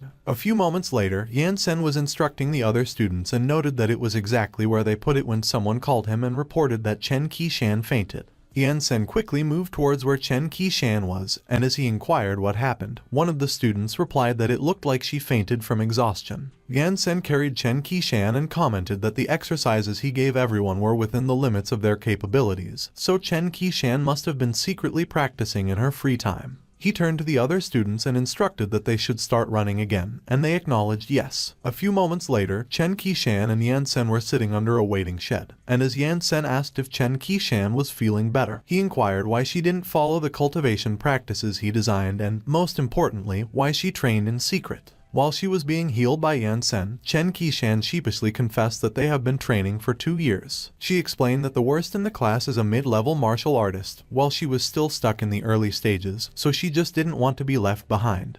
But Yan Sen advised that even so, she needs to be moderate with her training. Yan Sen was surprised when Chen Qishan revealed that she knew that he kept quiet so that they wouldn't lose their fighting spirit in the last spiritual root evaluation, and she knew that her spiritual roots were terrible, and she asked him if it wasn't true that the people without talent were unable to cultivate. Observing Chen Qishan, Yan Sen acknowledged that indeed, those like her are everywhere in the heavens, and although they emit Kai, their spiritual roots are defective, and in the words of the heavenly realm, those kinds of physiques are inadequate for cultivation. However, one of those is an issue for him. Yan Sen assured that Chen Qishan shouldn't worry because, as long as they are his disciples, no matter how poor their potential is, he will never abandon them because he doesn't care about weak spiritual roots, defective spiritual roots, or no spiritual roots at all because he could fix them all. And when Chen Qishan cheered up and asked Yan Sen if it was real, Yan Sen confirmed of course because there was nothing he can't do. But Chen Qishan got downcast again, as she lamented that Yan Sen had mentioned before that the path to immortality is one they have to follow on their own, and using the power of others isn't a viable long-term solution. Yan Sen explained that it was not exactly what he meant by that, and he asked Chen Qishan if he had mentioned their grandmaster, to which Chen Qishan inquired to confirm it was Yan Sen's master. Yan Sen replied yes, and as he recalled his master, he remarked that at that time, the old man was peerless among his generation, the strongest being in the heavenly realm, but in his youth, he had it way worse than Chen Qishan, and that she should trust him.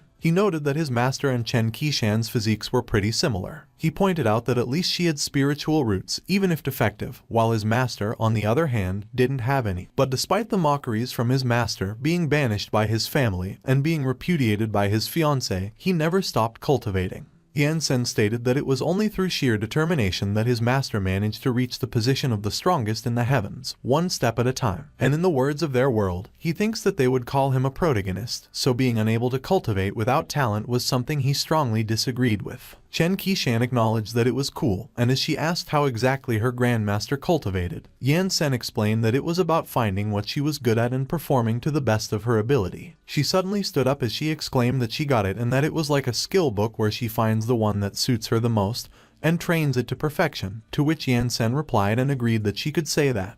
Chen Qishan bowed to Yan Sen, and she gave him many thanks for enlightening her, and she expressed that she feels better already. While Chen Qishan walked away, she suddenly remembered something. She turned back and asked Yan Sen what he was since their grandmaster was the protagonist. Yan Sen confidently declared that he was the one who stands above the protagonist, and as Chen Qishan added that she had one more question, she asked what the quality of his spiritual roots was, and Yan Sen mentioned that they never found out. Thus, the story of Yan Sen's master spread through the class and reassured some of the less gifted students, while on the other hand, Yan Sen's absolute power became the center of many theories. One day, while Lan Bin was putting up flags on the field, he was speechless when he noticed a huge shadow looming over him. Lan Bin muttered to himself what it was and looked up. He was surprised by what he saw that he couldn't help but curse. When Ran Zhao heard Lan Bin, he questioned what he was yelling about. But when he looked up, he couldn't help but be surprised and curse as well. They could see huge spaceships hovering over the Earth's sky. There were a lot of them in outer space, and they were all coming towards Earth. Someone on the ship was writing and commented that it was time to strike the Earth for the 1316th time, to which the others agreed while calling him Sir. They asserted that at that time, with their galactic emperor present, they were sure to squash that planet, which had humiliated them countless times. The huge spaceships hovered over the Earth. Someone on the ship called the Emperor and declared it was the planet he had mentioned, Earth, and the Emperor approved it was good. The Emperor stated the planet was clearly lacking technologically, to which the other alien concurred, but he mentioned their defense, a bunch of perverts fighting in spandex, was giving them a hard time. Thus, they decided to ask the Emperor for help. The alien reported he had investigated thoroughly and found that no human on that planet was a match for the Emperor. He announced he was willing to be a vanguard for the Emperor and lead the 7th Fleet to open the way for his grand arrival. But the Emperor punched the alien and questioned if he was retarded. The alien crashed against the wall, and the Emperor inquired what century it was and if he still believed dispatching troops one by one was a good plan. The Emperor stated there was no need for greetings, and they should just use the main weapon. He summoned the attention of the entire fleet. The Emperor instructed they should fire the Star Destroyer, and it immediately began preparing a downward strike. He commanded they should destroy all those animals at once. A few minutes earlier, at the Superhuman Alliance headquarters, the alarm system alerted the entire building and announced there was an alien invasion. The system indicated it was a red alert, so they should notify all God-class heroes to gather in each city to prepare for the battle. Meanwhile, at the top 10 God-class agents' office, the president's secretary contacted the Tiantian sect Immortal Cultivation School, and as he explained the enemy fleet was immense and they couldn't contact the black-robed man Yan Sen, the president remarked they were in deep fish. On the other hand, Hu Menqi's father stated he didn't know where Yan Sen was at the moment. He revealed Yan Sen had taken Hu Menqi and the entire class and disappeared for more than 2 years already, and the secretary insisted he should figure something out. Back at the office, the secretary called the president, and as he reported they still hadn't found Yan Sen yet, he inquired if the president was sure that it was serious this time because it was not the first or second time that aliens attacked, to which the president responded and explained the main fighters of their world were centered in the top 10 God class, but from those 10, 6 were currently hospitalized, and 1 was gone. The president mentioned presently there was only the black-robed Yan Sen and the googled knife to protect them. He sensed a formidable presence on the mothership. Meanwhile, at the hospital, Bamboo Red questioned Number 1 if it was true. Number 1 confirmed indeed, a guy with a formidable amount of dark energy was on the mothership, on the far right. Bamboo Black cursed and expressed he wanted to fight, but Number 1 asked him how he was going to do that and if he was going to headbutt them to death. Number 1 inquired if they wanted to fight already when they had just woken up after being vegetables for 2 years, and the Rainbow Rangers fell silent. Bamboo Blue stated they couldn't just sit there and do nothing, to which Bamboo Black agreed and asked if they knew what city the aliens planned to land in at that time. Number 1 doubted they were going to land, and he mentioned the leader didn't seem like the easy type. On the other hand, at the school field, Hu Menqi picked up her phone when her father called her. Hu Menqi's father noted she finally picked up the phone, and as he asked Hu Menqi where everyone was at the moment, Hu Menqi replied they were at school and they had just gotten back. He advised Humenki to watch the news because something very important had happened and only her teacher, Yansen, was able to go up there and save them because all the other heroes who could were either hospitalized or missing. Meanwhile, the blonde reporter was riding on the helicopter, and he explained as the viewers could see, at least 1,000 alien battleships were gathered in outer space. Mechanic Eye stated there was a guy inside one of those battleships who was incredibly powerful, so he thought it would be better for them to hide, but the blonde reporter insisted he wouldn't hide. The blonde reporter mentioned at the moment, a large number of high-ranking heroes were gathering in each city, and even though they had the courage to come, the only outcome for them was to get their heads shoved up their asses, and Mechanic Eye remarked at that time, it felt like the aliens wouldn't even come down to fight fairly against them. On the other hand, at the mothership, the alien contacted the Emperor and reported the Star Destroyer was fully charged and ready to blast. The Emperor ordered they should fire. As the Star Destroyer fired its powerful beam towards the Earth, the blonde reporter exclaimed and questioned what the hell that was, while some of the heroes condemned the aliens as shameless bastards and some called for their mama to save them. The powerful beam continued to travel towards Earth at an incredible speed. The president declared they were doomed, while Number 1 acknowledged he knew it and called for his system to come and reboot. But the system failed to reboot. Meanwhile, the Number 1 God class had woken up and prepared to exit the building. The building shook as the Number 1 God class flew up in the sky without leaving the building first. The force of the takeoff created an explosion at the top of the building, and while the secretary cursed, the president inquired what was going on. The Number 1 God class left a huge hole at the center of the building, and while one of the people inside questioned what it was, he was already up in outer space and blocked the Star Destroyer's powerful beam. Back on the mothership, the alien contacted the Emperor and advised he should look because an unidentified object was flying towards them, but the Emperor punched him and ordered he should get lost. The Number 1 God class quickly moved towards the Star Destroyer and circumnavigated it at an incredible speed. The Star Destroyer exploded. The Number 1 God class released power lasers from his eyes and directed them towards the fleet. Multiple spaceships were destroyed in that single attack. The Number 1 God class moved at an incredible speed, and as the alien grew concerned for their battleships, he questioned what the hell that thing was. The Number 1 God class stopped moving and revealed himself. The blonde reporter exclaimed and asked what was going on because, with such a powerful blast, it was surprising that they were fine. He called Mechanic Eye and stated he should find out who saved them, and Mechanic Eye mentioned he acquired the footage so it would be ready in a few seconds. On the other hand, one of the Zio twins asserted they were screwed while the other claimed they were fine, and Ran Zihao inquired what could possibly happen to them with Yansen around. Ran Zihao questioned Yansen if it was him who struck the battleships, but Yansen was baffled. Yansen reported it appeared that the aliens survived his attack, and Ran Zihao asked him who did those things. Meanwhile, the president wondered if it was possibly the top hero of the God class, and the secretary queried who he was talking about. On the other hand, Number 1 observed it looked like they would have to head out to greet an old friend, and Bamboo Pink inquired him who it was. Number 1 asked who else it could be and revealed it was the first place of the God class, Photogenic Astro Man. Bamboo Pink was surprised when she heard what Number 1 mentioned, while Bamboo Black cursed and questioned if the exhibitionist running around half naked wasn't dead. Bamboo Pink recalled how Photogenic Astro Man mentioned she was the most beautiful girl he had ever seen walk that earth, and she responded not that sleazebag. While the battleships in outer space continued to explode, Bamboo Pink expressed she couldn't believe that Photogenic Astro Man was still alive. The aliens inside the battleship cursed, and as one of them requested help and reported Photogenic Astro Man was slaughtering them. The other called for his mom and stated Earth was too scary and he wanted to go home because several thousand of their battleships vanished in an instant. Photogenic Astro Man declared if they liked to launch massive attacks from the start, he would oblige, and he extracted 0.01% of his energy. He mentioned since they came all the way, they should stay forever, and he used his skill, Intense Eradicating Flashbang. Photogenic Astro Man's attack was so powerful that everything turned black and white, and the aliens astonished. The president and the blonde reporter were amazed while Ran Zihao complained about his eyes. The alien who was with the Emperor was also astonished by the power he experienced. He cursed as he was blown up by the blinding light. In an instant, all the battleships disappeared. Mechanic Eye stated all the alien battleships were utterly obliterated in mere seconds, and it was the top of the God class, Photogenic Astro Man.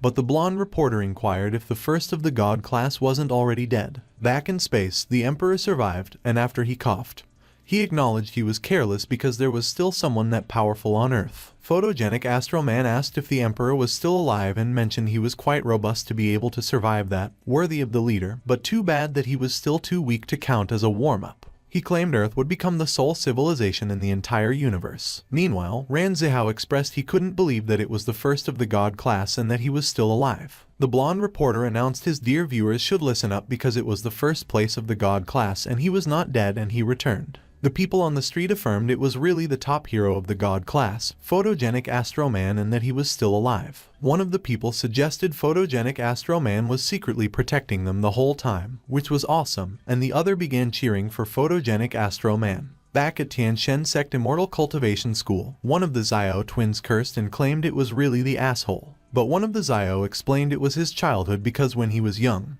he watched Photogenic Astro Man's live-action cartoons every day. So the other twin asked him if he did not read about Photogenic Astro Man's outstanding performance in the industry. Yansen inquired his students who the Photogenic Astro Man was, as they all seemed so agitated, and Ran Zihao explained he was the strongest superhero in their world, one rank higher than Yansen. Ran Zihao stated it was said Photogenic Astro Man was the most advanced robot in the world, which had been modeled from a real person, and the energy in his body was compared to, or even exceeded, the power of ancient heroes. But 10 years ago, in the showdown against the monsters leader, King of Kings, and Photogenic Astro Man died together in the final clash, bringing back peace to the world, and everyone believed that he had died. Yansen acknowledged he understood and that the people of their world were really strange. On the other hand, Number 1 scoffed and claimed all of them had no idea how terrifying ancient heroes could be. But Bamboo Blue argued as an ancient hero, Number 1 would still get his ass kicked by Photogenic Astro Man. Number 1 stated it was because the Rainbow Ranges were too weak, and if they provided him with enough energy, there was no way he would lose because he had the theoretical output of a nuclear power plant, so he couldn't imagine how humiliating it was to lose to some AAA batteries. He mentioned if Yansen decided to be his master, he wouldn't think twice about leaving the Rainbow Rangers. The Rainbow Rangers remained speechless, and Number 1 let out a sigh. Meanwhile, the people began cheering for the greatest god class. Photogenic Astro Man was still up in outer space, floating alone. He remarked, alas, it was a cool way to make an entrance, and he asked why it was impossible to kiss his own cheeks. Suddenly, Photogenic Astro Man noticed that the Emperor was gone. He inquired where the alien leader was. The alien and the Emperor were both riding on an escaping ship,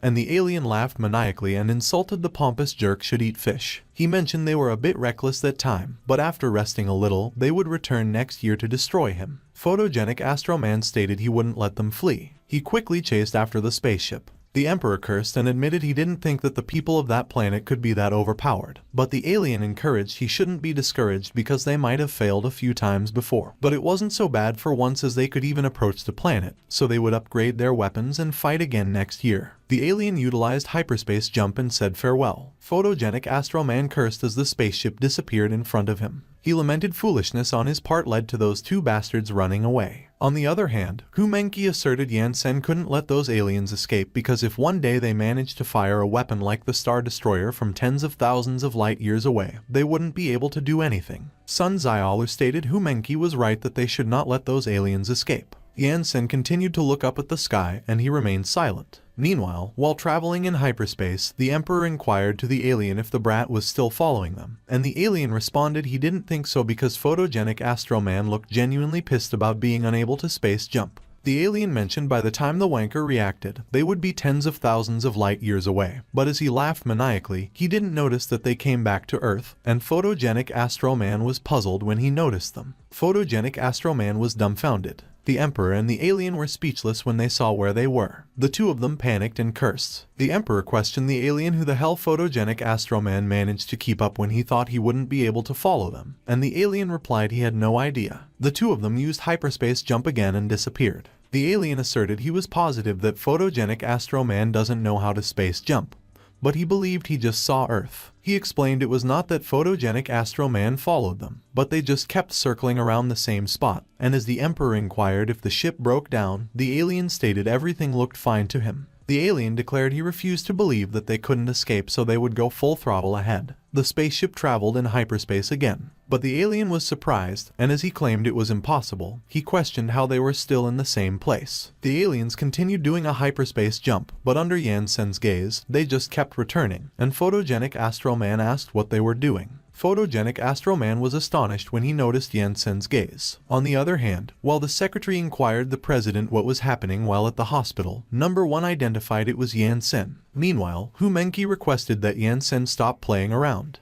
Yan Sen agreed and remarked they were impolite fellows. He stated they must apologize first if they wanted to leave. Yan Sen utilized his skill, the Kai sword. It hit the spaceship, and as it exploded, the alien and the Emperor expressed their exasperation for it happening again. On the other hand, photogenic Astro Man was surprised when he saw Yan Sen's Kai sword break through space. The Emperor and the alien both cursed and questioned how many experts there were. The alien sought forgiveness and admitted they were wrong. Photogenic Astro Man stuttered as he mentioned the space itself cracked. He wondered if someone that powerful was still on Earth and how it was possible that he wasn't aware. Photogenic Astro Man was speechless as he looked at the Earth. Meanwhile, Yan Sen just continued to look up at the sky and remained silent. Back at the hospital, Number 1 stated there was no need to watch any longer because it was already over. Bamboo Black inquired if it ended just like that, and as Number 1 mentioned, it seemed that they were still underestimating Yan Sen, and he would have gone back to bed if he had known he was watching. Bamboo Yellow remarked he was acting like a groupie. Back at the school, Hu Menki asked if it was over while Ran Zihao laughed and proclaimed Yan Sen is the greatest, and Yan Sen just stated it was time to resume their training.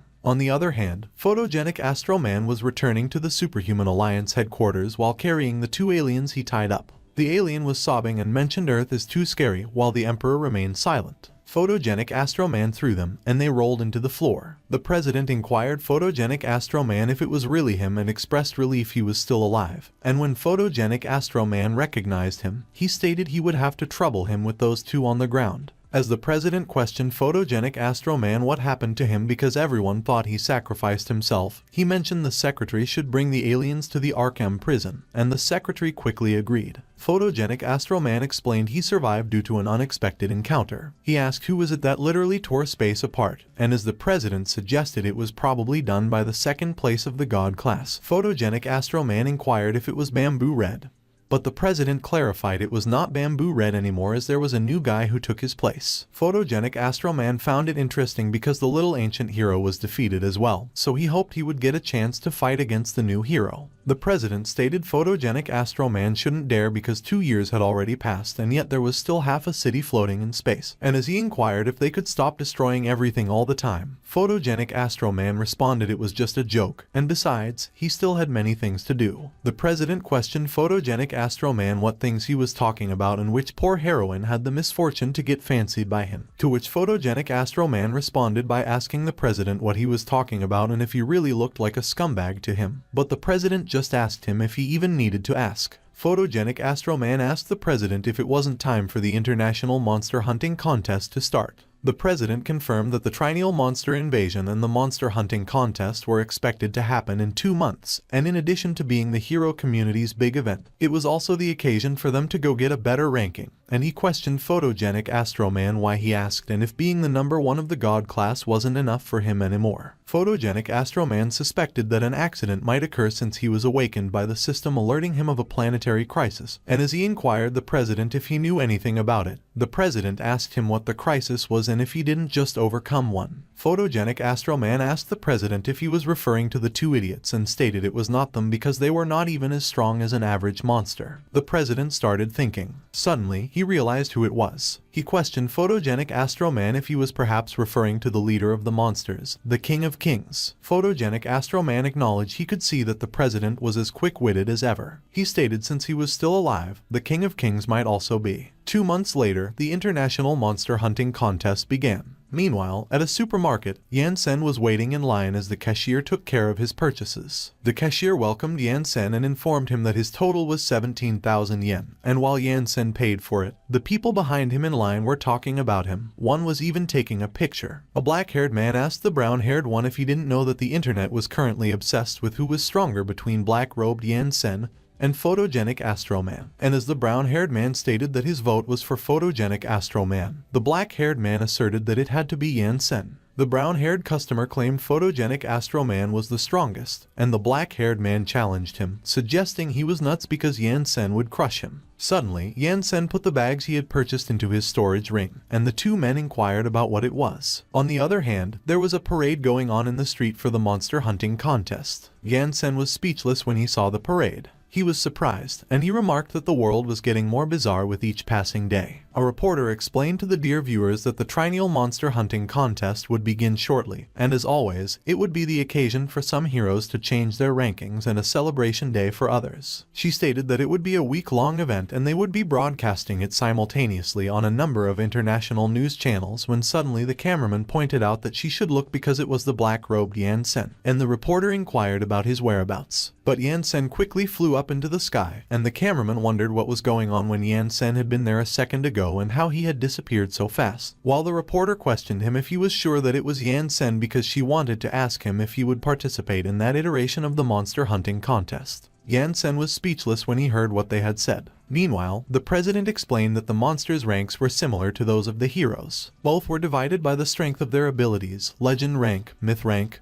demigod rank, god rank, and the only difference was that there were even some monsters above the god class, including the King of Kings, who was supposedly stronger than the ancient heroes. The president mentioned that since the King of Kings had only appeared once, they had little to no information on him, and the secretary noted that they were still studying the strength of the monsters, plus the first of the god class was going to join the fight that time, so there was nothing to worry about. But the president stated that ancient heroes are both precious and dangerous, so if they were not careful, their world could be destroyed in the crossfire, prompting the secretary to ask what they should do. The president advised that they should send a mail to the Superhuman Alliance headquarters and tell them to hold a meeting with the top 10 of the god class to discuss their battle tactics because they needed a way to find the king of the monsters, Guguos, and work together to eliminate him for good. The secretary agreed and stated he would send it immediately, but he mentioned he didn't know if they would come or not because it had been quite a long time since they had a summit with their top superheroes, and the president assured that they would come and that he should just say it was an emergency. On the other hand, there were vendors at the entrance to Tianshan Sect Immortal Cultivation School, and one of them advertised that they had deep-fried monster crackers that shouldn't be missed, and it was 10 yen for 3 skewers, so they should come and try. Sun Xiaolu was already riding her sword to school while the others were still walking, and as one of the vendors called a student and offered him a price, the student requested the vendor to give him 10 of those. Meanwhile, Ran Zihao instructed everyone to get out of the way. He was riding his sword with the other students, and he laughed and explained that they were taking the bus before, but currently, they had created something way better, so they should open their eyes and admire the sword airline,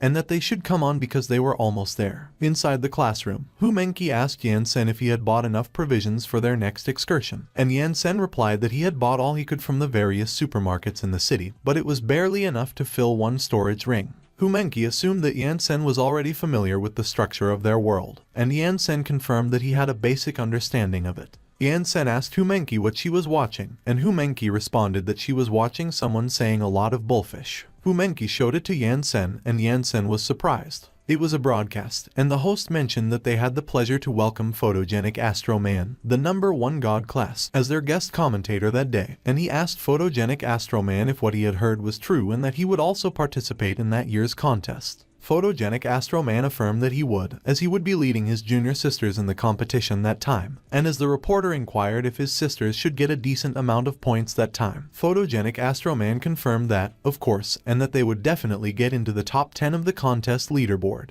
The host questioned Photogenic Astro Man if his recent return was to deal with the alien crisis, and Photogenic Astro Man explained that it was not really because the aliens were just a good way to make a reappearance on the stage, and the host was lost for words. Photogenic Astro Man suggested that it was better to keep them from knowing that the King of Monsters might appear that time. The host added that in addition, the internet was currently arguing like crazy about who was the strongest between Photogenic Astro Man and the second rank of the god class, the Black Robe Yan-sen, and he asked Photogenic Astro Man what his thoughts on the subject were. Photogenic Astro Man replied that he wouldn't know unless he fought with Yan-sen.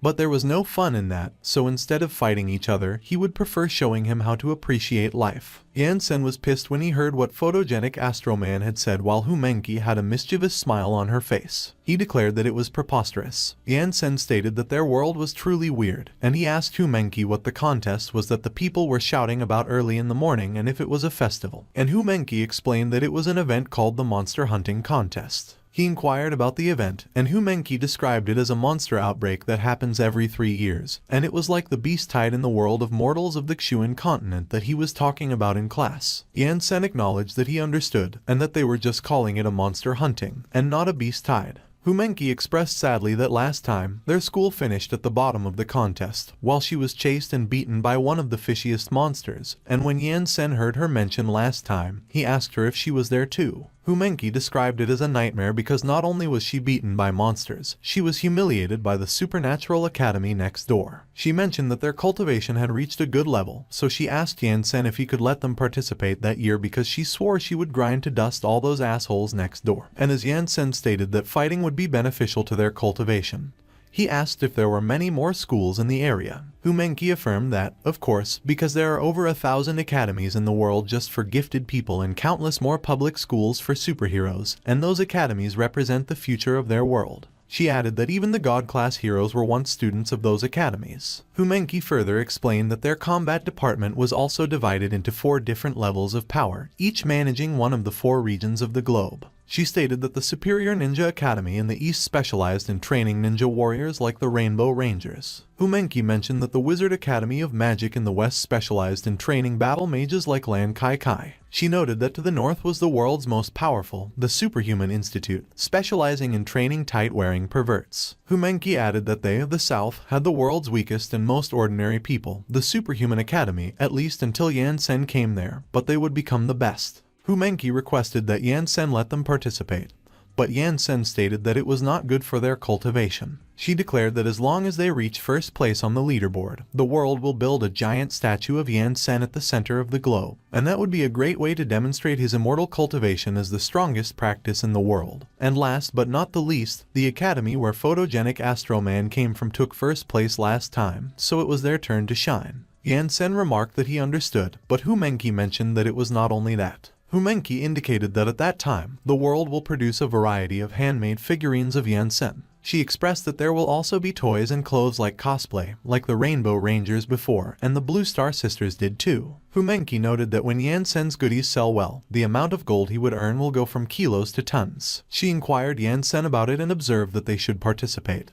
But Yan Sen commented that there was no way. Humenki cried, but Yan Sen just affirmed that she should cultivate properly. She tried to protest, but Yan Sen announced that it was enough with that nonsense. On the other hand, Yurong was flying in the sky at an incredible speed, and she was enjoying it. A child on a plane saw Yurong, and he called his mom and recounted that there was someone outside. The other witches called Yurong and recited that she should wait for them, and Yurong related that they were too slow. Yurong reported that the southern area was just ahead. One of the witches responded that from what she heard, they changed the name of the academy to the Celestial Deities Sect Immortal Cultivation School, and it seemed to be a new battle style, but Yurong uttered that it doesn't matter because just because their teacher is strong doesn't mean the students will be too. She voiced that they even have several people in their class who have mastered physical magic, so the results aren't set in stone yet. Yurong exclaimed that they should go because Lan Qi Qi should be discharged from the hospital by that time. A few moments later, Yurong was surprised, and she questioned Lan Qi Qi if she was retiring. Lan Qi Qi insisted yes and that it was exactly what she maintained, so there was no need to yell at her because starting that day, she would withdraw from the world of heroes. Yurong conveyed that Lan Qi Qi can't because she is the only versatile combat mage in their school, so if she retires, the school will be reduced to a second-rate academy again. To which another witch signified that Yurong was right and that she can't give up at that time, but Lan Qi Qi proclaimed that none of them could talk her out of it. Lan Qi Qi spelled out that she already submitted her resignation to the Alliance, and her assistant has made arrangements for her to retire. One of the witches testified that Lan Qi Qi is one of the top 10 God-class heroes and one of the world's strongest fighters, and if she retires like that,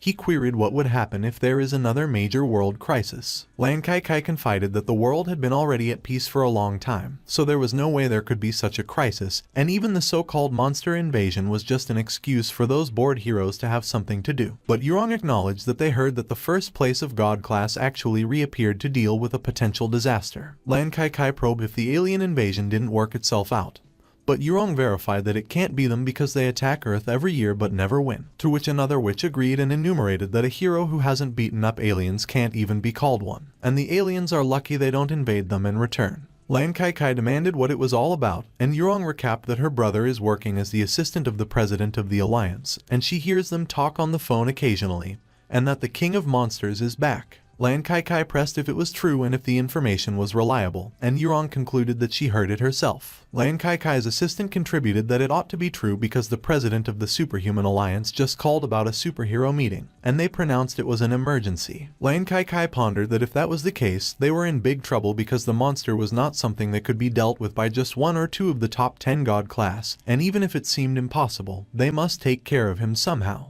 She vocalized that the others should return to the academy first and wait for her message, and as Yurong implored her if that meant that she was not retiring anymore, she reasoned that it would be when Yurong finally finds a partner. Lan Qi Qi suddenly called her assistant, and he interrogated her what was up. She contended that she wanted her assistant to accompany her as she was going to visit someone, and the assistant professed yes with a questioning tone. A few moments later, Lan Qi Qi and her assistant went to Tiantian Sect Immortal Cultivation School. Her assistant summarized no and that it was dangerous as they were marching towards hell, so Lan Qi Qi shouldn't go. He communicated that it was where the psychopath lies, so they should go back home because they will die if they enter. And he petitioned Lan Qi Qi if she had forgotten that she was in a coma and stayed in a hospital for more than 2 years because of Yan Sen. Lan Qi Qi clarified that the assistant should let go of her leg because she was there to ask for Yan Sen's help and not to pick a fight, because with his strength, he only needs one strike to turn the King of Kings into a pile of mush. But the assistant articulated that he couldn't do it and that he feels like he will die if he even looks at Yan Sen. Lan Qi Qi pointed out that the assistant should get his hands off. The assistant explained that he could feel that the whole place was enveloped by Yan Sen's evil presence, so as soon as they step in, they will be killed instantly. Lan Qi Qi interjected that she is really impressed by how brave her assistant was. She realized and quizzed if it wasn't a school day and why was there no one in there. Suddenly, Lan Qi Qi saw Wu Shenzhou and Wu Shenluo. Lan Qi Qi quipped that there were finally some students, and as Wu Shenzhou wondered if that wasn't Lan Qi Qi,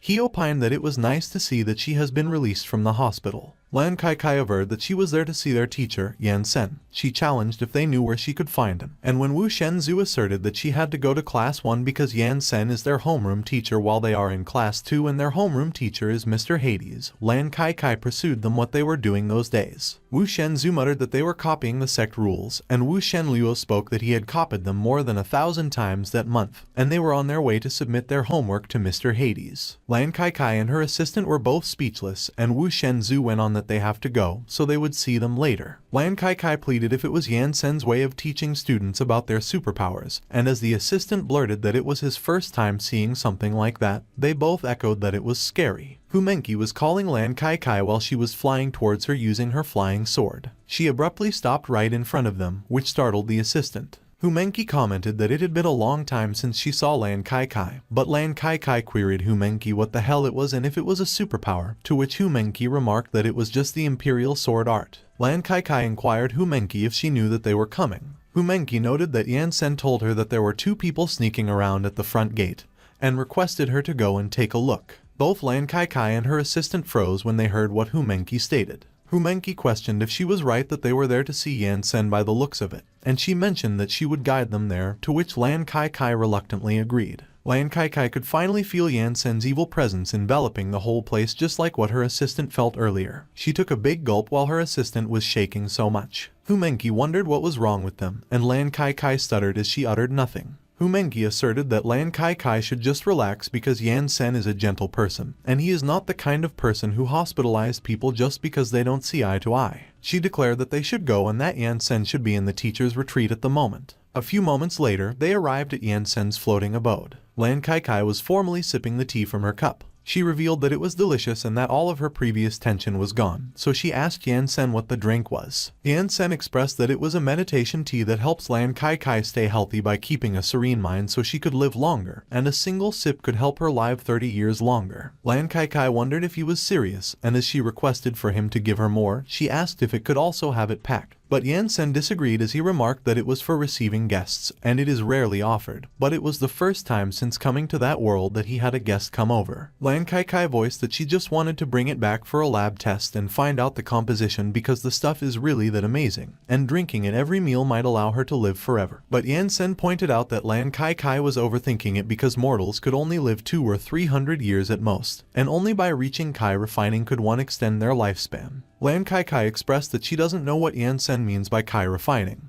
but he seems to be a man of manners, and Yan Sen indicated that it is the foundation of immortal cultivation. Yan Sen posed Lan Qi Qi why she came to see him and if there was something wrong, and Lan Qi Qi admitted that she almost forgot about the main topic. On the other hand, the assistant inquired what that place was, and Hu Menqi spoke that it was the inner sanctum of the academy, a tiny world created by Yan Sen. Hu Menqi disclosed that it was originally located somewhere on Earth, but Yan Sen decided that it was better to relocate it there, as there are barriers there that prevent the outside from seeing anything, and she conveyed that ahead was Yan Sen's cave, and on the other side they have the residential area for students. She imparted that ever since Yan Sen changed that area into a tiny world, the volume became infinitely larger than Earth, and that Yan Sen also revealed that the rock mountains floating there are all revolving from the spiritual energy in the air, and are formed naturally, so it would take at least tens of thousands of years to form a huge mountain range as a result. Hu Menqi pronounced that once they establish their foundation and become immortals, Yan Sen affirmed that they could have their own caves, and the assistant said that they have the most pretentious academy he has ever seen in the world of superpowers. Hu Menqi announced that Yan Sen likes to do things in strange ways, and as the assistant quizzed if it was a portal back there, Hu Menqi proclaimed that it was the Changshuan gate through which one could reach any place in the world.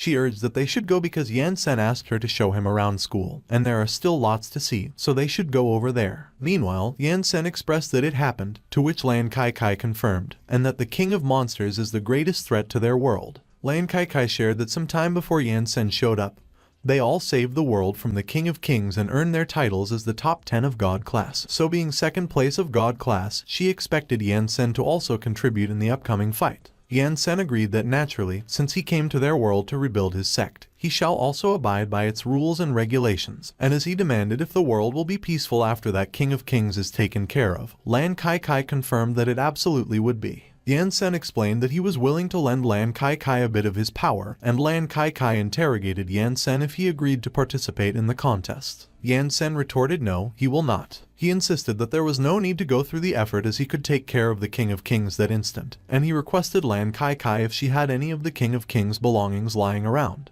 Lan Qi Qi was speechless for a moment, and she replied no because nothing was left after photogenic Astro Man fought with the King of Kings that year. Yan Sen articulated that to kill the King of Kings with his divine sense, he must at least know where he is. He clarified that in their world of technology and science, there are no spiritual fluctuations, and they do not have anything that belonged to the King of Kings. And even if he knew what he looked like, as long as he hides his appearance, it would be extremely difficult to find him by just looking everywhere. Lan Qi Qi acknowledged that it was true, and Yan Sen conceded that if that was the case, he apologizes, but he really doesn't want to participate in that boring contest, and he still has a lot of courses to compile. Lan Qi Qi mused that Yan Sen was a freaking saint who had no love for money, fame, or even women, and that he was too perfect.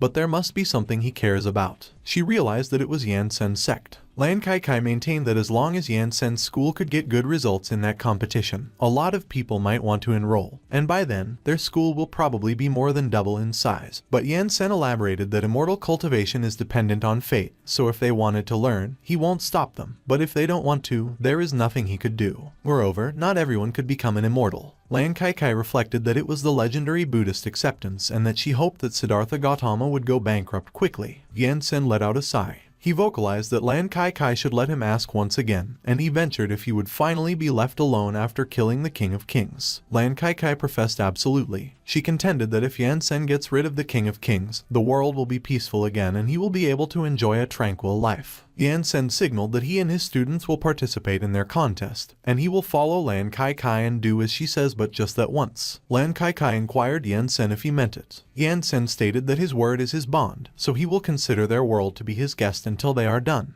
Lan Qi Qi remarked that it was excellent and that Yan Sen shouldn't worry because after killing the King of Kings, she will kick the ass of anyone trying to bother him. Yan Sen agreed to Lan Qi Qi's request in order to remain undisturbed by others while he rebuilds his sect, and until the end of the festival, he agreed to follow Lan Qi Qi's instructions. Thus, Lan Qi Qi managed to secure the most powerful fighter on Earth, Yan Sen. Lan Qi Qi mentioned that it was the headquarters of the Superhuman Alliance, and they are the ones responsible for the hero's ranking, among other things, and Yan Sen noted that he understood. She declared that at that time the Superhuman Alliance probably issued the emergency meeting notice to resolve the looming disaster, and since the rules stipulate that, unless under exceptional circumstances, one is required to attend in formal attire, she has to ask Yan Sen to bear with that for a little while, and Yan Sen responded that it doesn't matter. Lan Qi Qi uttered that they should go because they summoned all the high-ranking heroes at that time, including the top 10 of the God class, so they should be the only ones left to attend, and Yan Sen replied all right. The heroes have gathered inside, and one of them voiced that it turned out that the king of monsters was still alive, so they guessed it was time for them to fight once again.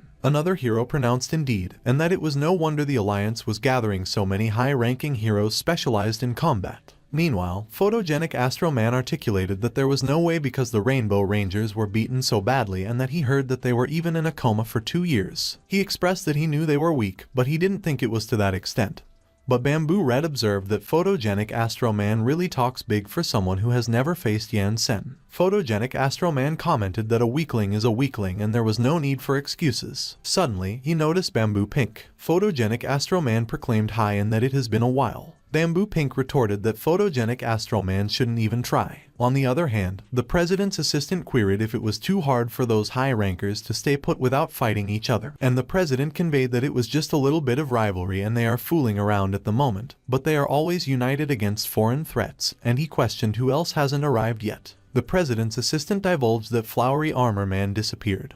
Blue Star's leader Lan Qi Qi just submitted her resignation that morning, and they were unable to get in touch with the black-robed Superman Yan Sen. He informed that they were the only 3 left. Suddenly, one of the heroes suggested that they should look over the entrance. Everyone presumed that Lan Qi Qi and Yan Sen were there, and one of them revealed that he didn't expect to see the black-robed Superman Yan Sen, who took second place of God class only half a year after showing up, while another indicated that they shouldn't look directly into Yan Sen's eyes or they will end up hospitalized for 2 years. Photogenic Astro Man wondered if Yan Sen was the guy, and as he announced that it was strange how the Rainbow Rangers lost to someone who doesn't have any superpowers and has a battle power of 5, Bamboo Red countered that he was an idiot. Suddenly, photogenic Astro Man noticed Lan Qi Qi. He quickly propelled himself towards Lan Qi Qi while grabbing a flower from a hero's head on the way. Photogenic Astro Man knelt in front of Lan Qi Qi. He murmured that it has been so long, and Lan Qi Qi has gotten even prettier. But Lan Qi Qi just scoffed, and she slapped one of the flower's petals with extreme force. The petal flew so fast that it cut a banana along the way. The force was powerful that the petal pierced the wooden pillar. Lan Qi Qi warned that photogenic Astro Man should scram and that if he ever comes near her again, that it was what awaits him. She was pointing at the sliced banana on the table. She affirmed that photogenic Astro Man shouldn't think that all women are stupid. Suddenly, the president called everyone's attention, and as he requested that they be quiet, he asserted that the reason they called them there that day was because they had something of great importance to discuss. The room quickly fell silent. The president added that he thinks they are all already aware of it, that the king of monsters was still alive. One of the heroes opined that it was as expected, and the other concluded that it looked like they would have to get busy. The president clarified that the purpose of that day's meeting is to find out the king of monsters' whereabouts and kill him once and for all. Yan Sen silently listened to what the president was saying.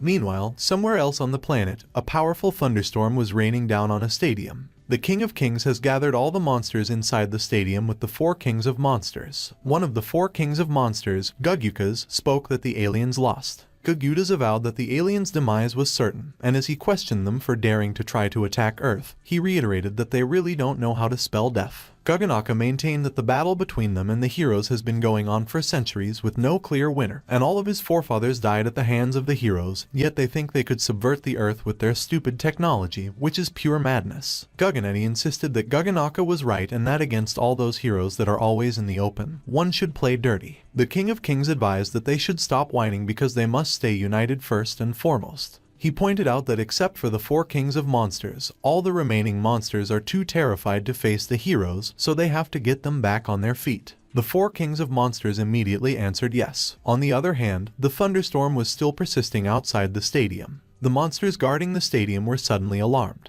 One of them probed if there was something approaching. Behind the dust flying around, there was someone carrying a sword with a tag that says demonic. 2 ladies were standing inside the dust. One of the monster guards cursed and declared that it was humans, but the other guard remarked that he should hold on because something was off. Meanwhile, inside the stadium, one of the monsters stated that the monster hunting contest was just around the corner, and they inquired when they should strike. Guganaka announced that just hearing about that contest makes him want to puke. He observed that in the previous century, the people of that world called it the monster eradication game, and currently, for their generation, it was the monster hunting contest, and it was disgraceful for those monsters, simply humiliating. Guganadu commented that Guganaka should stop whining for a second because instead of wasting his time there, he could have gone to find a hero and kill him in his sleep, and that Guganaka should tell him honestly how many times he has been beaten up by the Rainbow Rangers and photogenic Astro Man. Guganaka clicked his tongue and was lost for words. The King of Kings questioned Gugyuka's what he found out, and Gugyuka's reported that he checked it out and they could do it in 2 days after the contest was over. Gugyuka's noted that according to the rules of the contest,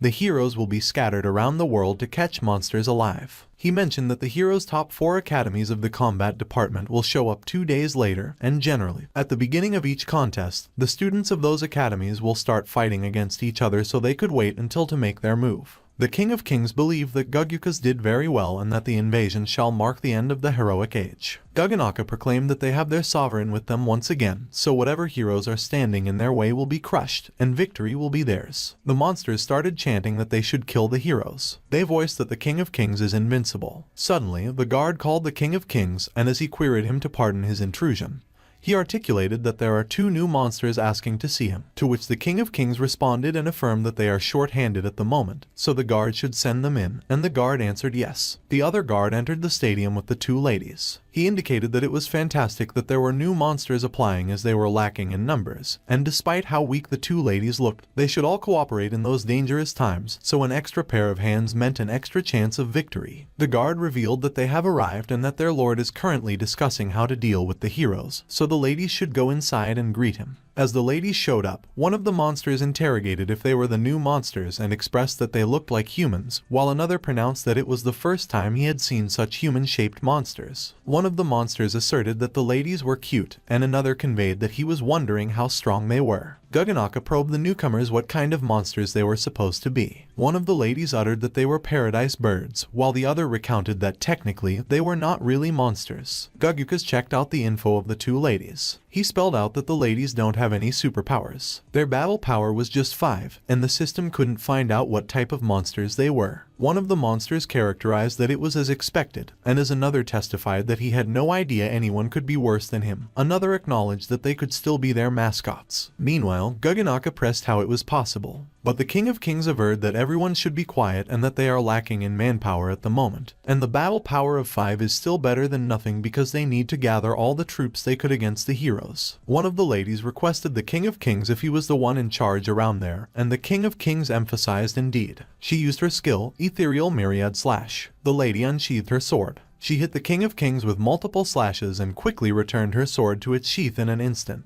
The demons were surprised that they cursed when they saw what happened. The blood and entrails of the King of Kings splattered all over the stadium. Guganaka demanded the lady what she had done. The purple blood of the King of Kings came surging towards them, but the blood moved out of the lady's way and they were not drenched in it. The other lady was the one who cleared out the blood in their way with her hand. She raised her hand towards the sky. In an instant, the dark clouds moved out of the way and the blue sky started to show. The dark clouds quickly cleared up. Guganaka couldn't help but curse due to surprise. Gugyutas also cursed when he saw what happened. The other monsters were terrified that they called for their mama. The stadium quickly became sparkling clean. One of the ladies opined that starting that day, she was the monster's new leader. Guganaka implored who they were the greater demonic beasts. The president of the Superhuman Alliance stated that they needed to find the king of monsters and kill him once and for all. One of the heroes observed that the president looked nervous, and as he inquired if the situation was really that serious, another hero declared that it was, obviously. But it was not the first time the King of Kings had appeared, and if they could beat him once, they could probably beat him twice. Meanwhile, Yansen and Lan Qi Qi stood quietly at the back, listening to the president. Suddenly, Yansen started sniffing the air. Lan Qi Qi queried what was wrong with him. When Yansen remarked that it was nothing and it was just a familiar smell, Lan Qi Qi wondered about the familiar smell. Yansen explained that it was something he came across more than 2 millennia ago, but he was still young at the time, and so much happened after that, so he couldn't recall what it was. On the other hand, at the stadium, the floor sparkled clean. One of the monsters in the audience screamed for their lord. Another noted that their lord was gone, and another mentioned that there was nothing left of their lord. Guganaka asserted that it was all over. The other lady queried why she killed the King of Kings if she just wanted to be the leader of the monsters, and Anon replied that it was disgusting to look at. Anon unsheathed her sword. She indicated that the monsters should kneel down before her, the demon emperor. Anon probed if maybe someone had an objection. The monsters fell silent and gulped. Everyone quickly knelt on the floor. They affirmed that it was all hail to the demon emperor. Anon commented that it was good. The other lady noted that the demon beasts in that world are far too weak that even killing their boss left a bad taste in her mouth, while Anon maintained that she checked it out already. And excluding the one she just cut down, the 4 standing on the side are barely as strong as mid-sized demon beasts from their world. The four kings of monsters were speechless, and they just nervously stood there. The other lady wondered if it was just four and expressed that they caught a large number of big demon beasts back there, so they should just forget it, and it was boring there, so they should go, and Anon responded that it was whatever. Suddenly, Guganaka called in on their leader and avowed that she shouldn't leave while wailing. Guganaka requested that they stay and maintain that if they leave, they are all doomed, and Anon retorted that Guganaka should get up and speak properly. Guganaka conveyed that since Guguos, the King of Kings, was gone, all the previous plans for the operation were also reduced to naught, and once Anon leaves, they will be turned into the heroes' pets. Anon opined that after 2 years in their world, they knew a little about them, the monsters, but they were not interested in participating in that operation of theirs. Guganaka mused if Anon could just watch her subordinates become someone else's pets, and Anon confirmed that it was true and that it reminded her of those cursed cultivators. Anon pondered what their former plan was. Guganaka averred that their plan was to attack the 4 top academies of the Heroes Combat Department because humanity has a saying. Children are the hope of the next generation, and they deemed that it was impossible to defeat the current heroes, so they got the idea to try nipping the next ones in the bud, as it would give the next generation of monsters a chance to win against them. Anon speculated if they, the monsters, were living such a miserable life in that world. The other lady surmised if the heroes he speaks of are the most powerful individuals on that planet, and Guganaka responded that it was more than that, and if anything, they are the true monsters. Guganaka admitted that even for him, a monster king, year after year he was beaten up until they were satisfied. The other lady uttered that she heard the monsters say from afar that their boss and the world's #1 hero were equal in strength, so if that was the case, it is nothing noteworthy, and at most, he is stronger than a small fry. But Gugukas contended that the other lady was wrong. Gugudas related that there is a strange energy in their world that is protecting the heroes, and Gugukas recounted that they call it the heroes' passive skills. The other lady got curious and solicited confirmation whether it was passive skills. Guganaka confirmed yes. He iterated that they are the tears of hope and light of justice. Anon and the other lady both interrogated what that was. Guganaka started explaining, and he acknowledged that they should take the Rainbow Rangers and photogenic Astro Man as an example. He revealed that the Rainbow Ranger's greatest skill is the nuclear fusion heat blaster. Guganaka mentioned that photogenic Astro Man has the photonic shockwave. He divulged that those were their active skills, but they also have the battle flow skill, which is a passive skill that all heroes have. Guganaka detailed that it activates every time a king of monsters attacks the world and beats the heroes until they are a breath away from death. He added that it also activates in death. Guganaka informed that just as their lord was going to dominate the world, something strange suddenly happened, and the people of that world inexplicably united.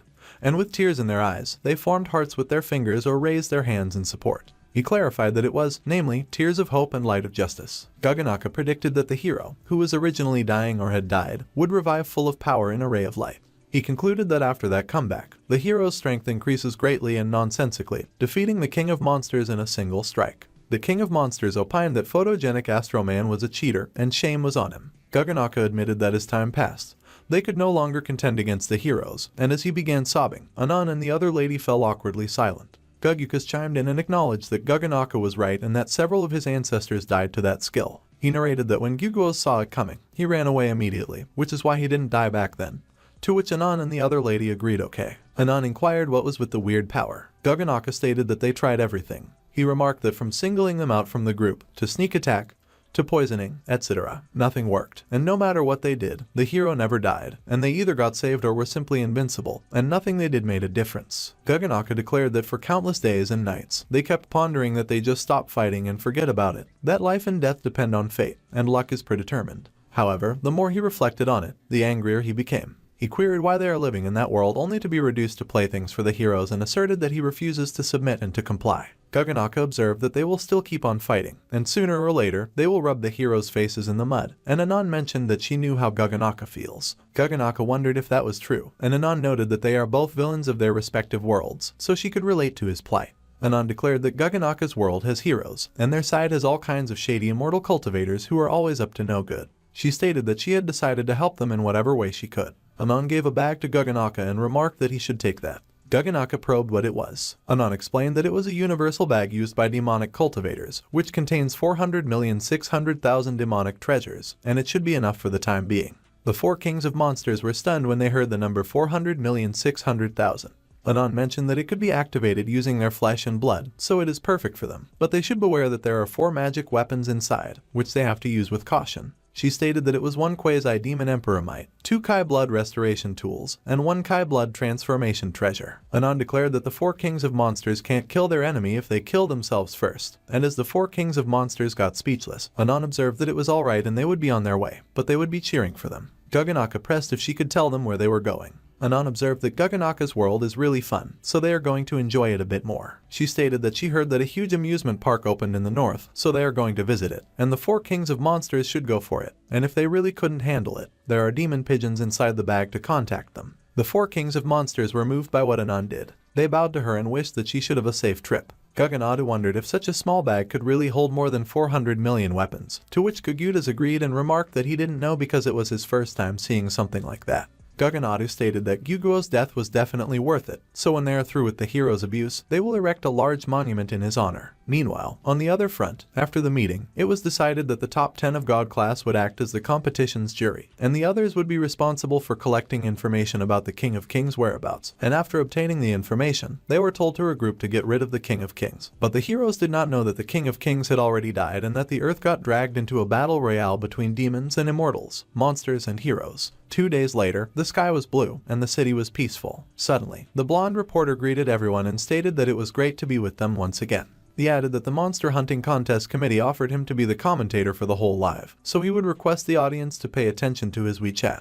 He noted that, as he always maintained, where there is fighting, they could find him, and it was a once every 3 years combat buffet. And as a professional anchor, he certainly would not let go of that opportunity, and he would risk his life to provide them with a live broadcast. The blonde reporter explained that because that contest is different from the previous ones, the heroes of the God class will be responsible for gathering information on monsters, and the top 10 will act as the jury of that competition. He added that in the previous years, it was the Academy headmasters who acted as the jury, but it turns out to be the top 10 heroes at that time, and although he does not know why the Alliance made such a decision, in that way, they don't have to worry about security. He stated that at that time, their attention will be focused on the 4 major academies of the combat department, and since the students of those academies have been oppressed by the top 10 God class for many years and were unable to graduate, some of them became even stronger than professional heroes, so the competition will definitely be more exciting than in previous years. The blonde reporter noted that he is rather curious to see which academy will come out on top at the end of the day, so they should watch and find out. A kid watching the TV observed that the commentator really loves the sound of his own voice, and if it weren't for his commitment to giving them the perfect footage of the battle, he would never have watched his videos. People in internet cafes have also gathered to watch the blonde reporter's video. A man in an office declared that he wanted to beat the blonde reporter up so badly because it was because of him that they almost died last time. Back at the broadcast, the blonde reporter stated that first of all, he would like to thank their cameraman, the God-class monster Mechai, and that it will give them a spectacular view of the battle once again. The Mechai remarked that it was only because the blonde reporter stated that he would pay him double that he agreed to work with him, and the blonde reporter responded, of course, as long as he does a good job at broadcasting. Meanwhile, at the Tianshan Sect Immortal Cultivation School, the students were preparing.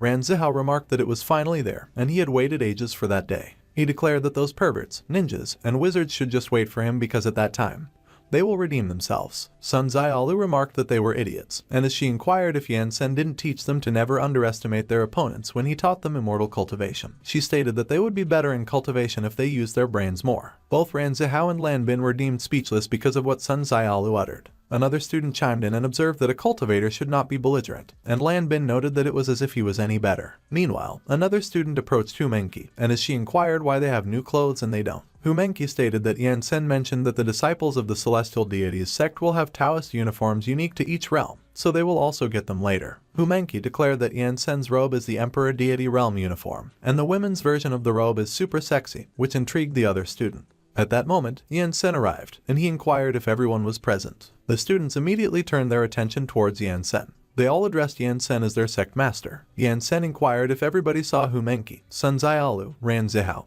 and Lan Bin's reigning uniforms and remarked that the sect rules specify that each cultivation stage will have a whole new set of Taoist robes, so there is no need to be jealous as everyone will have them when they reach Kai refining in the future. He stated that since their world's dressing style is different, he made some improvements to the original designs. One of the male students took a glance at Sun Zialu's legs. He observed that Yansen really gets it, while the other student mentioned that he wouldn't understand that what Yansen was doing is called following the customs. Yansen noted that, however, since everyone was still young and still new to the lifestyle of the sect, they should let him ask them a few things, and he queried if someone could tell him the precepts of immortal cultivation. One of the students declared that they should refrain from fighting and use their wits, while Sun Zialu noted that the path to immortality is paved with patience. Yansen asserted that indeed, manners are the prime requirements for cultivation because they are not fighters, but although they are not fighters, it does not mean that they are weak or afraid to fight. He explained that if they have no other choice but to fight, they must go all out and not give the other side the opportunity to catch their breath. The students were stunned when they heard what Yansen conveyed, and they considered that it was so cruel. Yansen maintained that even if manners are primordial for cultivators, when it comes to fighting, slyness, underhandedness, and other trickery are also acceptable tools for an immortal. One of the students wondered if that is how immortals fight and deemed that it was shameless. Yansen commented that in the cultivation world, if one is not cautious, they will die without even knowing how, and though they are not currently in that world and things aren't as extreme, they should not forget about those guidelines. He expressed that the students should always remember that if they could use a weapon to strike, they should never use their bare hands, and if they could fight as a group, they should never fight alone, and he probed if they understood. The students acknowledged that they understood. Yansen affirmed that all right and that they should go. He summoned a huge ship. A few moments later, while traveling, Humenki interrogated if he had beaten many deities before and if he ever fought a particularly vicious one, to which Yansen declared that they were mostly playing around. Humenki believed that Yansen was probably the only one being playful. The ship continued to travel steadily in the sky. A few moments later, in the city, someone informed that the monsters are coming.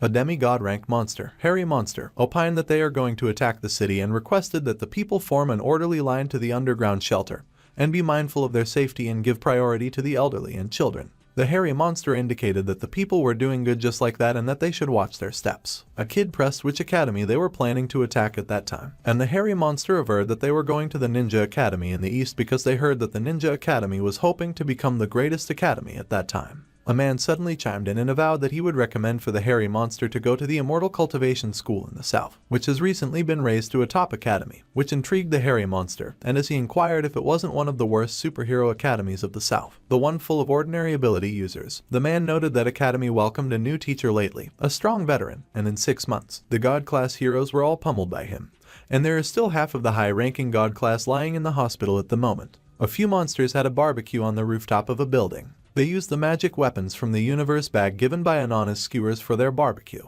One of the monsters remarked that the world is simply unstable for villains, and he was not going to fight that year anyway, and as he inquired if he would, the other monster declared that he wouldn't either, as he refuses to be cannon fodder, and he was through with trying to resist. Another monster asserted that their new leader abandoned them to go on a trip around the world, and the heroes are unbeatable, but they only gave them those tiny weapons to fight at the front line, so they are basically asking them to sacrifice themselves. He declared that they are not stupid, so after those 4 main academies of the combat department come down, he will follow whichever offers the highest salary. Meanwhile, the blonde reporter addressed his fellow viewers and commented that the competition was about to start and that the last winner of the competition, the Superhuman Institute, was in charge of the event that year, so at that time, their starting point will be 10,000 meters in the air. He noted that as for the rules of the competition, it was the same as in previous years. One rank 10 monster would be 3 points, one legend rank monster would be 5 points, one myth rank monster would be 20 points, one demigod monster should be 50 points, and one god class rank monster would be 100 points. The blonde reporter declared that there was an additional rule that the academy that reaches the town on the ground first will receive 30 points. He stated that lastly, the academy with the highest score wins. The blonde reporter declared that without further ado, they are pleased to introduce their 4 top students from the combat department.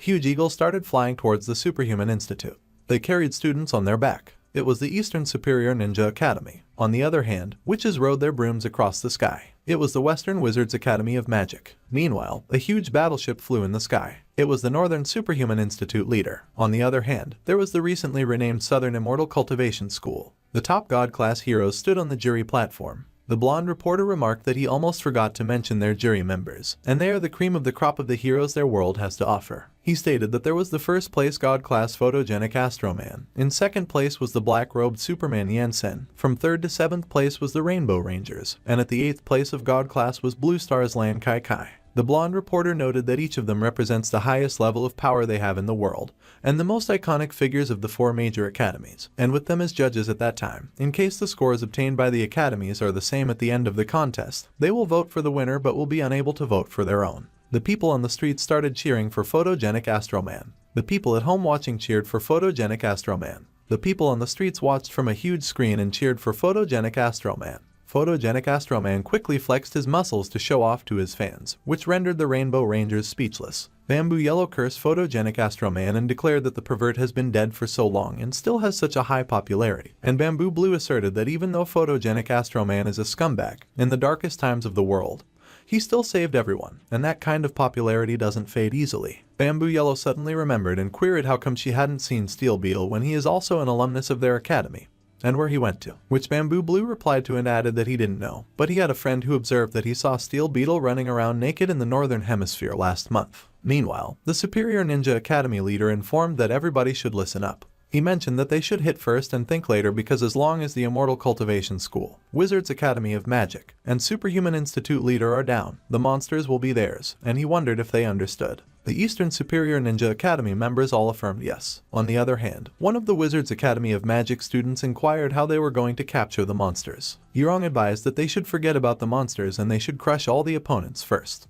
Meanwhile, the Superhuman Institute leader suggested that they should get their adrenaline pumping and prepare for a cluster mess. Everyone roared in response. On the other hand, the Immortal Cultivation School's ship sailed in the sky. Sun Xiaolu proclaimed that everyone should listen up. She expressed that she will guard the front, Lan Bin will cover the left, and Ran Zihao will cover the right, and they should cut anyone who dares to come near them. Both Lan Bin and Ran Zihao reluctantly uttered okay. Sun Xiaolu called Humenki, and as soon as Humenki confirmed yes, Sun Xiaolu opined that they should prepare the nukes. Humenki was stunned when she heard what Sun Xiaolu indicated. Sun Xiaolu explained that Humenki was the only one who successfully released it, so they will cover her for as long as she needs. She maintained that when the fight starts, Humenki will blow the enemies straight away. One of the Xiao twins probed if they were sure that the enemies could survive that, and the other twin remained silent. Sun Xiaolu reminded that they should remember what Yan Sen claimed, that it was either they live or they die. One of the students observed that it was so ruthless, and Sun Xiaolu was becoming more and more like the immortals that Yan Sen talked about, to which another student responded and commented that the healer heroes will be very busy pretty soon.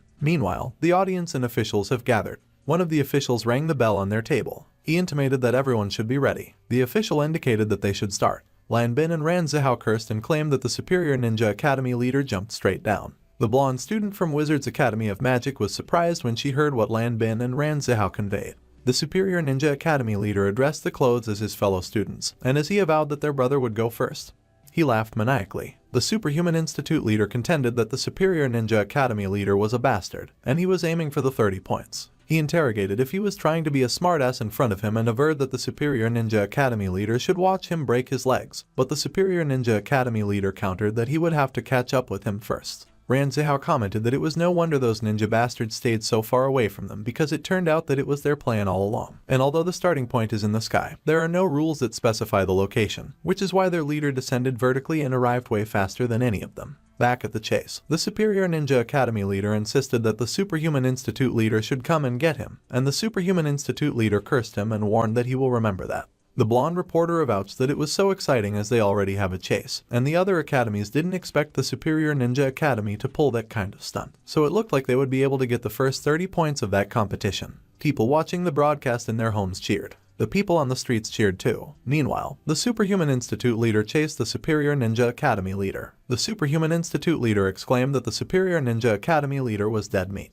The blonde reporter maintained that the Superhuman Institute was going strong and they were worthy of being the previous champion as they managed to catch up from such a disadvantage, which is simply amazing. Suddenly, the Superior Ninja Academy leader threw an explosive ball towards the Superhuman Institute leader. The Superhuman Institute leader got caught off guard, and he froze in place, unable to dodge the ball. The ball exploded in the air. The superhuman leader coughed and inquired if it was smoke bombs. The blonde student urged that they should move out, but she was caught off guard when a smoke bomb struck near her. A smoke bomb struck Lan Bin and Ran Zihao too, and they were stunned. Gray Shadow remarked that there was no need to be jealous because there was enough for everyone. They were a bunch of buffoons. The superhuman leader swore and vowed that he would skin that guy alive. The blonde reporter declared that he was in an indescribable rage. Lan Bin muttered that it was cheap, while Ran Zihao pointed out that Gray Shadow had almost reached the ground already. Sun Xiaolu scolded that they were two dunces who should stop bickering and return to their positions. She called Humenki and instructed that she should ignore them and start casting, to which she agreed. They warned that if the Ninja Academy got to the ground, they could level the whole city, but Sun Xiaolu assured that they shouldn't worry because they wouldn't reach it. On the other hand, Gray Shadow laughed and claimed that the 30 points were his. Once they got to the ground, the game would be theirs, and they would take their time to clean them up. Yurong cursed and exclaimed that he was almost there, and the blonde student wondered what they should do. She suggested that they should get their aims on him. Gray Shadow kept laughing as he repeated 30 points. Yurong threatened that she would shred him into 30 pieces. He kept laughing and remained unaware of the coming attack. He was hit, and a huge explosion erupted. Everyone was shocked. Ran Zihao gasped that there was no way, and Sun Xiaolu reminded that the academies were not so simple, so they should pay attention and cover her. Gray Shadow's shoe was the only thing that hit the ground. Yurong scoffed and warned that they shouldn't get cocky just because she spared him for a bit. Her sisters should have their guns out, and the blonde reporter described that the Wizard Academy collectively tossed away their wands and pulled out rocket launchers, machine guns, and laser-guided missile launchers, which was outrageous, and the competition was beginning to feel more like a gang war than a hero face-off. Yurong ordered that they should show them what physical magic was all about. Ran Zihao cursed and ranted that they were all crazy, while Lan Bin agreed that Sun Xiaolu was right that in order to deal with those people, they should attack with the intention to kill. Meanwhile, Gray Shadow returned to their eagle. One of the members urged that he should stay with them, while the other encouraged that he should hurry up and heal and wondered if he was able to save him. Gray Shadow cursed and admitted that he was careless because it seemed that those weapons were enhanced with some kind of magic, and the other member pointed out that he was still bleeding. He recalled that last time, they were hammering people with maces and flails, and that year they were taking out bazookas, and he wondered if they weren't supposed to be mages. Yurong laughed and commented that it was so much fun. Members of the Superhuman Academy flew their utmost best to evade the bullets. One of them muttered that they were a bunch of hooligans, but the other urged that he should stop whining and find a way to get closer. Another member wondered why he didn't see anyone from the Immortal Cultivation School, and the superhuman leader assured that he shouldn't worry about them because they were the perpetual bottom feeders. Gray Shadow stated that it was simply unforgivable to humiliate them in front of the whole world. He didn't care about the 30 points anymore, so they should go up there and kick their asses, beat them all to death and not spare a single one of them. The blonde reporter laughed and observed that everything was getting wild because what was originally a monster hunting contest had turned into a mob fight. It was so much better than just catching monsters, and he wondered which academy would prevail. The people watching the fight on a huge billboard cheered. The people watching in their homes urged that they should punch harder. Another voiced that his bet was on the Eastern Ninja Academy. Another argued if he couldn't see that the Western Academy was also very strong with their magic. Plus, the Northerners hadn't even gotten serious yet, and they were the previous champions, while the other remarked that it was strange and wondered why he couldn't see the Immortal Cultivation School. On the other hand, Humenki floated above their flying ship. The people exclaimed that they should check it out because the Immortal Cultivation School was preparing something. The blonde reporter questioned why they kept floating over there, and if they had already given up. Humenki calmly stood at the hilt of her sword and meditated. Ran Zihao inquired if she was done yet, and she replied more or less. She promised that she would show them the upgraded version of the Kai Dragon transformation technique. She waved her arm in the air to create a circular moving aura. She created a gigantic orb of aura above her. Ran Zihao was so surprised. Lan Bin couldn't believe it either. Humenki remarked that focus, serenity, and the Kai of the heavens turned into a dragon. Ran Zihao insisted that it was not Yansen's technique. Lan Bin wondered if she could not just use the normal one. Sun Xiaolu urged the two of them to stop saying stupid stuff and questioned whether they only came there to enjoy the show. And she explained that the true technique had a total of 6 tiers and what they learned was just the rudiments of the first one. Humenki explained that it was no match in terms of quality compared to the Spirit Kings, but it was enough to make sure there wouldn't even be a nail left on them. The blonde reporter's jaw dropped, and he became lost for words. The people on the streets were also surprised. Her orb of powerful aura shone so brightly in the sky. It made some of the people worried. The blonde reporter wondered why that thing looked so familiar, and the mechanic eye cursed. He muttered that he didn't want the money anymore and he should just be allowed to leave. But the blonde reporter refused because as professionals, they needed to finish the broadcast even if it killed them. Bamboo Pink observed that it was a small version of the big guy's strike, and while Bamboo Blue cursed and identified it as the technique of the Spirit King, Photogenic Astro Man inquired what Spirit King was and whether there was still someone he hadn't met yet. Bamboo Black pointed out that it was not a fight but a massacre, and the cultivation school was overdoing it, while Bamboo Red pondered if it would happen again. Yansen found it amusing and praised Humenki for being a fast learner, and Lan Qi Qi stated that he could not let his students destroy everything. Meanwhile, the explosion created by the fight of the other schools still erupted in the air. Yurong and her team members launched their rockets on their enemies. She laughed and bragged that all of them should go to hell because she was the best. The superhuman leader urged that they should find a way to get close because the mages were defenseless in close range when their system suddenly alerted that thermal energy was detected. One of his members called him and urged that he should check it out. He became surprised when he saw the huge orb above them. He cursed and decided that he was out. Humenki laughed and commented that it looked like they finally noticed. Grey Shadow questioned what was going on because the Superhuman Institute was screaming like madmen, to which Yurong concurred. But they became stunned when they saw the gigantic orb. It was so huge that it looked like it could consume the entire city. Yurong cursed while Grey Shadow declared that they were doomed. He forgot that those retards had that trick, which was why they stayed far away, and one of the superhuman members reassured them not to panic because he investigated that trick and they needed to buff it for at least a minute, so they still had time to get them. The three leaders decided that they should smash the Immortal Cultivation School first. The blonde reporter observed that the three academies were starting to join forces, and he didn't expect the Immortal Cultivation School, which had been hiding in the back without doing anything, to use the chaos of the fight to sneakily prepare that move, and if that got out of control, everyone present might die, so those students were absolute mad lads. Grey Shadow commanded that the Superhuman Institute should charge forward while their Ninja Academy and Wizards Academy would get around them in a pincer maneuver. They needed time to release that move, and they couldn't be disturbed, so they should kill that bunch of losers first, and after that, they would resume their fight. Yurong agreed. Sun Xiaolu complained that it was such a hurdle to be the best. She called Humenki and inquired how it was going.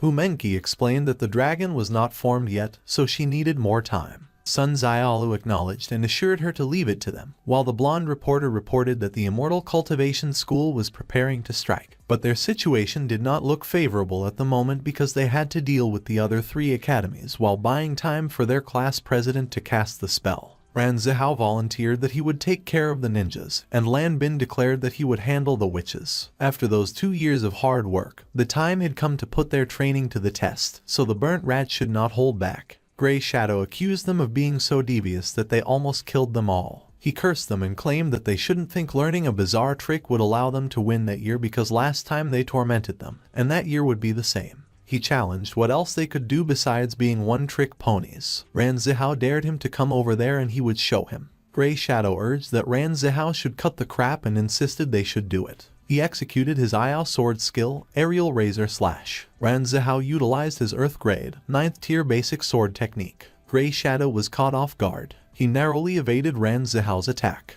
but the sword kept shifting direction and targeted him again. He exerted himself and evaded them all. He muttered a curse. He inquired what kind of sword technique it was and remarked that 2 of those strikes actually made him bleed, but he expressed that it was fine since he enjoyed it more when there was resistance. But Ran Zihao suddenly lunged at him. He considered that he was so fast and speculated whether he hadn't employed fire attacks earlier. He instantly spun around and pursued Ran Zihao. He warned that he shouldn't look down on him. Ran Zihao challenged whether he didn't declare that he wanted to torment him and dared him to show it. The blonde reporter observed that Grey Shadow was intercepted by Ran Zihao, and they were currently locked in close combat, with neither appearing to have the advantage. It appeared that the Southern Immortal Cultivation didn't just undergo a name change. Their strength increased so much that they even employed superpowers that were previously unseen. However, at that moment, it was impossible to identify who the victor would be, and it seemed that the 3 academies would be in serious trouble during that time. Grey Shadow and Ran Zihao clashed at an incredibly rapid pace. The spectators below were astonished, and one of them recalled that during the last competition, Ran Zihao couldn't even land a hit on Grey Shadow. Grey Shadow unleashed Cut and Ran Zihao merely scoffed. He activated telekinesis. He responded with agreement and acknowledged that he underestimated Ran Zihao because his improvement since last time was significant. Ran Zihao admitted that it seemed like he hadn't trained enough since he couldn't defeat him in one move like Yan Sen. Grey Shadow proposed that they should go at it again. Ran Zihao invited him to come. Meanwhile, Lan Bin defended against the wizard's rockets using his sword. The blonde student cursed in shock. He released his skill, Unseen Blades. She exclaimed that the Immortal Cultivation was extremely strong, and another member questioned what type of move it was since she couldn't see anything. Yurong identified it as a lopsided formation, and the blonde student inquired what they were supposed to do. She declared that they should leave it to her, promising to handle him because they needed to prevent the nukes. Lan Bin realized that the wizards retreated. They confirmed that they were off. Grey Shadow instructed that his team should go support them as he would take care of the rat, and they acknowledged it. One of the ninjas wondered why they hadn't acted yet, and he confessed that he feared it might be a trap. But Grey Shadow rebuked that it wasn't the moment for the Superhuman Institute to start using their brains, and when he pointed out the big ball in front of him, he commented that it was the sort of trap that couldn't be avoided even if one wanted to. Following that last competition, Ran Zihao and Lan Bin strangely became some of the most formidable figures in the 4 main academies, and he found it puzzling because while they were being restrained by him and Yurong, and Hu Menqi was unable to escape, the superhuman leader was telling him that he was scared to face a girl. The superhuman leader agreed and instructed that they should proceed. Sun Xiaolu simply stared at them and stayed silent. Ran Zihao laughed and remarked that he feared they chose the worst opponent, and Grey Shadow asked for clarification. Ran Zihao believed that Sun Xiaolu's cultivation was far above theirs, or perhaps even realms beyond. Grey Shadow was startled. The superhuman leader ordered that all of them should charge forward and intercept them. Ran Zihao called to Sun Xiaolu and indicated that they were on their way, and Grey Shadow should have instructed his men to come fight against him and Lan Bin. Sun Xiaolu should let them witness the power of a half-step foundation deity realm expert. Grey Shadow inquired what expert they meant and whether Ran Zihao was bluffing. Meanwhile, the blonde reporter remarked that finally, the students of the 3 major academies were flying towards the Immortal cultivation team. Sun Xiaolu's eyes lit up, and she gathered her energy. Grey Shadow warned that he sensed danger, so they should fall back.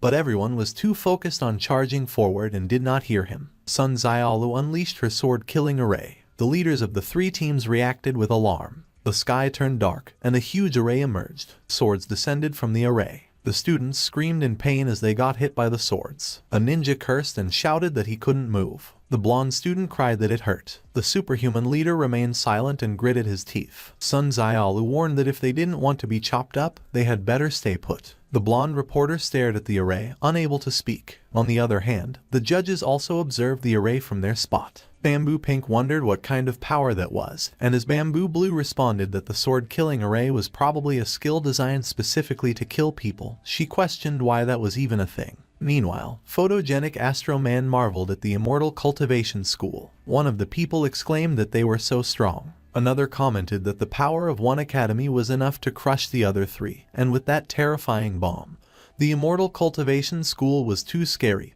and they questioned how anyone could compete against that. Another doubted what they were talking about and reminded them if they had forgotten the motto of their world. He claimed that they never gave up until the very end and winning or losing was always decided in a flash, to which another affirmed that it was true, so he supposed the cultivation school also considered that before making their big move at the beginning. A man complained that the nuclear level explosion was too cheap, so he truly wondered where they learned it. And another explained that they claimed it was invented by the black-robed Superman Yansen, as he released it before, and only he could teach such things. The man questioned if they could learn that superpower, and the other explained that supposedly, they could. He shared that he heard they had to train for a lifetime, and even then, it was not certain. And another man added that his brother had 2 twins in their 2nd class, and he heard that they dislocated their hands copying the school rules. The man asked just what they had been through, and another pointed out that they should look at the superhuman leader and questioned what he was doing. The superhuman leader repeated that it was one after the other. Sun Xiaolu noticed him. He muttered that it was shameful, and as he pondered when the last time he suffered from that kind of embarrassment was, he concluded that they must believe their superhuman institute was soft. Yurong cursed and declared that he was getting angry. Grey Shadow also cursed and revealed that his plan was not to let that madman completely lose it. One of the people explained that the superhuman leader's superpower made it so that the angrier he became, the stronger he got,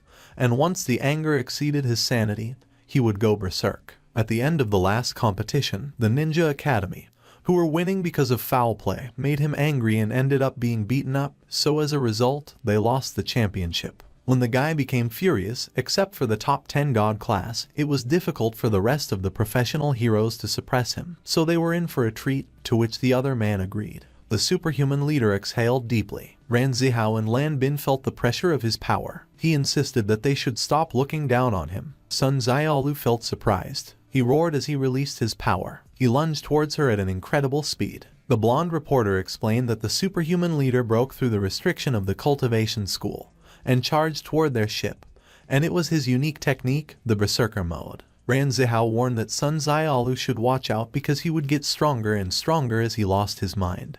But she replied that there was no need to remind her. She activated her subduing array. A huge sword was summoned. It dropped in the middle of the array. Everyone reacted with surprise, including Ran Zihao. The superhuman leader yelled as he used his strength to stop the gigantic sword. Hu Menqi remarked that everyone should hold on a little longer because it would be ready soon. The superhuman leader tried his best to lift the sword on his shoulder. He insisted that they were still underestimating him. The sword rose, but Sun Xiaolu retorted that it was as if she would let him. The sword lowered itself, and he groaned in pain. He howled again as he attempted to lift the sword back up. One of the people mentioned that the superhuman leader's berserker mode was something that even professional heroes found hard to handle, and yet she was suppressing him by herself, and another commented that he must be joking.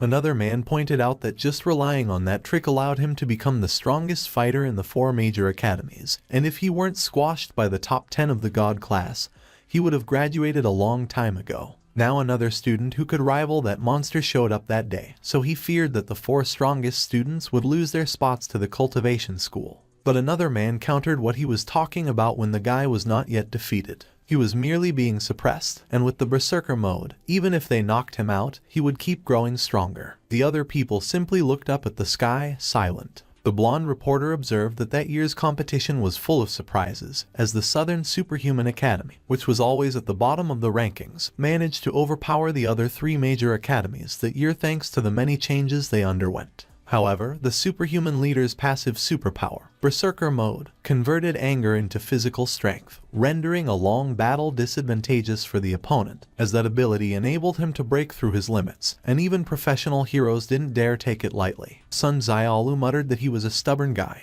He declared that he was going and screamed. Gray Shadow inquired whether they were tied, and Yuan confirmed that they were both monsters. He announced that he was going to help because the superhuman leader's passive skill could help salvage even the most desperate battles, and Sun Xiaolu seemed to reach her limit, but Ran Zihao challenged whether he was trying to run away when facing him. He intercepted him. Gray Shadow wondered what the point of him doing that was and mentioned that the guys were too close, so even if they managed to launch it, they would all die together. He demanded if he had to be such a crazy bastard. Ran Zihao exclaimed that he was really dumb because if they were using that, it was obvious they had a way to survive. Gray Shadow realized that it made sense. He pointed out that Ran Zihao should look over there because there was a UFO. He instantly used his imprisoning art. Ran Zihao looked surprised. Gray Shadow swiftly jumped away after he got imprisoned. He insulted him as a sucker, and while he questioned how he could fall for such an old-fashioned trick, he claimed that the trapping skill couldn't restrain him for too long and time was running out.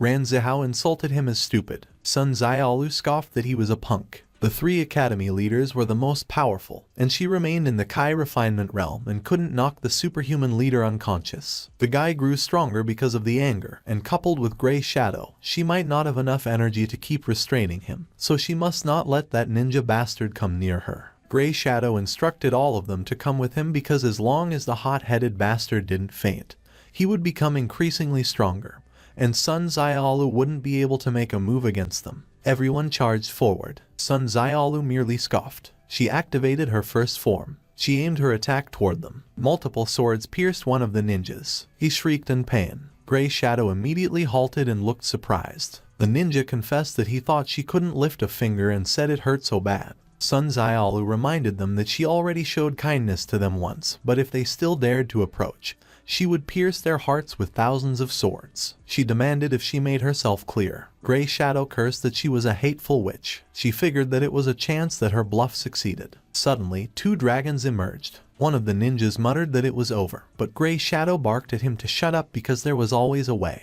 The judges observed as the dragons materialized. Bamboo Blue questioned if those dragons didn't look as huge at that time in the mecha or if it was because they were far away. Bamboo Pink cursed and claimed that if things continued like that, it would happen all over again, while Bamboo Yellow stated that they should know it better than anyone. Meanwhile, Gray Shadow recalled the illusions. He summoned Zhu to come to him, and as Zhu responded if he called, he reminded him that in order to use that move, They must maintain absolute peace of mind, so he would use illusions to confuse Humenki. Zhu admitted that he also considered using illusions, but he wondered what kind, because there were 3 types of illusions, with the help of drugs, through eye contact, and from sound waves, but they couldn't even get through at the moment. They were too far to reach them with sound, so even if he shouted until his throat got sore, the other party wouldn't hear anything. Grey Shadow remarked that his brain was full of stuff because it wasn't as if such technology didn't exist, so he ordered him to give all he got. Zhu agreed curtly. He shouted on the megaphone. His voice echoed toward Humenki. It reached her. It entered her ears. Sun Xiaolu questioned if she was done yet. She confirmed that it was done,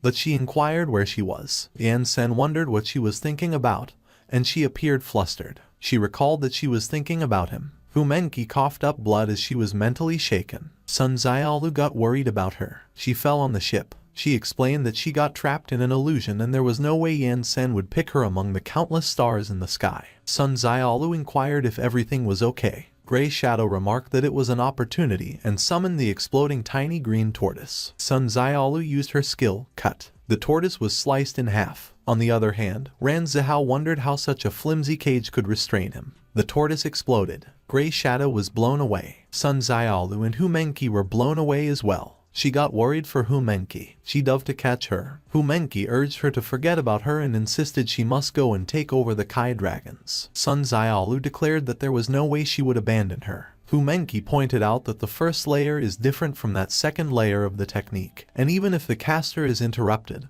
it won't disappear. If no one is linked to it, it is going to blow up on the spot. Furthermore, when the spiritual beings lose control, they will become chaotic and more powerful than before. Sun Xiaolu cursed. Meanwhile, one of the ninjas declared that they had finally taken care of the losers, while Zhu chuckled and commented that it worked. But Grey Shadow urged them to be quiet and wondered why that big ball was still there. Sun Xiaolu realized that the talisman she made was in the hands of Ran Zihao, and with him still caged and Humenki unable to move, she considered what she could do. The blonde reporter screamed that the dragons were rampaging. The Rainbow Rangers were speechless. The superhuman leader was also speechless. Zhu screamed that it was going to explode, and he believed that those wicked immortal cultivators had absolutely no control over the situation. Photogenic Astro Man prepared to make his move. On the other hand, Yan Sen observed that Ran Zihao is constantly distracted. Lan Bin is only concerned with his own fight. Humenki is still too careless, and Sun Xiaolu, he would like to say, is beyond reproach but nevertheless too indecisive to take the win. On the road to cultivation, it is impossible to cut corners, so he hoped that the battle would help them grow. He loomed over the dragons. The dragons froze due to the pressure, and Photogenic Astro Man stopped in his tracks when he felt it too. He was surprised. Meanwhile, Yan Sen clenched his fist. The dragons disappeared, and everyone was astonished. Grey Shadow wondered if it was erased as easily as that. On the other hand, Photogenic Astro Man quickly turned to look at Yan Sen. He was speechless. The blonde student exclaimed that Yan Sen was too strong, while Yurong was speechless. Yan Sen remarked all right and confirmed that he was done. Meanwhile, Humenki was still falling. Sun Xiaolu managed to grab her, and she urged her to hang in there. Humenki reassured that it was okay and she would be better after some rest. She apologized that she was the only one who failed, but she comforted her that she shouldn't blame herself because they are all at fault. However, she was curious because they have been training for so long to strengthen their minds, and with such distance away from that crappy illusion, she wondered how she could get affected, and what she saw, and Humenki dismissed it as nothing. On the other hand, one of the ninjas cursed and admitted that it scared the hell out of him, and as another remarked that it was so easily resolved, so the gap between their strength was vast. Another ninja confessed that he still felt that something was off. Grey Shadow concluded that the threat the Immortal Cultivation School posed has been eliminated, so they should stay alert because as long as they take down the rest of the academies, victory will be theirs. Yurong scoffed that he had a big mouth. The superhuman leader stated that the battle has just begun, so they should take care of the ninjas first, and after that, the witches will be a piece of cake. But the blonde reporter suddenly revealed that the cultivation school was the first to land, scoring 30 points. Everyone was surprised, and Grey Shadow admitted that he finally remembered. On the ground, Xiaoyu warned that the others should watch their step. Xiaoyu commented that those idiots should know that fighting and killing leads nowhere, and Xiaoyu described them as a bunch of blockheads. A few minutes ago, the fact is, as soon as the fight started, they began to withdraw in the back. They originally thought their academies would send people to follow them, so they made a few detours,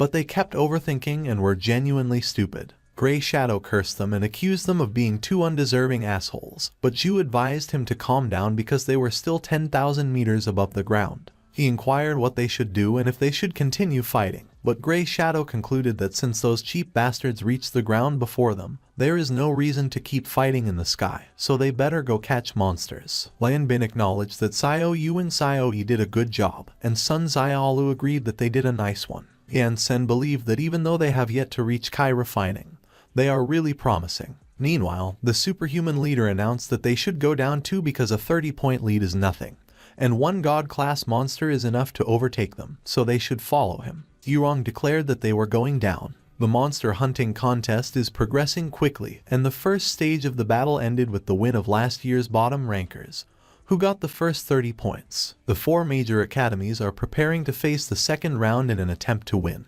but no one knew that trouble was brewing far away. At the same time in the northern amusement park, Steel Beetle, Anon, and Ling Ling met. Anon and Ling Ling were at an amusement park. One of the people exclaimed that monsters were attacking, while another pleaded for help. Ling Ling picked up the stuffed toys on the ground. She remarked that they were bastards. It was a stupid place, and it was no fun at all, but Anon reminded that she should take it easy as it was just a game. Ling Ling expressed that she was pissed, so they should destroy that planet. A man explained that the amusement park was under attack by monsters, and she was too strong because a wave of her hand leveled the whole 100,000 square meter facility. Steel Beetle inquired whether it was Guganadu or Guganaka, but the man clarified that it was neither and they had never seen such powerful monsters, and they heard the small ones calling them Lord Demon Emperor. Steel Beetle remarked that they were a new species, and it was interesting. Ling Ling complained that they were so noisy, and it looked like he was a high-ranked professional hero. They were looking down on them, but the monster insisted that they were not really because he was a god-class hero, and a scary one at that, to which the other monster confirmed and added that he was in the top 10 of the terrifying god class, so far beyond the limits of humanity. That world had more than 50, or even hundreds of god-class heroes, but they were nothing compared to the top 10. The gap between them was sky-high, and it was called the top 10 because each of them had the power to topple the world. As they all had their own characteristics, when they activated their passive skills, the effect was also different. Ling Ling wondered if it was the tears of hope and the light of justice, and considered that no matter how many times she heard it, it always sounded stupid. The monster clarified that it was just the name they gave those skills, but it branched into many more skills depending on their characteristics, and the other monster gave an example that there were heroes with passives that took longer than others, but it became more powerful as it channeled. The activation method was also specific: anger, sadness, flashbacks, etc. And the other monster explained that it raised their strength like crazy, and he would inform her that it was bullcrap.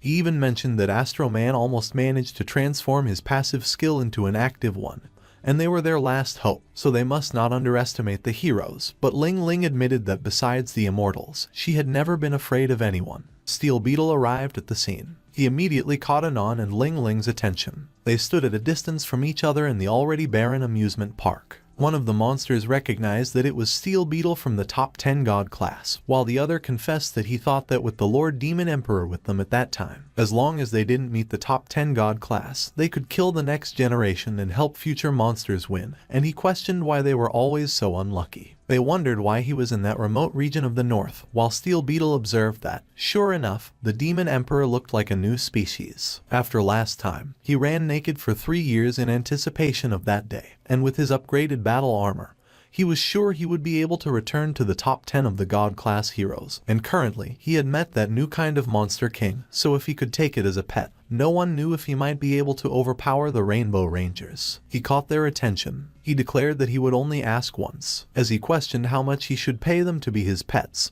he affirmed that money was no object. Ling Ling mocked that the weakling wanted them to be his pets, and Anon remarked that it was a bold statement. Meanwhile, Machaman sneezed in his home. Back at the fight, Ling Ling instructed that Anon should stay there as she would take care of him. They didn't need money, but if he could beat her, she would be his. He commented that it was nice to come across such a bargain once in a while, and with his new upgrade, he was no longer limited to land, which he would show her. The monsters warned that she should be careful because he was the type that got stronger as the battle dragged on. Steel Beetle lunged at Ling Ling, and she effortlessly blocked his fist with her foot without losing her balance. They fought, and the sound of their explosive attacks filled the air. The monsters were in awe. Anon took a seat. She instructed that the two of them should come and make her some tea, and they agreed. They watched as Steel Beetle and Ling Ling fought in the sky. 2 hours later, Ling Ling landed a kick on Steel Beetle. He was sent flying and bounced off the ground. She questioned if he wasn't supposed to get stronger the longer he fought and why she felt like he was still as weak even though it had been more than an hour since they started.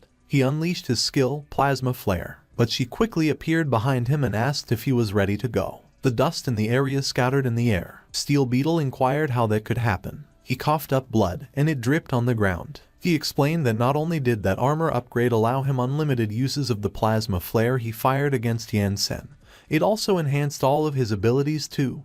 And yet he couldn't even touch her, and she still had that look in her eyes. He was a slow-paced fighter, but even after more than 2 hours of fighting, that new monster just eased him in and let him slowly suppress his limits, which was a disgrace as a Western Academy alumnus. On the other hand, Ling Ling questioned if those two little monsters were not bluffing her and remarked that she didn't feel any difference, but she believed that if they really dared lie to her, she would burn those douchebags when she got back. Steel Beetle declared that he could not lose again. Ling Ling felt intrigued. Meanwhile, the monsters exclaimed that it was happening. The legendary flashback kill move appeared. On the other hand, Steel Beetle groaned as flashbacks overwhelmed him. He recalled when the ancient hero revealed that his time had come and, in the future, he would be the one who would protect the world. He felt excited and stood in awe. The ancient hero encouraged him to take it, and as long as his will remained undying, he would possess unparalleled power. He felt moved. Back in the present, the monsters claimed that there it was, the ancient monster beaten by the hero, which was the crap that kept them awake at night. Back at the fight, Steel Beetle unleashed his skill, Beetle Blast. The monsters pointed out that he gained a new move, and it was the unique skill of the previous Steel Beetle, the ancient hero. Anon muttered that it was such a sappy name. On the other hand, Ling Ling stated that she could feel that he grew stronger, and indeed, they told her the truth because that power level suddenly jumping to another level was the same as when they reached another realm. And it was funny that their world had such a way to elevate their strength, and she would love to have it too. Steel Beetle gathered a powerful energy around him. Meanwhile, Anon questioned what that Beetle Blast was and what it did. One of the monsters explained that he used the excessive energy in his body to send heat to the armor and generate hydrogen ions. The hydrogen ions generated by the battle originated from solar radiation, and when the high-energy particles generated passed through the ion cannon, they got launched in a powerful beam, and it emitted highly energized, positively charged hydrogen ion particles, causing large-scale devastation. But she complained that it was too long, so the other monster concluded that it was a plasma beam. Back at the fight, Steel Beetle let out a battle cry. The energy he gathered grew larger. Ling Ling laughed and encouraged him to let her try it too. She imagined an ice cream cone. She informed that they were going. She launched the skill plasma cannon. Steel Beetle screamed and warned that the witch shouldn't belittle him. She challenged if that was it. She claimed that she had won too. Her attack dispersed when it clashed with his energy. He appeared surprised. One of the monsters expressed concern. The other screamed, while Anon just effortlessly blocked the explosion. The explosion affected a huge area of the land.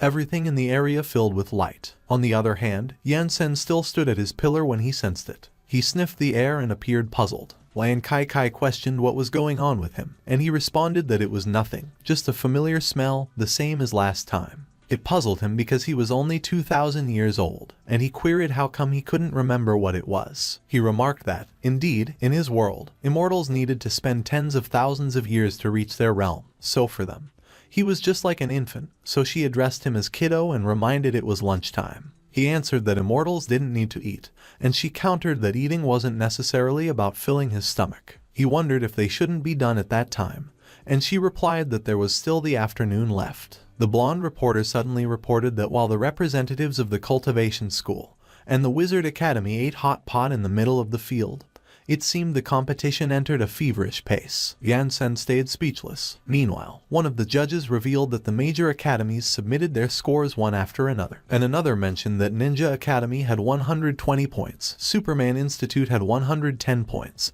and Wizard Academy had 90 points. The reporter added that so far, they hadn't seen the cultivation school come in to submit theirs, and judging from the images transmitted by the Mechi, it seemed that the situation wasn't good for them, which obtained the first 30 points. On the other hand, Ran Zihao and Grey Shadow fought each other. A monster wondered who was going to win the second round. Ran Zihao demanded if he could stop that crap already, but he declared that as long as he was there, he wouldn't get even 1 point. Ran Zihao retorted that neither would he, but he reminded not to mind him. They fought as they descended the building. Meanwhile, a monster insisted that Lan Bin should pay up. Lan Bin appeared taken aback. The monster explained that as he could see, since he was a free monster, if he wanted to keep him as a pet, he had to abide by the rules, and he would be direct, so he questioned how much he could pay him. Lan Bin asked for its opinion about that amount. The monster remarked that his immortal cultivation school was way too poor, and he was still a demigod rank monster, so even just sweeping the floor of the ninja academy would earn him more than what he could offer. Lan Bin cursed him, and one of his classmates advised him to calm down, while the other reminded that they just started out, so they didn't have much money. They proposed thinking of another way, to which the monster agreed and stated that they were righteous people, so there was no need to use violence as they were civilized monsters. On the other hand, Yansen and Lan Qi Qi still continued their meal. She observed that it seemed he made a blunder because in their world, money was something vital. He claimed that not really because he did have loads of it, as he possessed several thousand tons of spirit stones lying around in his spatial ring. There were still more than 100,000 spirit stone mines in his small world that remained unexploited, but she argued that he might be rich in his world. But nothing he showed her held any value there. He acknowledged that and assumed that spirit stones had a remarkable effect even on mortals, but it was a pity that people there didn't know how to use them. Meanwhile, Humenki chased Ju. He pleaded that she should forgive him and apologized for using illusions to disturb her. He promised not to tell anyone about what happened in the illusion and begged her to spare him. She declared there was not a chance and insisted that he must die that day no matter what. He cried for help and exclaimed that she was going to kill him, while Sun Xiaolu remarked that it was weird and wondered why there were no monsters there. On the other hand, Gray warned that everyone should listen up and stay away from the witch. He referred to Sun Xiaolu. Yurong also urged everyone to keep their distance from the crazy woman. The girl agreed and affirmed that her strength was unfathomable, so they must avoid confrontation at all costs. Meanwhile, one of the ninjas negotiated a deal with a monster. Suddenly, another ninja alerted him that Sun Xiaolu headed his way. He cursed in frustration. He grabbed the monster in a panic. He utilized his skill, Lightning Step. The monster demanded what he tried to do and reminded that as heroes, they were forbidden to use force. The ninja responded that he could give him that much and confirmed that it was a deal. The monster quickly entered the card. Meanwhile, Sun Xiaolu commented that it was strange because she clearly felt someone over there earlier. She remained unaware that she was the isolated student. On the other hand, the reporter explained that after the epic fight in the sky, the major academies all witnessed the tremendous power of the Immortal Cultivation School, especially Sun Xiaolu, who was currently being isolated from the competition by the other teams.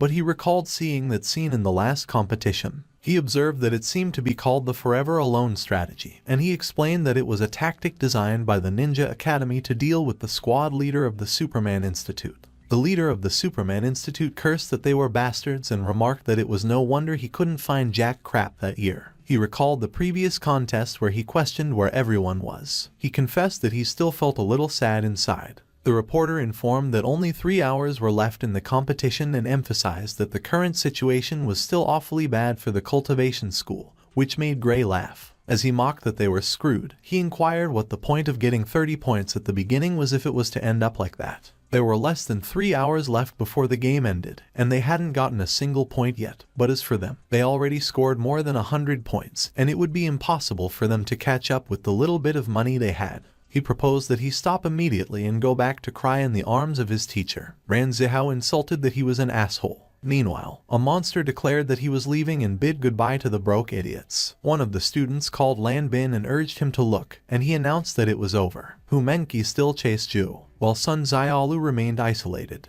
The Superman leader stated that the cultivators were out and all their monsters were grabbed by the other academies. But suddenly, the reporter declared that the cultivation school earned 130 points. The Superman leader reacted with surprise. The others, including the cultivation school students, also reacted with surprise. Gray questioned how that happened. The reporter verified and affirmed that the info was legit. Xiao Yu and Xiao Yi greeted them and concluded that they were really a bunch of idiots always underestimating them. Gray groaned that it was those pieces of shit again.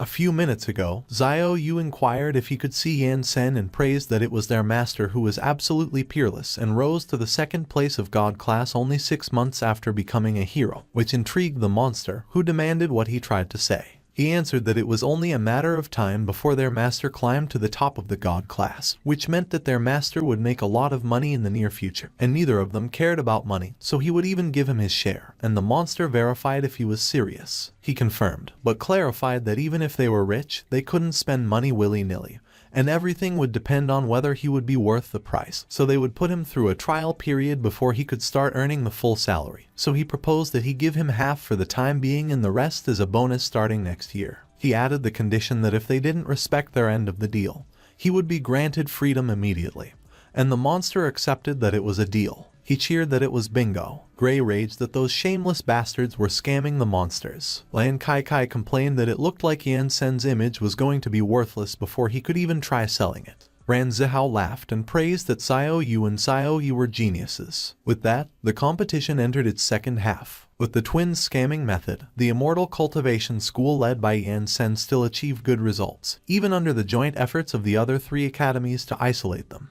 Having no way to suppress the Immortal cultivation school, the other teams focused on gathering monsters. The whole competition grew crazier as time went on, and it was finally time for the last sprint toward victory. But at the same time, above the competition, the 4 kings of monsters stood on their ship. They took a step forward. Guganaka encouraged that they should do it. The students of the Cultivation Immortal School gathered on the street. One of them inquired how it was going and how many he got, and the other replied that he got a lot. Ran Zihao observed that it seemed everyone was in a good mood, and Lan Bin remarked that they had a chance at victory that year after all. Sun Xiaolu noted that something was wrong. She questioned if they hadn't noticed that they hadn't seen any god class rank monsters apart from a few demigod rank ones, and Ran Zihao wondered what she meant. She remained silent but stayed wary. Ran Zihao acknowledged that since she brought it up, it was indeed strange because in the last competition, there were several god class rank monsters here and there, and yet they didn't even see the shadow of one that day, so he questioned what was going on. Sun Xiaolu summoned Xiao Yu and Xiao Yi to come over to her, and they confirmed. She instructed that they should take those and deploy the array flags according to the map she drew. They confirmed and promised to get it done as soon as possible. She laid out a map.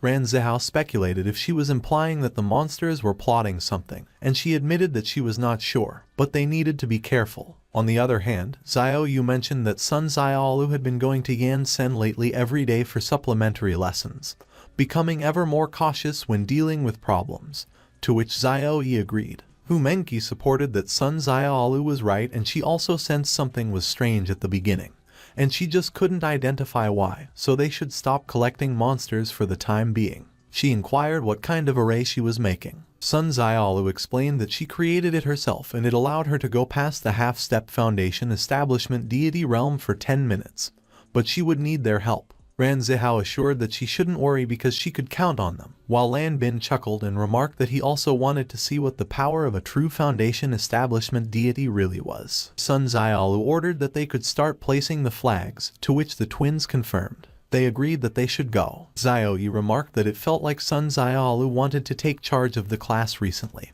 and Xiao Yu responded that no one cared because when the boss ordered, they obeyed. The two of them traveled together. Meanwhile, Sun Xiaolu hoped that it was just her overthinking. On the other hand, the ship of the King of Monsters floated high up in the air. They observed the competition in their command center. Guganaka questioned if they saw the man standing on the central column. Gagudas affirmed that indeed, he was the new hero that recently got promoted. He identified him as the new god class hero, but he couldn't recall his name, so they needed to find out his identity. But that thing earlier was absolutely terrifying because the energy contained in the big ball was immeasurable after it went haywire, and yet, he erased it just by grasping the air with his hand. Guganadu assured that they shouldn't be afraid because the Demon Emperor just sent a message that the hero's passive was not unbeatable, so they should proceed as planned. But Gagudas wondered if Yan Sen's dressing style wasn't similar to the Demon Emperor's. Guganadu recommended that they better review their strategy just in case. Meanwhile, they planted one of the weapons on the floor of their ship.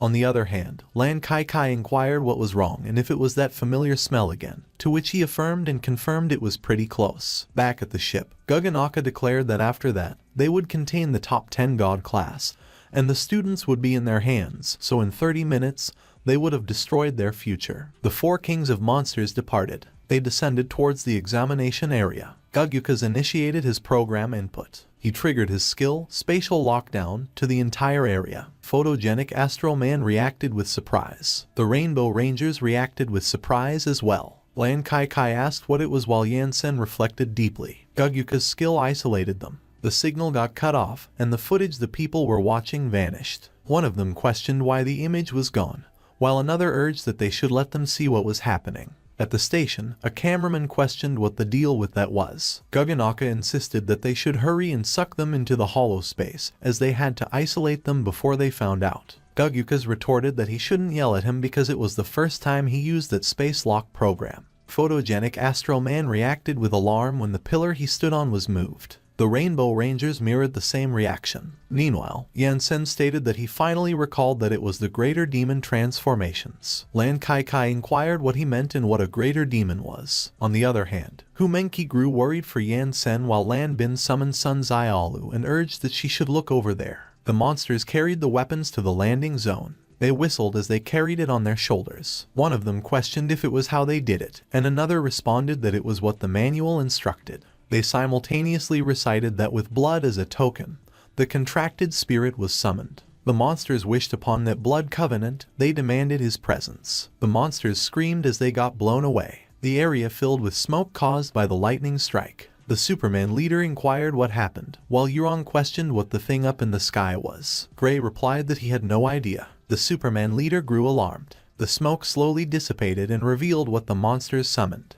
It was the demon spirit beast, Demon's Kai. Sun Xiaolu felt surprised when she recognized him while he queried if she was a human cultivator. She wondered why there was a spirit beast there and even a demon like that. The Superhuman Institute reacted with surprise when they heard her mention spirit beast. Their leader probed if Sun Xiaolu knew that beast, and Gray responded that he didn't know. Ran Zihao questioned if she knew that beast, and she retorted if they hadn't read any books in the library. Humenki clarified that it was the beast coming from Yansen's world. Demon Beast Level 1, Damon's Kai stage. As Ran Zihao and Lan Bin followed up if she had also read about it, she remarked that only the two of them hadn't. Sun Xiaolu felt concerned. She considered that it was really a big problem. Inside the space, Yansen laughed and remarked that it was a Damon spirit beast, while Lan Qi Qi screamed. He caught her and brought her back to the platform. He commented that his poor brain nearly forgot it. She apologized to him that she couldn't fly. He assured her that it was okay, and she questioned what the demon he was referring to was. He explained that it was a name of the kind of spirit beast in his world, and in other words,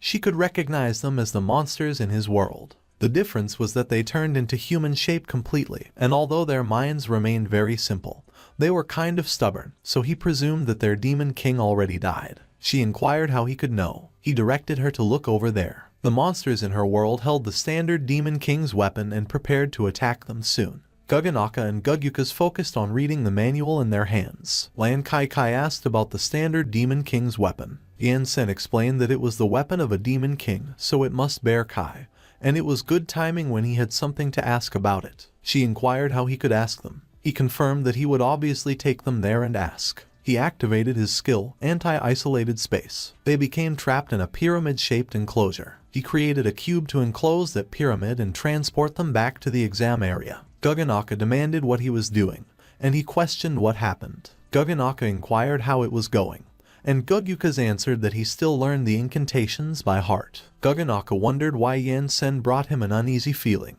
Yansen merely smiled at them. On the Celestial Pearl continent, as long as a thing fulfilled the condition, it could cultivate spirituality, even the animals. Due to the conditions, some animals absorbed the Kai, formed the energy source. As a result, it became the spirit beast. But according to the divine rule, if they wanted to reach demon level, they must have human bodies, so they needed to go through 4 stages in total: shape-changing Kai, sacred forming Kai, recuperating Kai, and Damon Kai. When they got the complete human shape, they became the divine entities with divination, and because they possessed divine attributes when they were the beasts, people preferred calling them demon spirit beasts. Lan Qi Qi stated that Yansen isolated the space and inquired if his students weren't in danger. He reasoned that he could hardly protect them forever, so they needed to mature. Meanwhile, the spirit beast stared at the students below. The spirit beast was contemplating. He was looking at the students below him. The leaders of the other schools were wary. On the other hand, Sun Xiaolu was on edge. The sky was eerily quiet as the spirit beast remained floating in there. The other students prepared for battle. Meanwhile, Sun Xiaolu instructed that everyone should stay alert,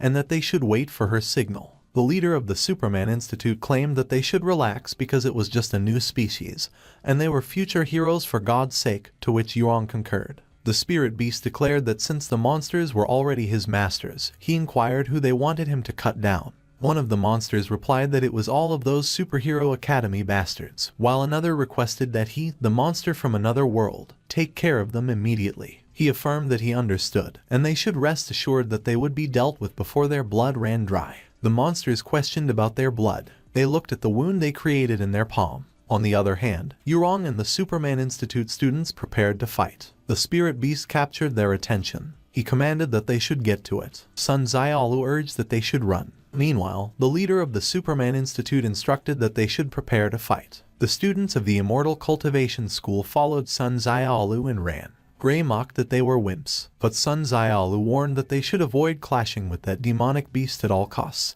because it was not an enemy they could beat. The spirit beast ordered that they should kill the strongest first, and he wondered which one it was. One of the monsters indicated that it was that one, the one with the red cloak, but the spirit beast contradicted that he was wrong. It was Sun Xiaolu. She was on edge as she ran away. She was unaware of the blade that the spirit beast had thrown towards her. She explained that he was a demon beast sealed inside a weapon, so they would win if they could stall him until their blood ran dry. Ran Zihao cautioned that she should watch out. The twins were startled. Xiaoyi quickly jumped towards Sun Xiaolu. He protected her from the blade. Lan Bin was taken aback. Fu Menqi was surprised as well. The two of them landed on a rooftop, and Xiaoyu approached them. Sun Xiaolu inquired if he was okay. He assured that he was fine and it was just a scratch, so it looked like the last 2 years of training had not been in vain, and they counted on her to turn the tables on them. Xiaoyu scoffed and declared that if the spirit beast wanted to hurt their big sister, he would have to get through them. They would stick together. The spirit beast questioned if a mere martial arts practitioner thought he could stop him. Suddenly, the leader of the Superman Institute demanded if he thought he would just watch. He wondered how she was the strongest and noted that they had not even finished their fight yet. The spirit beast was surprised that he blocked his way. On the other hand, Xiaoyu inquired if that was the squad leader of the Superman Institute, and the leader instructed that he should take the wounded and leave. He was really pissed off at the moment, so the spirit beast should come at him. The spirit beast eagerly swung his fist. The leader was taken aback. He was punched in the stomach. It was so powerful that snot came out of his nose and tears welled up at the corners of his eyes. He crashed towards the buildings. He pierced through multiple buildings before he crashed on the ground. Yurong cursed in disbelief. Gray had the same reaction. The leader got an instant KO. The spirit beast remained floating in the sky. Gray questioned if he lost, and Yurong insisted that there was no way. Meanwhile, the spirit beast inquired if that was it. He wondered where they all went, if they were for real. He concluded that, as expected of cultivators, the only thing they were good at was running away. The blonde reporter addressed his dear viewers and friends of the audience and declared that the situation was currently critical, with the top 10 heroes of God class isolated in various subspaces. The students were having a hard time with no support. But the mechanic eye inquired why he was still commentating when the comms were blocked and it was not like anyone could hear him. On the other hand, Ran Zihao questioned if it was impossible for her to knock out the leader of the Superman Institute in one blow, and she replied of course not, as it was hard enough to suppress him. And with the way their leader was getting stronger as time passed, she promised him she was trying to end it as fast as she could, so it would be difficult for her to completely defeat him. Back at the superhero headquarters, the phones were incessantly ringing. One of the callers demanded to know what the hell was going on, while the staff responded that they didn't know because the lines were down, the people inside couldn't get out, and the people outside couldn't get in. The secretary acknowledged and expressed that he understood, and he called the president and revealed that it was a dimensional seal. The students, along with a few other god classes, were currently trapped there. The president ordered that they should assemble a rescue team quickly, and as he inquired where the 9th and 10th of the god class were, the secretary explained that they had gone underground to search for Gyuguos and they hadn't returned yet.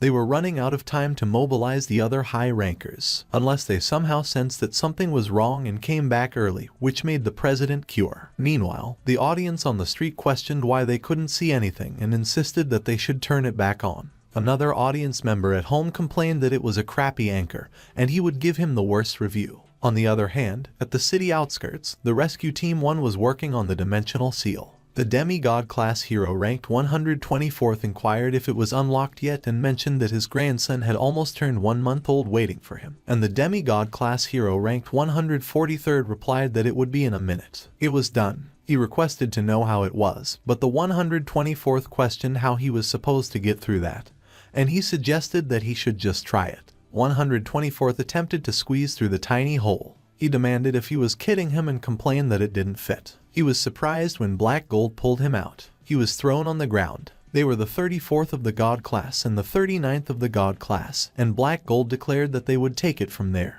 Back at the headquarters, the secretary informed that the 39th and 34th ranked God class had arrived at their designated location, and the president instructed that he should tell them to prioritize the students' safety. At the city outskirts, a loud booming sound echoed through the forest. One of the audience in the street urged that they should look because the image was back. The others cheered. The audience at home remarked that it was on again. Meanwhile, 143rd and 124th were left speechless. 124th asked if the communications were restored, and 143rd observed that it looked like it. A huge hole was created in the dimension seal. On the other hand, the blood reporter addressed the ladies and gentlemen and announced that the situation was most dire. Just moments ago, the Monster Kings used a space blocking skill to disable the signal, causing him to accidentally crash the chopper. And the top 10 of the God class were currently fighting what appeared to be the current leader of the monsters in various subspaces. The monster's helper seemed alien to that world and was extremely powerful. Within 10 minutes of the new opponent's appearance, the Superman Institute, the Immortal School, the Ninja Academy, and the Wizards Academy had all been defeated. Since the cultivation class had chosen to run away just before the battle started, they were the only ones who survived for the time being, but their current whereabouts were unknown. If the high-ranking heroes of the God class didn't come to their rescue soon, the lives of their students would be in mortal danger. The spirit beast was choking Yurong.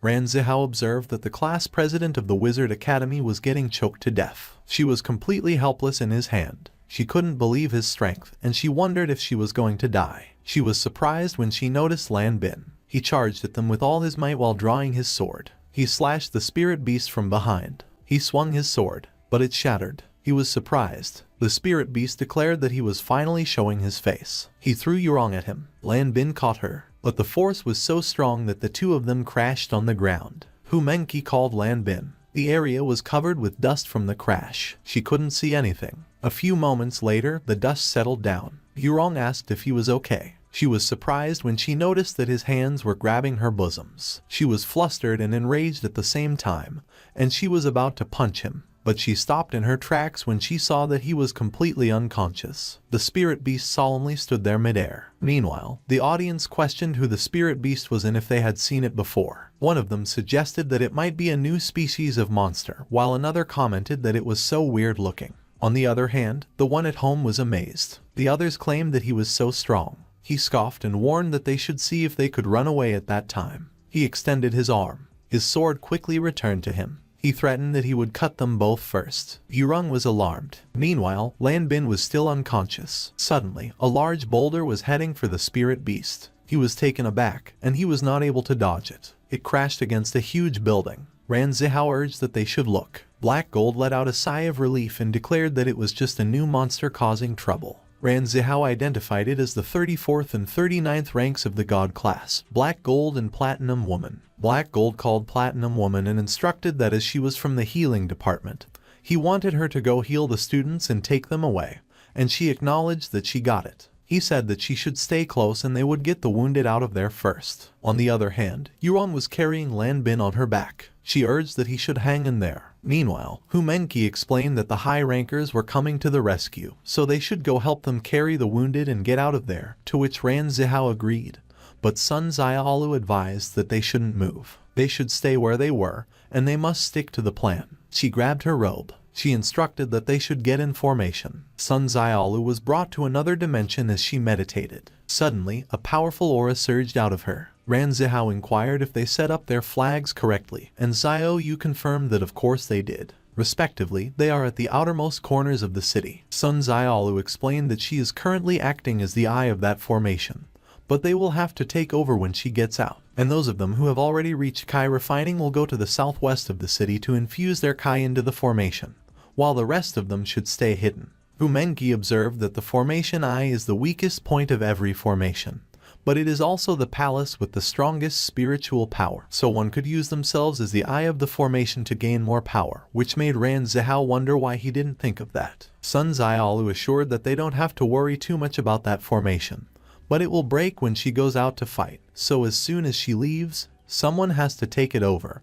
and she is counting on their help to keep the formation going. On the other hand, the blonde reporter and the mechanic eye were surprised. The huge boulder turned into smaller pieces and was sent flying. The spirit beast chuckled. Black Gold mentioned that it was the first time since the monster surrendered that he had seen such a resilient one. The little kitty shouldn't even think about hurting any of the students with him around. The spirit beast was enraged. One of the audience affirmed that it was right and it was what a high-ranking hero should be like, while another urged that Black Gold should defeat that new breed and show them who's boss. He should whoop his ass. Meanwhile, the red monster cursed the humans. The black monster questioned what was wrong with him, and he confessed that he didn't know. Back at the fight, the spirit beast used his demonic arts. Black Gold was wary of it. He used his skill, Slaughtering Blade. Black Gold was taken aback. He released a powerful beam. The blonde reporter wondered what it was. The attack created a huge hole in Black Gold's torso. Platinum Woman was worried for him. Black Gold coughed up blood. He shrank. The spirit beast claimed that he was a bastard and his whole family were cats. The monsters declared that it was Bullseye and that the arrogant bastard should take that. Back at the headquarters, the secretary came running to the president. He called him and informed that the Black Gold Superman had been defeated.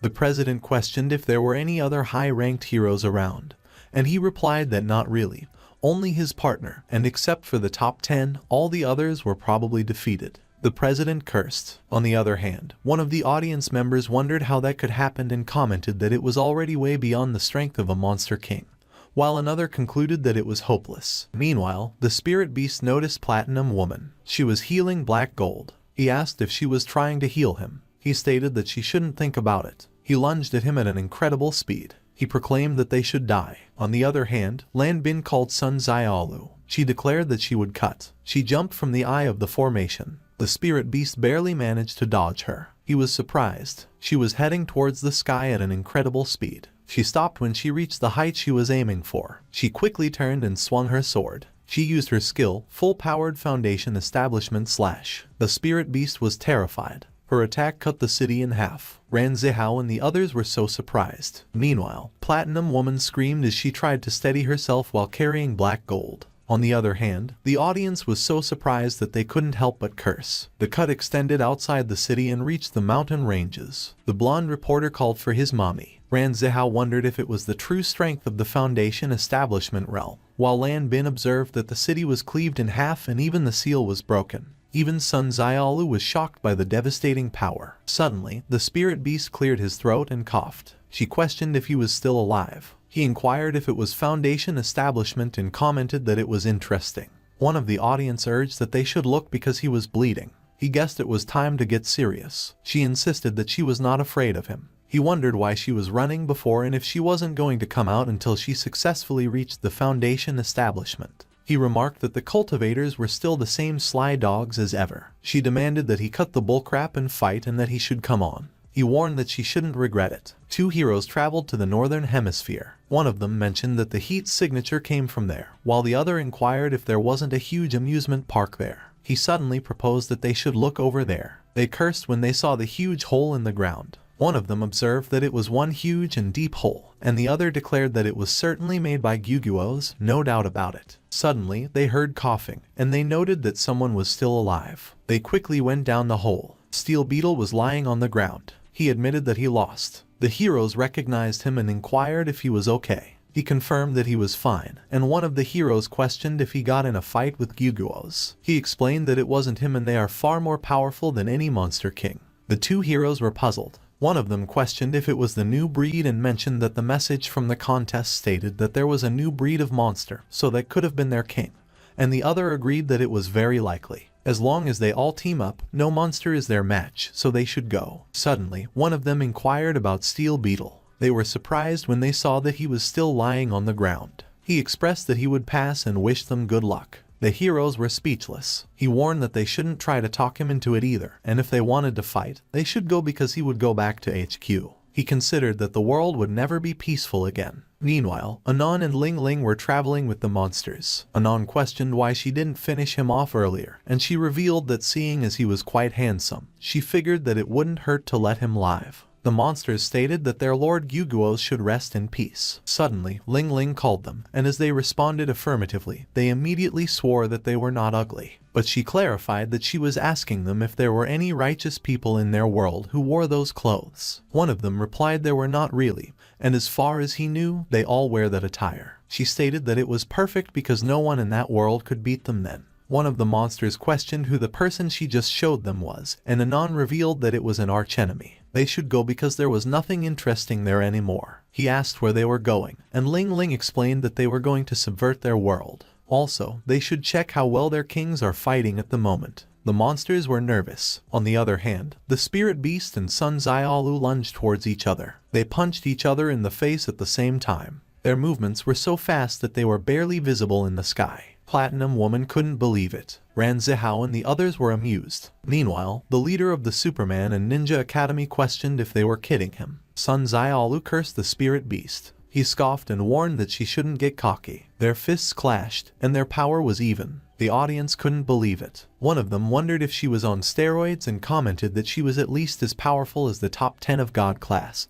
But another remarked that she was even stronger. Ling Ling was taken aback when she looked at the broadcasts. On the other hand, Sun Xiaolu's power kept oozing out. She reached the stabilized Foundation Establishment realm, and she questioned how it felt. He was at the Kai blood transformation realm, and he compared it to a mosquito bite, so they should go again. He was taken aback when she charged at him without any warning. She punched him across the face. Sun Xiaolu disappeared while the spirit beast fell on his back. She immediately appeared behind him, ready to give him an axe kick. He was hit on the back of his head. He cursed her. Before she crashed on the ground, she appeared again. She kicked him on the face. She sent him flying, and he pierced through a building. He screamed in pain. He used his force to stop himself midair. He remarked that she shouldn't think she could rely on her formation forever. But he inquired where she was. She was in outer space. She held her breath. She scoffed. She released an aura orb on her right hand. She also did it on her left hand. She used her skill, Kai Dragon Transformation Technique, second form. Ran Zihao was so surprised. 2 dragons appeared, and they moved around the huge orb of energy. Ran Zihao and the others wondered if she did it instantly. He observed that it turned out that when one reaches Foundation Establishment, they enter easy mode, and even though they were only one realm away, the difference is heavens high.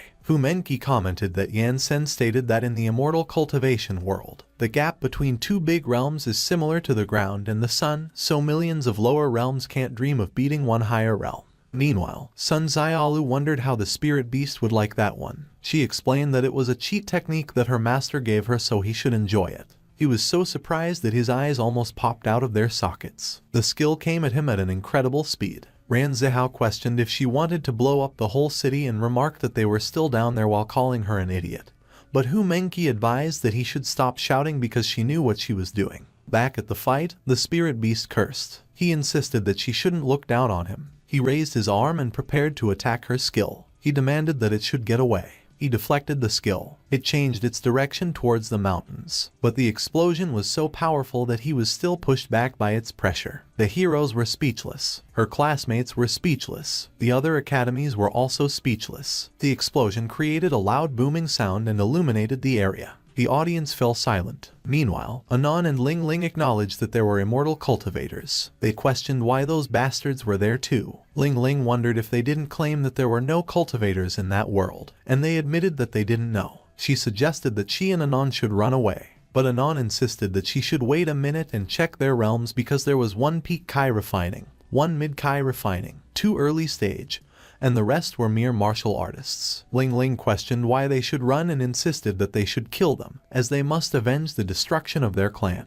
Anon was speechless. She requested that Ling Ling calm down because she must always be careful when dealing with immortal practitioners, but she wondered what she was afraid of and claimed that they were several realms above them, so she could even kill them with a sneeze. Anon questioned if she didn't remember what those bastards liked to do most, and she asked what it was again. Anon explained that it was hiding their cultivation and pretending to be a pig to eat the tiger. She thought she was a master pretending to be a novice, and at the last minute, she would beat them to death. Those immortals were vile, devious, and cunning, so to deal with such bastards, they had to play it safe, to which Ling Ling agreed. Back at the fight, the explosion created a mushroom cloud. The spirit beast could not resist its pressure. Lan Bin remarked that it was blowing him away, as the explosion was as powerful as 160 million tons of TNT, so even the continental shelves were being shifted.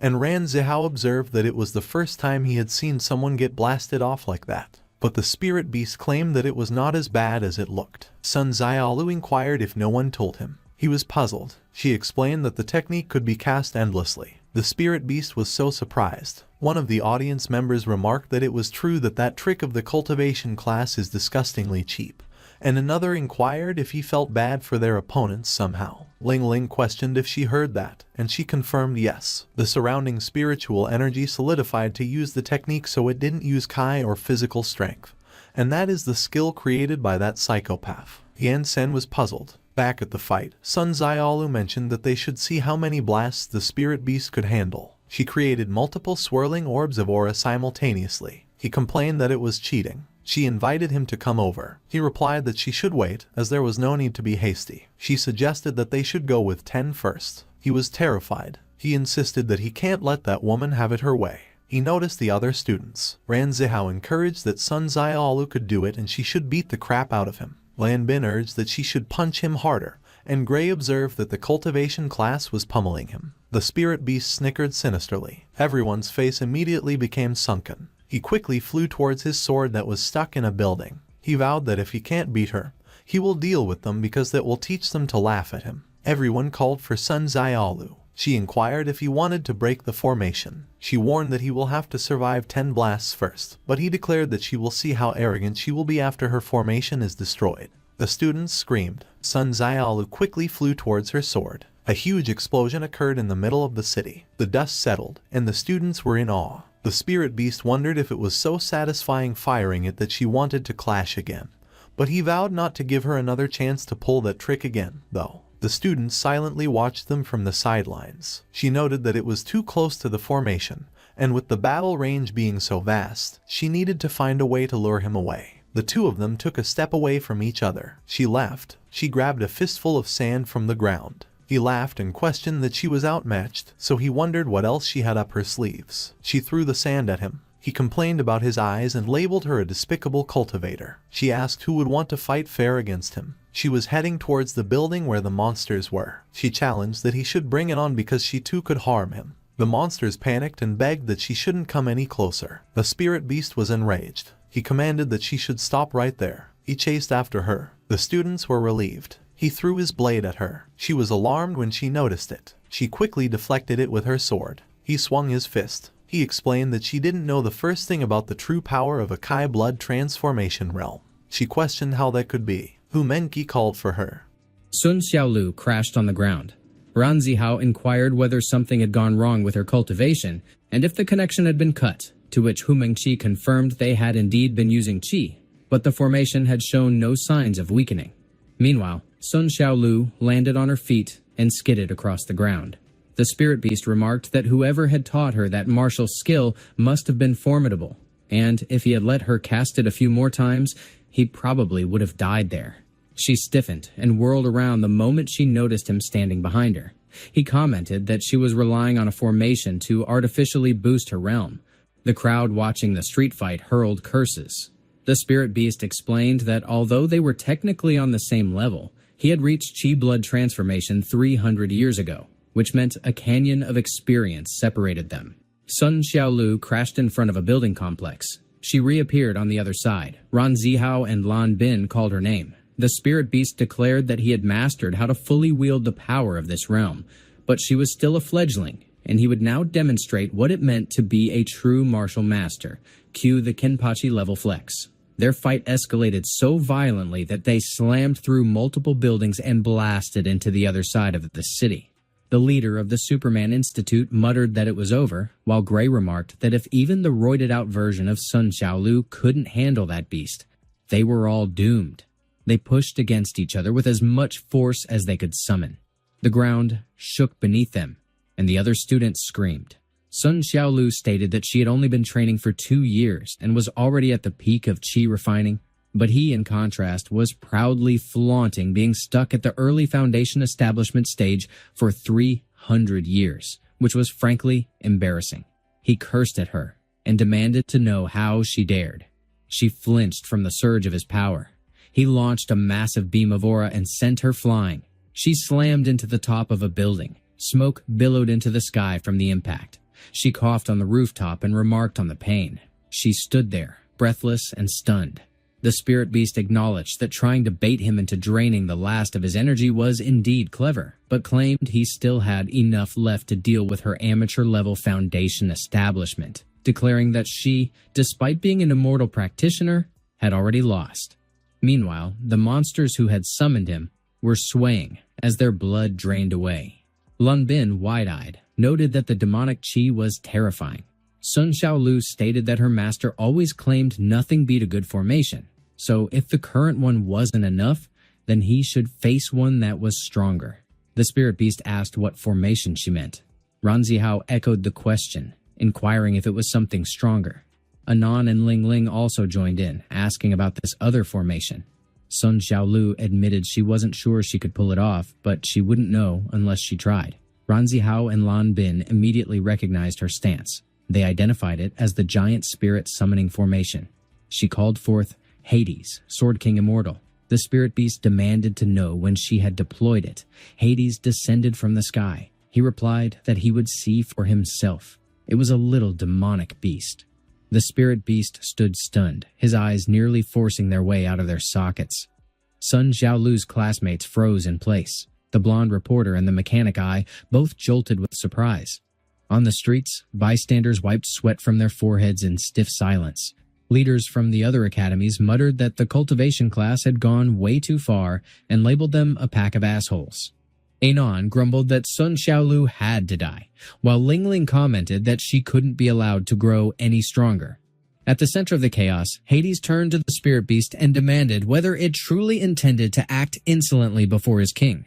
The spirit beast blinked rapidly and questioned if he was truly the legendary sword immortal of the netherworld, which hit with the force of Gojo Satoru, dropping into the middle of an exam hall. He cursed under his breath and conceded defeat to the immortal cultivator. Sun Xiaolu called out to Hades and accused the spirit beast of trying to escape. Hades turned to it again and questioned whether fleeing was truly its plan. He drew his sword. He raised it toward the sky. He brought it down without hesitation. The spirit beast roared a curse. Hades drove his blade into the heart of the city. The spirit beast launched itself out of the blast radius at full speed and cried out for the Lord Demon Emperor's aid. The city detonated. Smoke billowed high above the wreckage. Lan Bin and Ran Zihao stared wide-eyed. The onlookers stood frozen in the same stunned awe. Where once there had been a city, only a colossal crater remained. The Superman Academy's leader in gray trembled, tears welling up as they muttered something about their house. Lan Bin remarked that Hades was clearly talented in destruction. Ran Zihao added that it was probably fine, since their homes were on the opposite side of town, brushing it off like a casual bystander in a Dragon Ball episode watching a city get erased from the map. Anon and Ling Ling were left completely dumbfounded. Overhead, monsters began falling out of the sky. Ran Zihao remarked that they had been obliterated in one strike. They plummeted alongside the weapon used to summon the spirit beast. None of them stirred as they hit the ground. Hades turned toward them and questioned why they would gang up on a disciple of their so-called celestial deities sect. Sun Xiaolu fixated on the enormous pit in front of her. She let out a curse and muttered that it was incredibly deep. She contacted Hades and accused him of going too far, pointing out that he had burned through all her spiritual energy with that attack. Hades replied that it was merely a basic swing, and that the fact she could summon him with such a low cultivation level already proved her remarkable potential. He noted that if Yansen had seen this, he would have smiled with pride. She reflected that the formation probably shouldn't be used again until she reached at least the peak of foundation establishment, as she now couldn't even lift a finger. Then something clicked. She turned to Hades and questioned why he was still present. He remained at the crater's edge without reacting. He replied that she clearly hadn't realized she was already in danger. She repeated the words back, unsure. He confirmed it, two powerful forces in the far northern reaches of her world had begun to radiate an overwhelming killing intent. Their fury was locked directly onto her. Anon and Ling Ling radiated killing intent while watching the competition unfold on the screen. Sun Xiaolu turned to Hades and pressed if he meant they were demons too, and if they had already taken one down, then it shouldn't be an issue to eliminate the rest. Hades dismissed her assumption. She froze. He clarified that if they released their killing intent in front of her, she would be annihilated instantly, as they operated on a completely different level. He didn't need to explain their strength, since she barely registered as a speck of dust in their perception. She inquired whether the gap was truly that vast, but he chuckled and remarked that she need not worry, since he was still there to shield her. She admitted she had regressed to the Qi refinement realm and could no longer provide him with enough Qi for another strike, nor did she possess the strength to escape. Still, she sensed the formation remained active, feeding her spiritual energy. Recognition struck. Hades remained solidly in place and showed no sign of fading. She questioned whether he was sacrificing his lifespan to maintain the formation.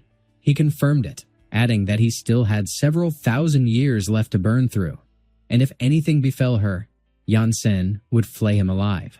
As long as he kept her safe, he could beg for 1,000,000 years of vitality, and Yansen would gladly hand it over. She started to argue, but he brushed it aside and asked if she had a better solution. She wondered if he could break through the spatial seals ahead. He plunged his sword into the ground. He commented that it was elementary, manageable with his pinky finger, while juggling a Sudoku and an episode of One Piece.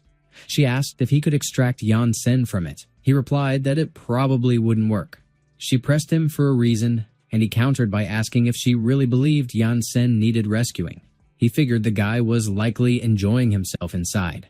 A reverse spatial seal had been placed on the outside, one only he could bypass. She then asked what their next move should be. He instructed her to leave it to him. Her master would likely emerge soon, already aware that he couldn't win as things stood, so until then, he would need assistance.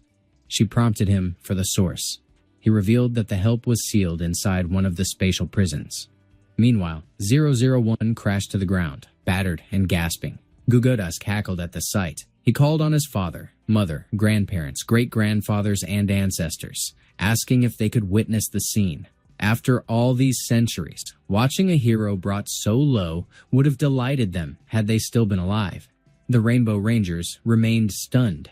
001 muttered that he had been crying for nearly 30 minutes, and as he asked if Gugudas was finished, Gugudas apologized mockingly, claiming that years of torment made the moment of redemption overwhelming. The heroes would not escape that day, and summoning the strange beast, he commanded it to finish them off. The creature gathered energy in its maw, readying an attack. 001 told them to bring it on and urged the others to leave. But the system flagged an alert that it could not absorb solar radiation and energy reserves were depleted. Gugudas burst out laughing and declared the heroes doomed. Hades suddenly burst onto the battlefield. Gugudas swore. Smirking with renewed confidence, he lunged at him. The strange beast howled in agony as Hades kicked it in the face. Addressing 001 as his brother, he remarked that he had grown soft.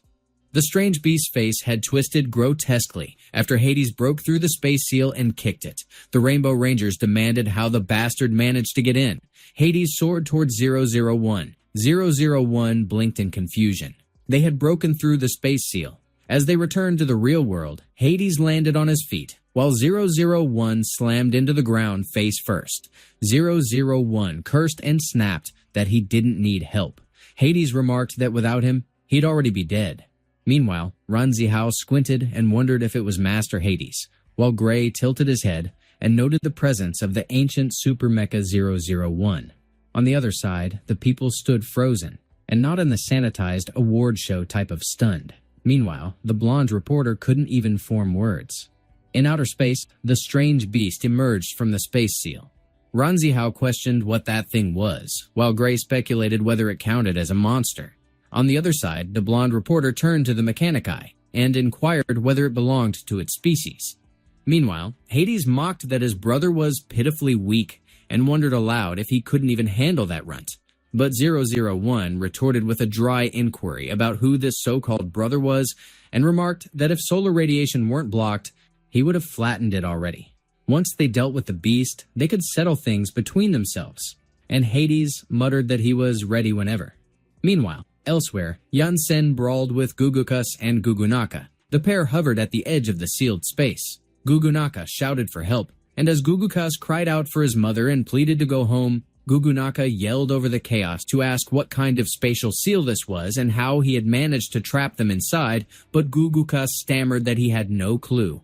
On the other side, the spirit of a demon emperor's weapon begged Yansen to back off and insisted that he genuinely had no idea where the heavenly domain was.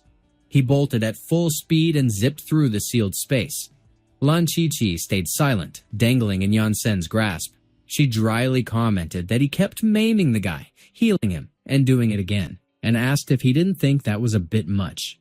He deflected with a rhetorical jab and explained that back in the heavenly domain as a kid, he never killed anyone in battle, just left them permanently broken. She replied that he was right, clearly the living portrait of compassion, but privately wondered if he was completely deranged, and maybe those poor bastards would have preferred dying. Yansen narrowed his eyes and challenged the spirit again, accusing him of reeking with guilt while still pretending not to know. The spirit repeated his plea, insisting on his ignorance. He scanned his surroundings and froze in alarm. Yansen loomed ahead and struck him hard across the face. He crashed to the floor. Yansen drove his foot into the spirit's face. He warned this would be the last chance to give a real answer. And Lan Qi Qi commented that spilling the truth might be a wise move. But the spirit whimpered that he truly didn't know anything, claiming he was just a low-tier demon beast, and asked why Yansen couldn't believe him. Lan Qi Qi noted that the crying had become so hysterical he was practically drowning in it, so maybe the idiot genuinely had nothing. The spirit sniffled and assumed it was over. To his shock, Yansen increased the pressure against his face. The force split the ground. Yansen radiated pure fury, final arc Vegeta vibes humming like a personal omen. Gugudas muttered that they were bastards, and he had been so close, so the offense could not be forgiven. Hades and 001 remained near the hole. Gugudas commanded the strange beast to eliminate them all. It launched its attack toward Earth. Gugudas insisted that not a single one should be spared. Hades commented that if 001 lacked the strength to fight, he should stay out of the way. The strange beast's assault barreled down toward the surface at terrifying speed. Hades kicked it back upward. It soared into space. A massive explosion followed. The strange beast inquired whether he was a sword immortal from the underworld. Gugudas ordered it to ignore the man and destroy everything. The strange beast let out a roar. It unleashed several beams at Earth. Gugudas noted that he finally had enough blood to work with, so they should proceed cautiously, but Hades challenged him, demanding whether he truly believed he could be ignored. He targeted each beam the strange beast fired. He diverted all of them away from Earth. Down below, Lan Zihao warned that it had become too dangerous. Back in the sky, the strange beast acknowledged that the sword immortal belonged to a realm beyond his, meaning he was not a match. Gugudas announced they would self-destruct and bring their enemies with them. He confirmed that as long as they drew breath, the Lord Demon Emperor could still save them. Hades narrowed his eyes when he noticed their intent. Gugudas dared him to try because any contact would guarantee mutual destruction. The students below remarked that they were cowards, but the strange beast was already overwhelmed by the energy it had consumed. Meanwhile, 001 reported that the core replenishment process had finished. It was finally complete. A surge of energy erupted from him, splitting the ground with raw force. The students flinched at the sudden shockwave. Civilians were also stunned. Even the strange beast took notice. Gugudas turned toward him. Hades, too, fixed his gaze on the figure. His body now radiated electric energy so fierce it resembled Super Saiyan Blue taken to a violent extreme. The strange beast observed his ascension. Gugudas proclaimed he had reached full power. He ordered their erasure. The blonde reporter and Mechanic Eye froze in awe. The students reacted the same way. The strange beast howled. Hades responded that he would not allow it, but 001 unleashed a devastating beam. Hades twisted aside just in time. The blast shot skyward at blinding speed. The strange beast let out a pained cry as it took the hit. Gugudas screamed and hurled curses at the heroes. The strange beast vanished into nothingness. The beam remained visible, still searing through outer space. 001 scoffed. Gugudas plummeted back toward Earth. 001 remarked that this was payback for the earlier beating. Hades remained frozen. Sun Xiaolu mirrored his silence. Hades concluded that maybe 001 was not so bad after all. 001 replied that he earned a pass too, so they might as well settle their scores. But Hades waved it off, remarking that there were bigger threats to handle. Elsewhere, Anon and Ling Ling were still in the northern hemisphere with the two monsters. They stood in silence. Anon drew her sword, prepared for whatever final boss idiocy was coming next. The people celebrated. They laughed and declared that they won. One of them remarked that it was awesome because he truly believed they were going to die, to which another agreed. They cheered for the Ninja Academy and the Immortal School.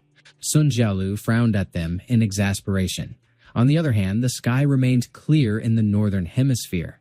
Anon unsheathed her sword. The two monsters flinched in alarm. They were blown away as she leapt into the sky. In an instant, she appeared behind Hades with her sword fully drawn. Hades groaned in pain as a fresh cut opened across his body. Sun Xiaolu reacted. No. 001 failed to register what just happened. Hades coughed up blood. The students all froze in shock. The people stood with mouths hanging open. The blonde reporter and Mechanic Eye mirrored the same reaction, synchronized like two background NPCs witnessing Saitama punch a god. Sun Xiaolu called out to Hades. She demanded to know what just happened. 001 checked if he was okay. He supported his weight and helped him stay upright. He blinked in surprise. He spotted Anon and Ling Ling standing in the distance. The people began asking who they were. The kid watching on TV blinked in disbelief. They asked who they were and where they came from. And another commented that they had never seen them before. The people marveled at their strength. Another blurted out gibberish from sheer shock. 001 cursed and declared that they were definitely not human. And as he demanded to know what they were, Hades muttered that they were greater demonic beasts. He coughed, and Sun Xiaolu asked if he was all right. He replied that he was fine, so she should just stay put. She muttered that they were bastards and declared that she was about to release the formation, but Hades told her to stop it, because lifting the spell would get her killed instantly. She tried to reason with him, but he argued that they came for her, and they couldn't let them succeed. So she should stop worrying and stay back. Ling Ling asked if they were playing hide-and-seek, channeling chaotic toddler energy with the power level of a final boss. The four of them stood in a face-off. Suddenly, Anon launched forward. A dark look clouded her face as she flew at Hades. Sun Xiaolu shouted a warning. 001 challenged Anon, accusing her of still trying to harm Hades. There was no way she would get past him. But Ling Ling suddenly lifted her index finger. She gestured and pulled it downward through the air. 0001 groaned in pain. A crushing force slammed him into the ground. Lan Qi Qi blinked in surprise. Dust across the city scattered in gusts. Mengqi struggled to keep her footing. Meanwhile, the leader of the Superman Academy and Grey were hurled back. On the other hand, the force pinning 001 was so powerful that it cracked the ground beneath him. The crowd watching the live footage gawked in shock. Their eyes bulged out anime style, complete with imaginary sound effects and a reaction cut in. 001 lay immobilized. Bamboo Red called out to him. Meanwhile, one of the people questioned how that could be. Another pointed out that she didn't even touch him. Another commented on how effortlessly she did it. As someone cursed and demanded if they were monsters, another countered that he didn't think so. Back at the fight, Anon laughed and glanced over at Ling Ling. She charged again at Hades. Sun Xiaolu cried out for Hades, but he remained doubled over, coughing up blood. Suddenly, photogenic Astroman cut in and declared that it was enough. Anon veered away just in time to avoid his strike. She turned her gaze toward him. He flew at her at breakneck speed. He told her that she should quit it. Sun Xiaolu inquired whether the injuries had recovered and what the deal was with that light. Hades replied it wasn't a light, it was Qi.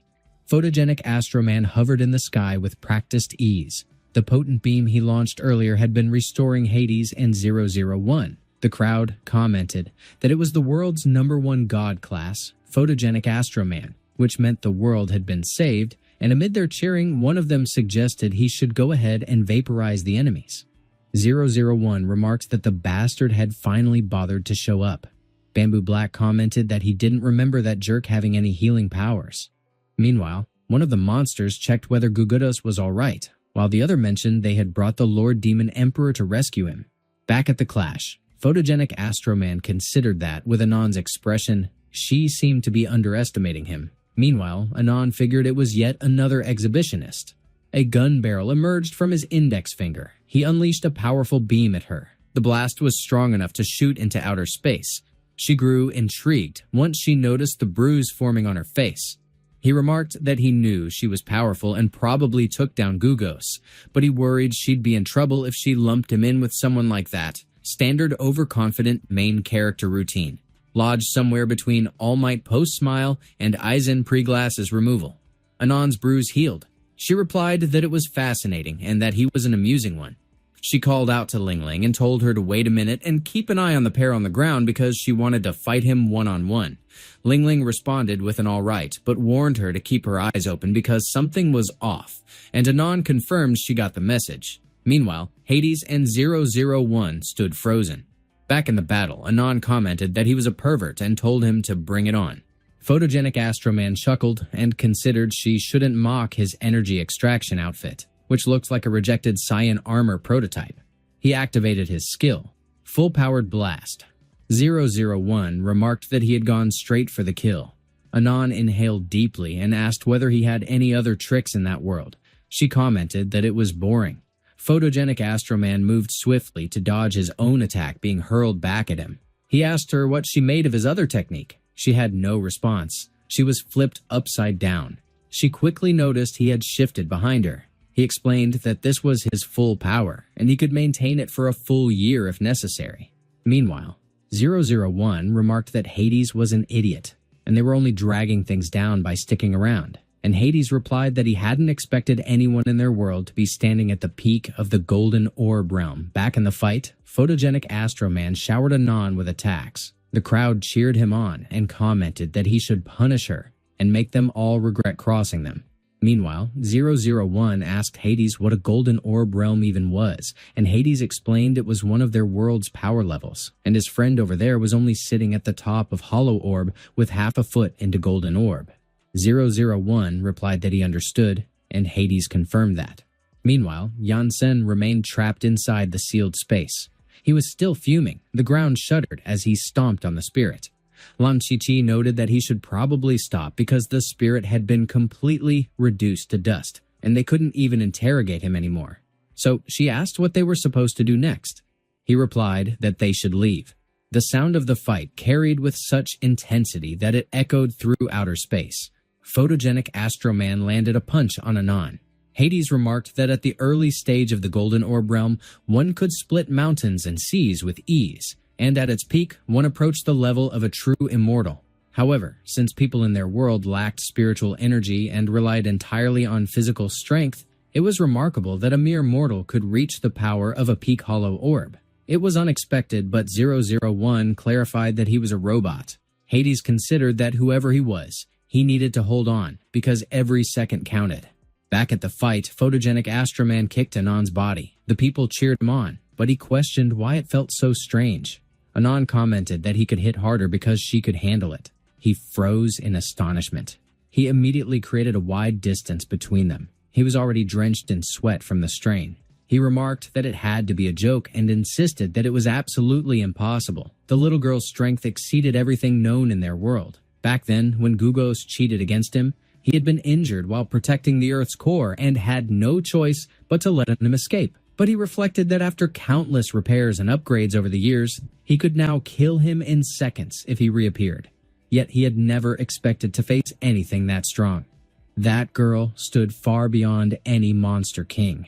He kept his distance from her and refrained from attacking. She provoked him, accusing him of chickening out. He fired back by demanding to know who the real chicken was. He declared that he would show her that in that world, heroes only grew stronger through adversity. His chamber at the superhero headquarters activated. He triggered the emergency power unit. Ranzihao cursed and commented that an earthquake was happening. Anon was amused. Photogenic Astroman used his skill, Intense Eradicating Flashbang, a move loaded with enough self-sabotage to resemble a discarded shonen power-up gone wrong. Hades and 001 were blinded by the light. The people were affected too, so were the blonde reporter and the mechanic eye. Anon remarked that it looked interesting. He should give it a try. Photogenic Astroman groaned in pain as the attack turned on him. He plummeted from the sky. Gray questioned what was happening. His body was wrecked and he struggled to breathe. He inquired whether it had worked. He landed on a rooftop. The students called out to him. Anon noted that it seemed she had gone a little overboard, but she had to acknowledge him as the strongest opponent she had faced on that version of Earth, though it was a shame. Back at headquarters, his system issued repeated warnings that the core was damaged beyond repair. His vital signs dropped rapidly. His vitals flatlined. He lay still, lifeless. Lan Qi Qi called out to him while the leader of the Superman Academy inquired if he had died. The people watching the broadcast fell silent. They were all struck dumb. Anon remarked that it appeared she was not the only one left disappointed. Photogenic Astroman bragged with absolute confidence that he couldn't die, and he couldn't possibly fall there because he was the #1 in the world, and if he did fall, everything would collapse into ruin. He couldn't afford to lose. Not now, not ever. He gave him his word, solid and unshakable. He begged him, poured every ounce of his will, his strength, urging him to share just a little more, even a single drop. He pressed that he should come on already. A raw, overwhelming surge of energy burst out of him like a tidal wave. Anon watched, genuinely amused by the spectacle. The people observing all around were thrown into confusion. One of the monsters yelled that it was happening, the so-called tears of hope and light of justice. But the other scoffed, declaring he was already dead and called it pure bullcrap. They both insisted it was absurd, that none of it made any sense at all. Number 001 muttered that those monsters were unbelievable, and as he questioned what nonsense this light of justice and tears of hope even meant, he remarked they should just call it having faith instead. But Hades snapped back, warning him to stay put if he didn't want to die. Meanwhile, Photogenic Astroman declared that they should move out. Anon cursed under his breath, frustration bleeding through. Across the earth, people poured their energy forward, fueled by desperate hope, determined to defeat her, chanting that heroes were the ones who always pulled through impossible situations. Hades demanded to know what the hell was going on and whether he should jump in. Photogenic Astroman warned that it was coming. The energy he unleashed kept swelling, growing heavier and stronger with every passing moment. Anon started to worry, tension creeping in. Photogenic Astroman finally turned to his friends, his voice steady despite his exhaustion. He declared that giving up wasn't an option. Never. He unleashed a colossal, devastating beam straight at Anon. The blast was so massive that she looked like nothing more than a tiny speck against its brilliance. Ling Ling shouted for her to be careful. Anon's eyes widened as panic surged. There was no way she could dodge in time. Photogenic Astroman roared that she should die. She took the full brunt of his attack, head on. Everything around them dissolved into blinding white from the force of the explosion. The sky itself turned pitch dark as the beam ripped across it. Then, just as suddenly, the beam vanished, and the heavens slowly brightened again. Gray hesitantly asked if it was finally over, while Lan Qi Qi muttered if they had actually won. Meanwhile, Photogenic Astroman stood there, completely out of breath, shoulders heaving. But Anon? She was only mildly injured and exhaled a deep sigh of relief. Everyone froze, stunned beyond belief. She laughed, exhilarated, admitting it was incredible because that strike had reached at least the true immortal level. And if it weren't for her protective artifacts, she'd probably be shredded and barely clinging to life. It fascinated her endlessly. He wasn't just pushing immortal level power while still being mortal, but he had actually clawed his way back from death itself. So no wonder those little creatures were frantic, because with that monster around, there was no way in hell they could ever hope to win. Photogenic Astroman cursed bitterly, admitting that was everything he had left. She smirked faintly and told him that in her world there was a saying, if one can't beat someone, they shouldn't fight them. It was known as the Immortal's Law. Anon gathered her energy with a wild surge and spun it fiercely around her torso. It spiraled downward, wrapping tightly around her legs in restless motion. She unleashed her immortal arts, Rising Phoenix, without a hint of hesitation. She grinned wickedly as she stretched her arms wide, commanding the fiery phoenix with precision. Lan Qi Qi and Gray pressed her about what it was. Yurong spat a curse while Gray blurted out if it was some kind of bird. Lan Qi Qi declared sharply that it was the Immortal's way. The phoenix flared magnificently, wings beating like thunder and its tail cutting arcs of light. Photogenic Astroman snapped that Anon was a bastard. His strength was nearly drained to the brink. She mocked him coolly, telling him to let her send him off properly. She thrust the phoenix forward, aiming it straight at him. It launched like a blazing spear, ripping through the air at terrifying speed. Number 001 cried out that he was doomed, insisting he wouldn't recover from the injuries and that they should save him now. But Ling Ling shot back coldly, that they had no luxury to waste worrying about others. She detonated her own overwhelming energy and hurled an attack at them. Ran Zihao and Lan Bin's nerves spiked as they panicked over Sun Xiaolu. Sun Xiaolu screamed, bracing herself against the incoming force. The audience muttered that this was the end, utterly convinced of it. Meanwhile, the Phoenix bore down on photogenic Astro Man without slowing. He groaned through clenched teeth, frozen in place, unable to evade.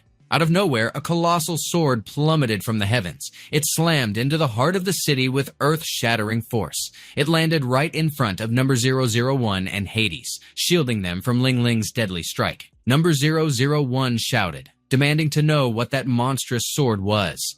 At the same time, the Phoenix was about to annihilate photogenic Astro Man. Yansen abruptly appeared before him without warning. He fixed his sharp gaze on the Phoenix, unblinking and calm. With a single contemptuous strike, he slapped the Phoenix square across the face, stunning it instantly. He scoffed under his breath and dismissed it as boring. The Phoenix lost consciousness and crashed violently at the city's outskirts. Anon stood there in pure shock, her eyes bulging as if ready to pop. Ling Ling muttered in disbelief, questioning how such a thing was possible. Ran Zihao broke into a relieved laugh, declaring that it was their master. Yansen remarked flatly that even after ascending to immortality, they were still as cheeky as ever. There was a heavy silence hanging up in the sky. Photogenic Astro Man just stood there, utterly floored, staring blankly at Yansen right in front of him. He blurted out, asking if he was actually black-robed Superman Yansen, and when Yansen confirmed with a casual closeness, he quickly muttered a thanks, earning a flat, "You're welcome" in return. Someone nearby whispered in awe about him being the world's second rank,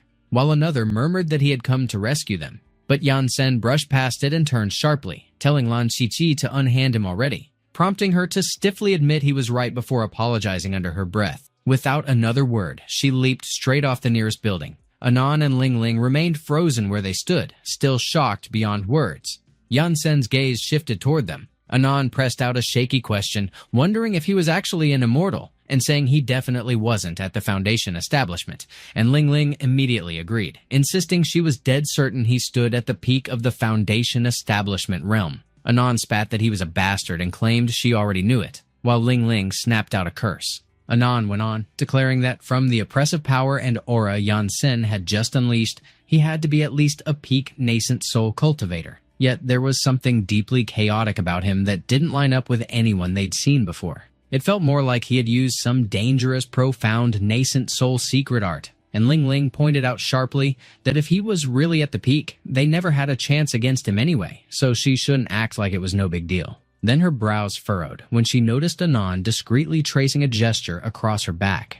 Meanwhile, one of the bystanders shouted that the world's second rank was there to save them, and another urged everyone to send him their energy. Yansen grimaced, disgust flashing across his face, and with a swift motion he smacked away the so-called light of justice without a hint of hesitation. The crowd gasped in disbelief. Yansen finally snarled, demanding that the demons cough up the location of the heavenly domain because he was in a hurry to take revenge on those old bastards, warning them that if they dared dump him anywhere else, he'd string them up naked when he got back. Ling Ling muttered that they had no idea. Anon, keeping her voice low, warned Ling Ling that if she told him now, he'd definitely try to kill them on the spot. And since the two of them were only early nascent soul cultivators, there was no way they could take on someone at peak nascent soul. She suggested a safer play. He should let them go, and she'd send him a letter later via demonic pigeon with the information. Yansen immediately rejected that outright. Ling Ling tried again, saying she'd explain it differently, claiming that even if he stood at the peak, the two of them together could still seriously injure him if they worked in unison. He narrowed his eyes, unconvinced, and told her to cut the games and hurry it up. She snapped at him, calling him a stubborn jerk, and demanding to know what part he couldn't wrap his head around. Then she abruptly shifted and told him, fine, all right, he should look because that right there was the heavenly domain. He blinked and asked where exactly it was.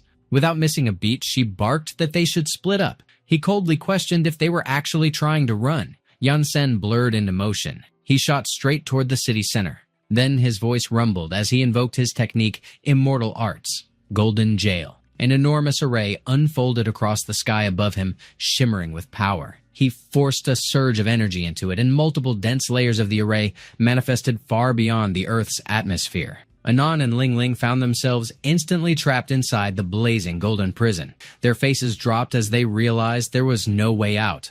Anon glared up and called out, demanding if Yansen honestly thought they were afraid of him. She snapped that if they couldn't run, then they wouldn't. Fine, they'd fight, and she'd show him exactly whether they were scared or not.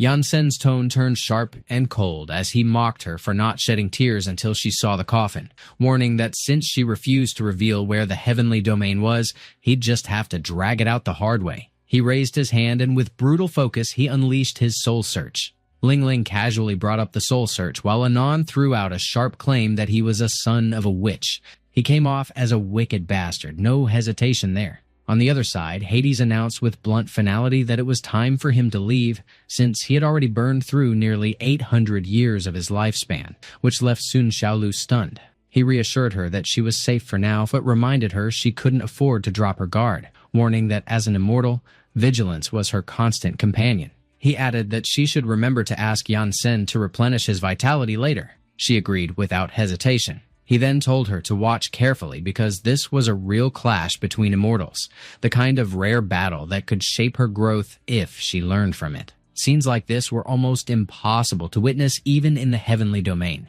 With that, Hades vanished, and Sun Xiaolu plummeted toward the ground. Ran Zihao and Lan Bin shouted her name in worry, but Hu Mengqi snapped at them, demanding if yelling was all those idiots knew how to do. She swooped in and caught Sun Xiaolu mid-fall. Hu Mengqi checked on her, asking if she was okay. Sun Xiaolu assured her that she was fine.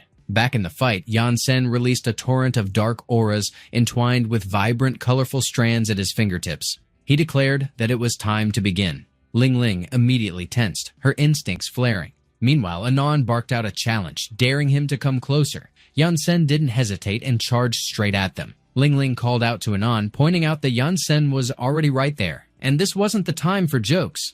Unbothered, Anon unleashed her energy, summoning her immortal art skill. Ling Ling intercepted Yansen's attack head-on, while Anon redirected her power skyward. The sky instantly darkened as an overwhelming surge of energy built up, culminating in a devastating beam that tore upward. She activated her technique, 9 celestial birds, heavenly phoenix canopy, and declared that she was about to scorch his entire world. Nearby, Ran Zihao kept shouting that it was unbearably hot, frantically calling for help, while Lan Bin groaned that he was about to be roasted alive like a pig.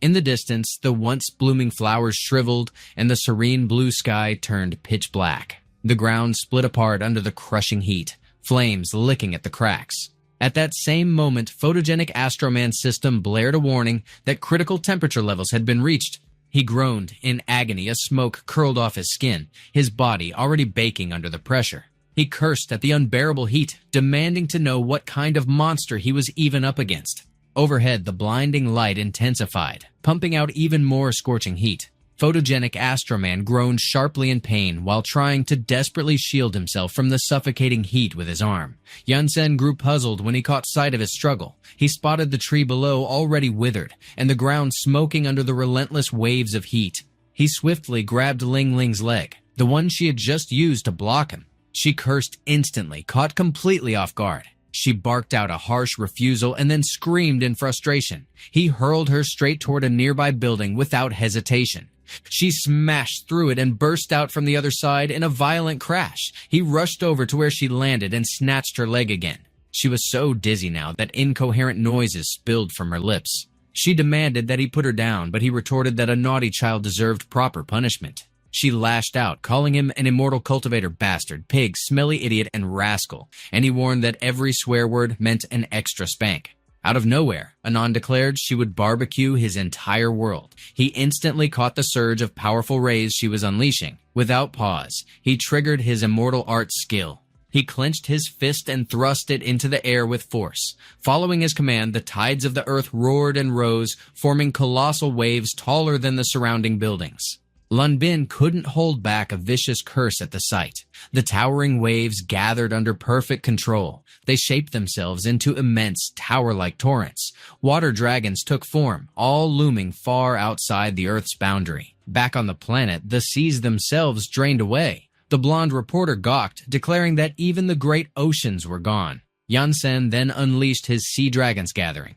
Among the crowd, one person cursed openly, while another muttered that this was already a lot better than before. The massive sea dragons roared ferociously. Yansen drove them straight toward the phoenix. The phoenixes, blazing with power, charged right back at them, set for an earth-shaking collision. Everything flashed pure white as the opposing forces clashed. Steam exploded outward, blasting away everyone near the impact zone. Moments later, the blinding steam began to thin and the sky cleared gradually. Lan Qi asked if this meant it had to be over, and Gray muttered that he hoped so. Yet one onlooker shouted that it wasn't done. Another questioned why he was still so strong without even using their energy, and another complained that it made no sense, wondering aloud if this wasn't supposed to be the last chapter already. Meanwhile, the steam still hung thickest where the powers had collided. The silhouettes of Anon and Yansen slowly emerged as the haze dispersed. He warned her that he would ask again since it wasn't too late for her to reveal the truth. But she spat back a defiant never, vowing she'd rather die than speak. Suddenly, Ling Ling snapped that he should release her. She slashed at him from behind with her sword. To her shock, the blade shattered instantly. She reeled, baffled that not even a scratch marked him, not even the faintest stain, let alone the fact that he could mortally wound the spirit of a refined demonic sword forged from the core of a transformed demonic beast, something she couldn't comprehend. But then, the realization finally crashed over her. She declared that he was absolutely no nascent soul cultivator. He belonged to the infant soul realm. Ling Ling remarked that Yansen was no nascent soul realm, so it was basically finished. He reminded her that he had already handed her a chance. He triggered his skill, break, and the air itself seemed to quiver. The sky went black in an instant, and vicious lightning tore through the clouds. A single bolt slammed down into the city, setting off a chorus of screams.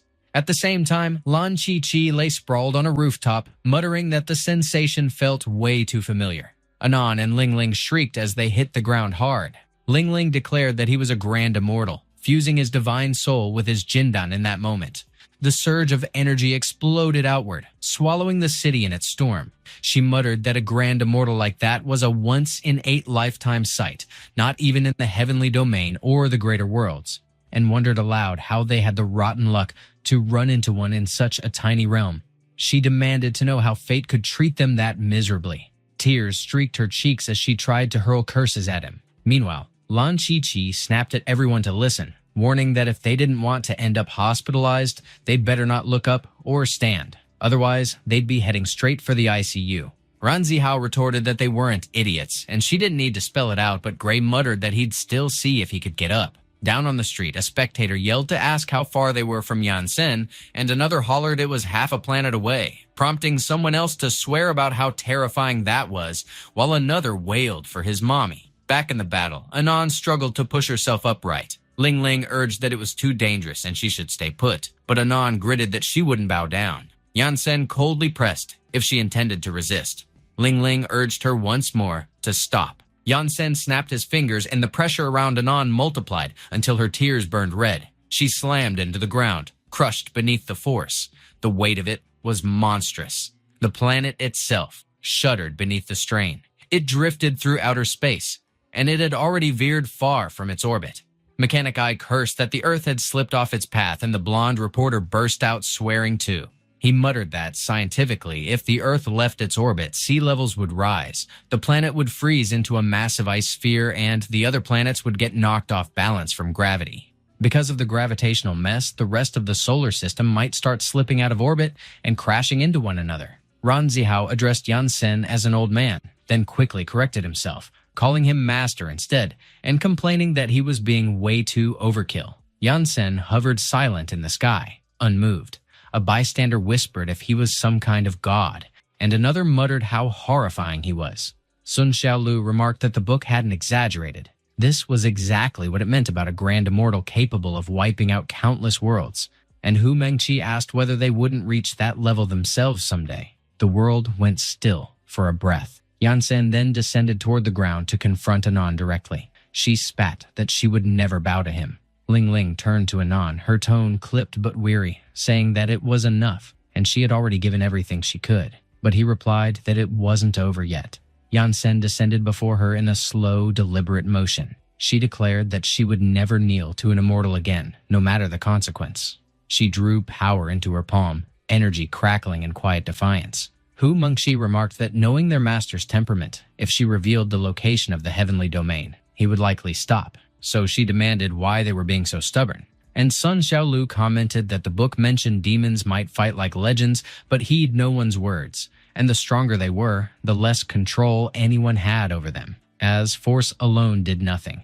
Gray questioned if their teacher even possessed the ability to transform, and both Ran Zihao and Lan Bin replied that their master had always been that way. Back in the fight, Anon sat unmoving, the silence heavy. She looked at Yansen and pressed if he truly wanted to know where the heavenly domain lay. He stayed wordless. She declared that if that was his desire, then she would stake her life on never letting him find it. She turned the gathered energy on herself, striking without hesitation. Yet Yansen showed no reaction. Everyone else froze, disbelief tightening the air. Sun Xiaolu and Mengqi couldn't form words. Ling Ling cried out Anon's name. She vowed that they would never be apart. Sun Xiaolu muttered that she was gone. Anon remained seated, unmoving. The light in her eyes had vanished completely. Photogenic Astroman stiffened in shock as well, but Yansen stayed silent, suspended above, expression unreadable. Energy rippled from him, wild and consuming, but still, he voiced nothing. Ling Ling demanded if it was the origin Yuan Qi and how he managed to wield it.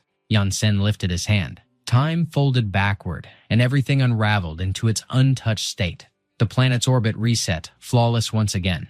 The crushing force he had placed on Anon dissolved like it never was. Confusion clouded Anon's face as consciousness returned to her. At that same instant, Gray once again asked if their teacher could even transform, and both Ran Zihao and Lan Bin repeated that their master had always been that way. They exchanged uncertain looks, and Ran Zihao pressed if they hadn't just said the same thing moments ago. Back at the battlefield, Anon's body quivered, her mind tangled in disbelief. She stared at her hands. She murmured that she remembered dying and questioned how such a thing could be. Ling Ling explained it was the Tao of the Void, a command over space and time, a reversal of reality itself. Yansen remarked that Anon was stubborn. However, he couldn't allow her death before she revealed the heavenly domain's location, and that trying to die would only make her suffering worse. It was then Ling Ling understood that before one with absolute power, death offered no release, only a longer torment until use was exhausted. She fell into stunned silence, stripped of resistance. Meanwhile, Yansen stepped toward Anon. He laid his hand upon her head, cold and unyielding. She trembled, powerless and afraid. Photogenic Astroman muttered that what stood before them was death itself. Yansen performed a soul search on Anon. He found himself standing in a tranquil courtyard. Ling Ling and Anon appeared as children. They were with their parents, and their home radiated warmth and joy. Her mother laughed brightly as Anon stumbled toward her with wobbly steps. Moments later, Yansen drifted into an inn where one man mentioned hearing that 2 princesses had been born in the northern demon tribe, already in human form, demonic immortals from the start, and another man cheered that it was glorious news for them. But the first one muttered that the demon race could soon eclipse the human race, while the other murmured that 2 such immortals could flatten the entire mortal realm with ease. Someone else added that all the sects and local cultivators had banded together to kill those demon girls before they matured, though truthfully, they just wanted to seize the girls' inner cores to forge their own immortality. Back in the demon tribe, a cultivator grumbled that no one should blame them for cruelty. It was simply the cost of being weak. The tribe burned in roaring flames. The head magistrate and the 2 princesses fled toward a bridge by a cliff. Suddenly, Anon stumbled and fell. The head magistrate barked that he had no time left to live, ordering the general to save the young misses. He snapped, demanding why the man hesitated, warning that if either mistress lost her inner core, he'd bear the blame, so he should move fast. Yansen hovered above, watching the general dash frantically through the inferno with the princesses in tow. He observed the desperate escape with sharp focus. Anon cried out, calling for her father and mother. Out of nowhere, countless immortal teleportation arrays flared to life and immortals descended from the skies. They announced that the greater demon stood before them. The general told the princesses to keep running and never look back, but Anon begged him not to leave. He confessed that he couldn't go any farther and urged them to stay safe. He set them by the bridge and charged at the immortals. He shouted for them to come at him. An immortal struck him down instantly without lifting a hand. He fell lifeless. Meanwhile, Anon and Ling Ling tried to cross the bridge, but the immortals shattered it. They plunged into the rushing river below. Yansen muttered that it was no wonder they were so stubborn. That was how Anon and Ling Ling's bright world crumbled apart.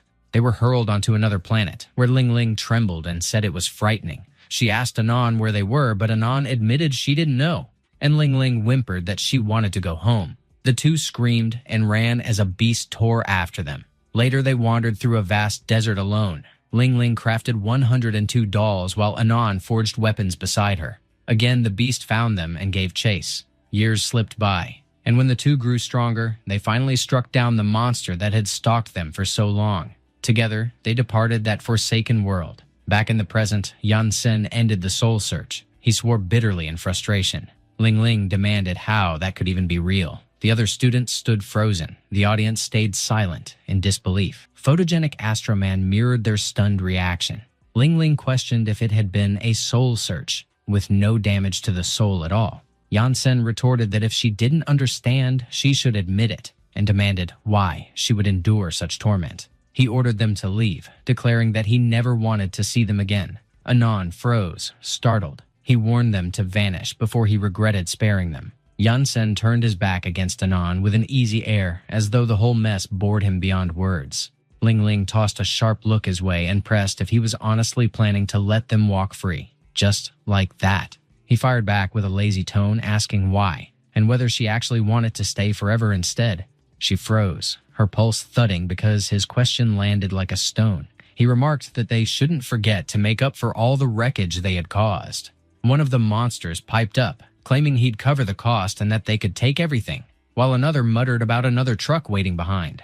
One of the judges insisted that was plenty, but they still urged to take it all, saying they'd keep pushing till they did. Meanwhile, Photogenic Astroman barked that they couldn't let them slip away. Ling Ling clutched Anon's arm and urged him to move fast. They grabbed the monsters near the judge's table with wild energy. In a flash, they soared beyond the city limits. They leapt from rooftop to rooftop in quick bursts, like sparks across the skyline. Photogenic Astroman snapped that Yansen shouldn't just stand there and demanded if he understood the fallout of his actions. He warned that they were far too powerful, stronger than even the King of Kings, and if left unchecked, they'd bring ruin on everyone. As far as he could see, they could crush the entire planet without breaking a sweat. Yansen answered with calm confidence that he supposed he could do the same, and if the time ever came, he'd take care of it himself. Photogenic Astroman admitted he knew Yansen was strong, but he pressed about what came next. He questioned what would happen when they returned long after this generation faded,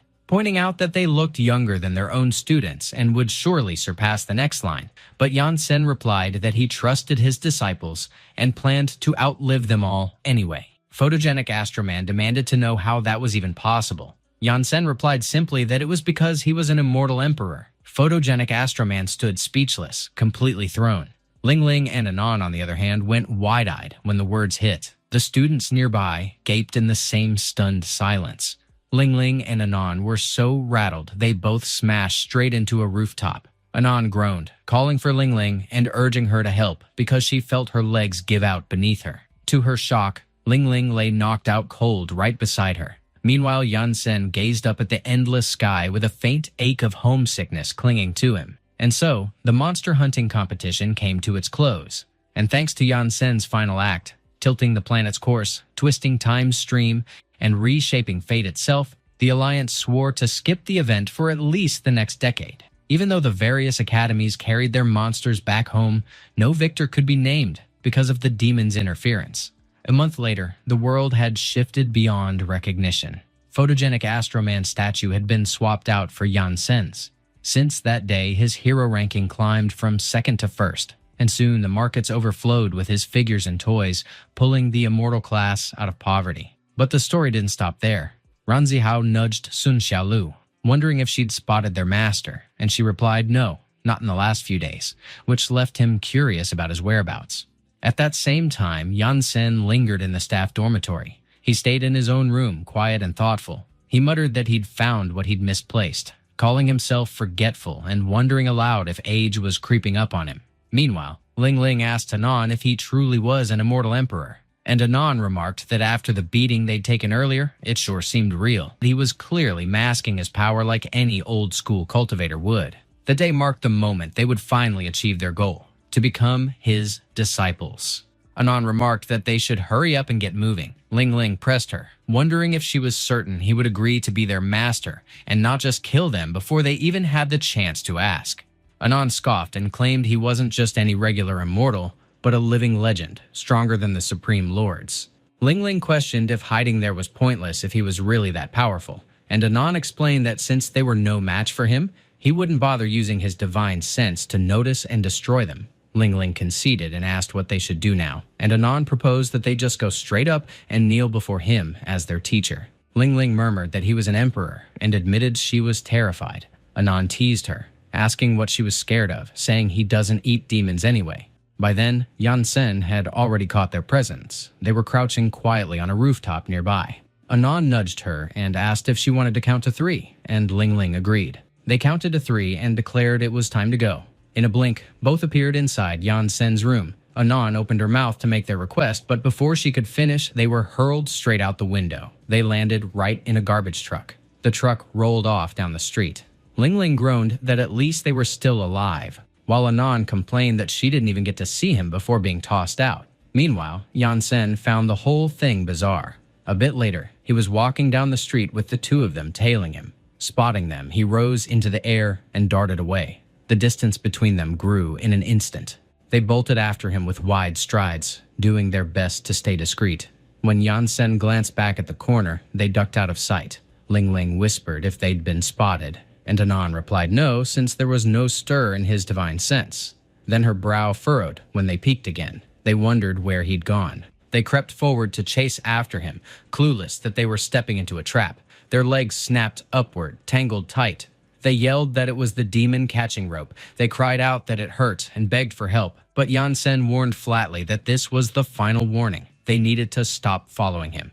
Not long after, they trudged back to their home, lost somewhere in the wilderness. One of the monsters asked what was wrong with the demon lords, and another muttered he had no idea. The other grunted that they should just drop it if they wanted to stay alive longer. The sisters sat sulking, dragging a stick along the dirt. And so, the days rolled on. At the Immortal Cultivation School, the students announced it was time for class. Inside Yansen's classroom, everyone greeted each other politely. One student asked Lu about his winter break.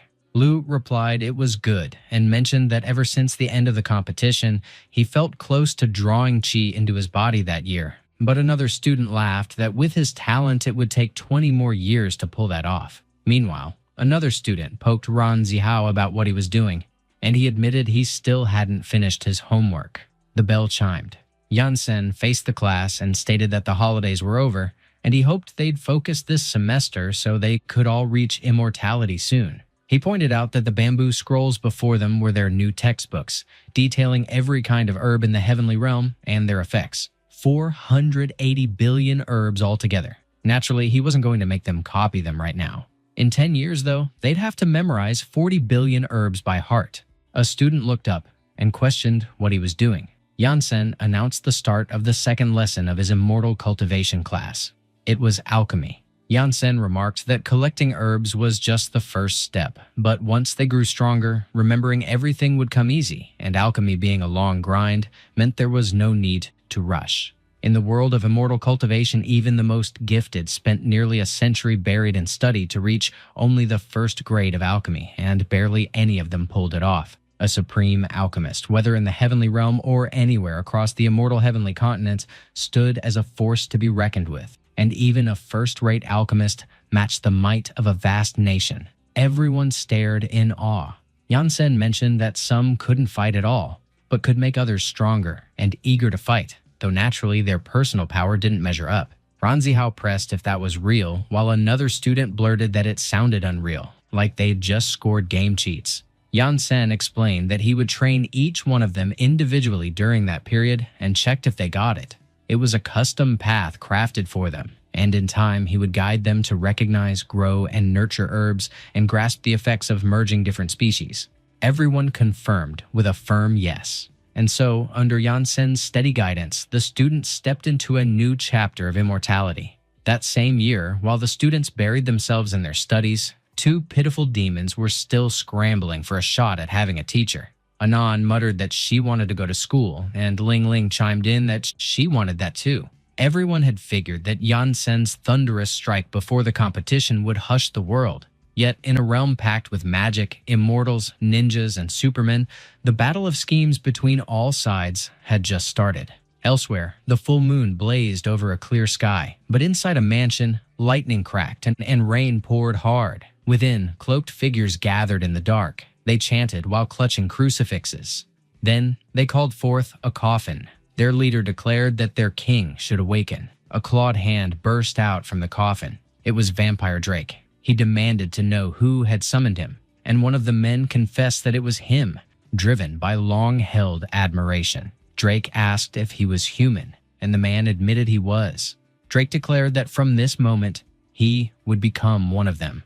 The man shrieked as agony ripped through him. Drake proclaimed that both immortality and life would soon crumble into ruin. Somewhere across the world, something twisted into being, something beyond the grasp of the Academy and the League of Supermen. Meanwhile, the League had finally rebuilt the city and reopened the hero graduation exams for all academies. The Superman Academy students returned to their floating city. One of them griped that those fool alliances had at last restored the place, and he'd been stuck studying in that nightmare for 20 years. Another declared that after all those years of training, they were no longer weak, and nothing could hold them back from graduation. But one of them muttered that their invigilator this time was the black-robed Yansen of the Immortal class, and the rest broke into curses. Graduation exams were about to kick off. The crowd packed the arena again, buzzing with that same old excitement. Everything looked the same: place, faces, and that familiar hum in the air. Yansen's students stood at the center, while waves of cheers rolled over them. Mengqi remarked that she was curious who'd handle their exam this time, and Sun Xiaolu tossed back that if it wasn't Yansen, they'd pass anyway. They'd been hyped for this day for what felt like forever. Then Lan Qi Qi dropped in out of nowhere. She greeted them with a casual reminder that it had been ages since she'd seen everyone from the Immortal training class. Ran Zihao greeted her as Sister Blue. She nodded and announced that she'd be their examiner this round.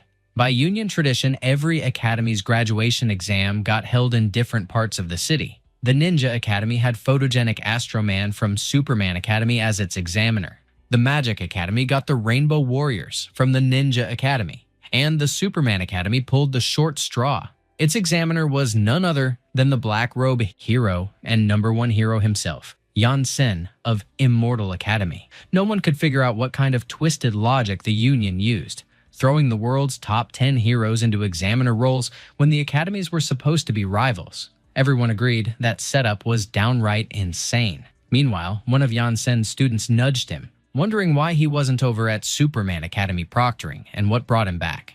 Yansen replied that he'd left a doppelganger there to handle it. The student blinked and questioned the doppelganger part. Elsewhere, Ran Zihao and Lan Bin were practically celebrating over having Lan Qi Qi as their examiner. But Sun Xiaolu didn't look thrilled. She asked Lan Qi Qi what the rules were this time.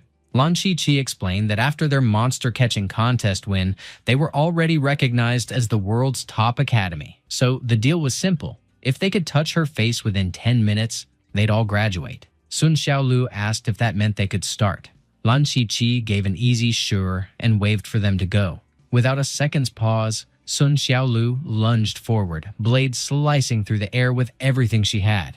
Lan Qi Qi caught the sword mid-swing, barehanded. Sun Xiaolu froze, stunned. Lan Qi Qi chuckled that Yansen's student lived up to the hype. Tough as expected. It was just a warm-up, she added. Then her gaze sharpened as she asked if Sun Xiaolu was actually trying to kill her. Sun Xiaolu just stared, completely stunned. The audience froze in disbelief. He couldn't wrap his head around it either. He pressed to know how strong Lan Qi Qi actually was.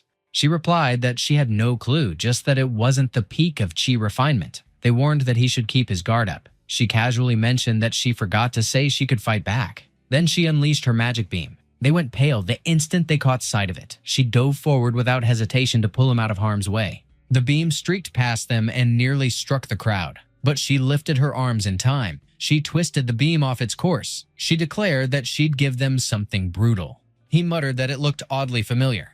A massive explosion ripped through the arena. The audience flinched as the blast almost tore into them. Smoke swallowed the entire field, blurring every outline. When it cleared, they spotted him standing firm behind a wall of layered seals. He grumbled that not even a mage had shown up, and that he'd take it up with the education board.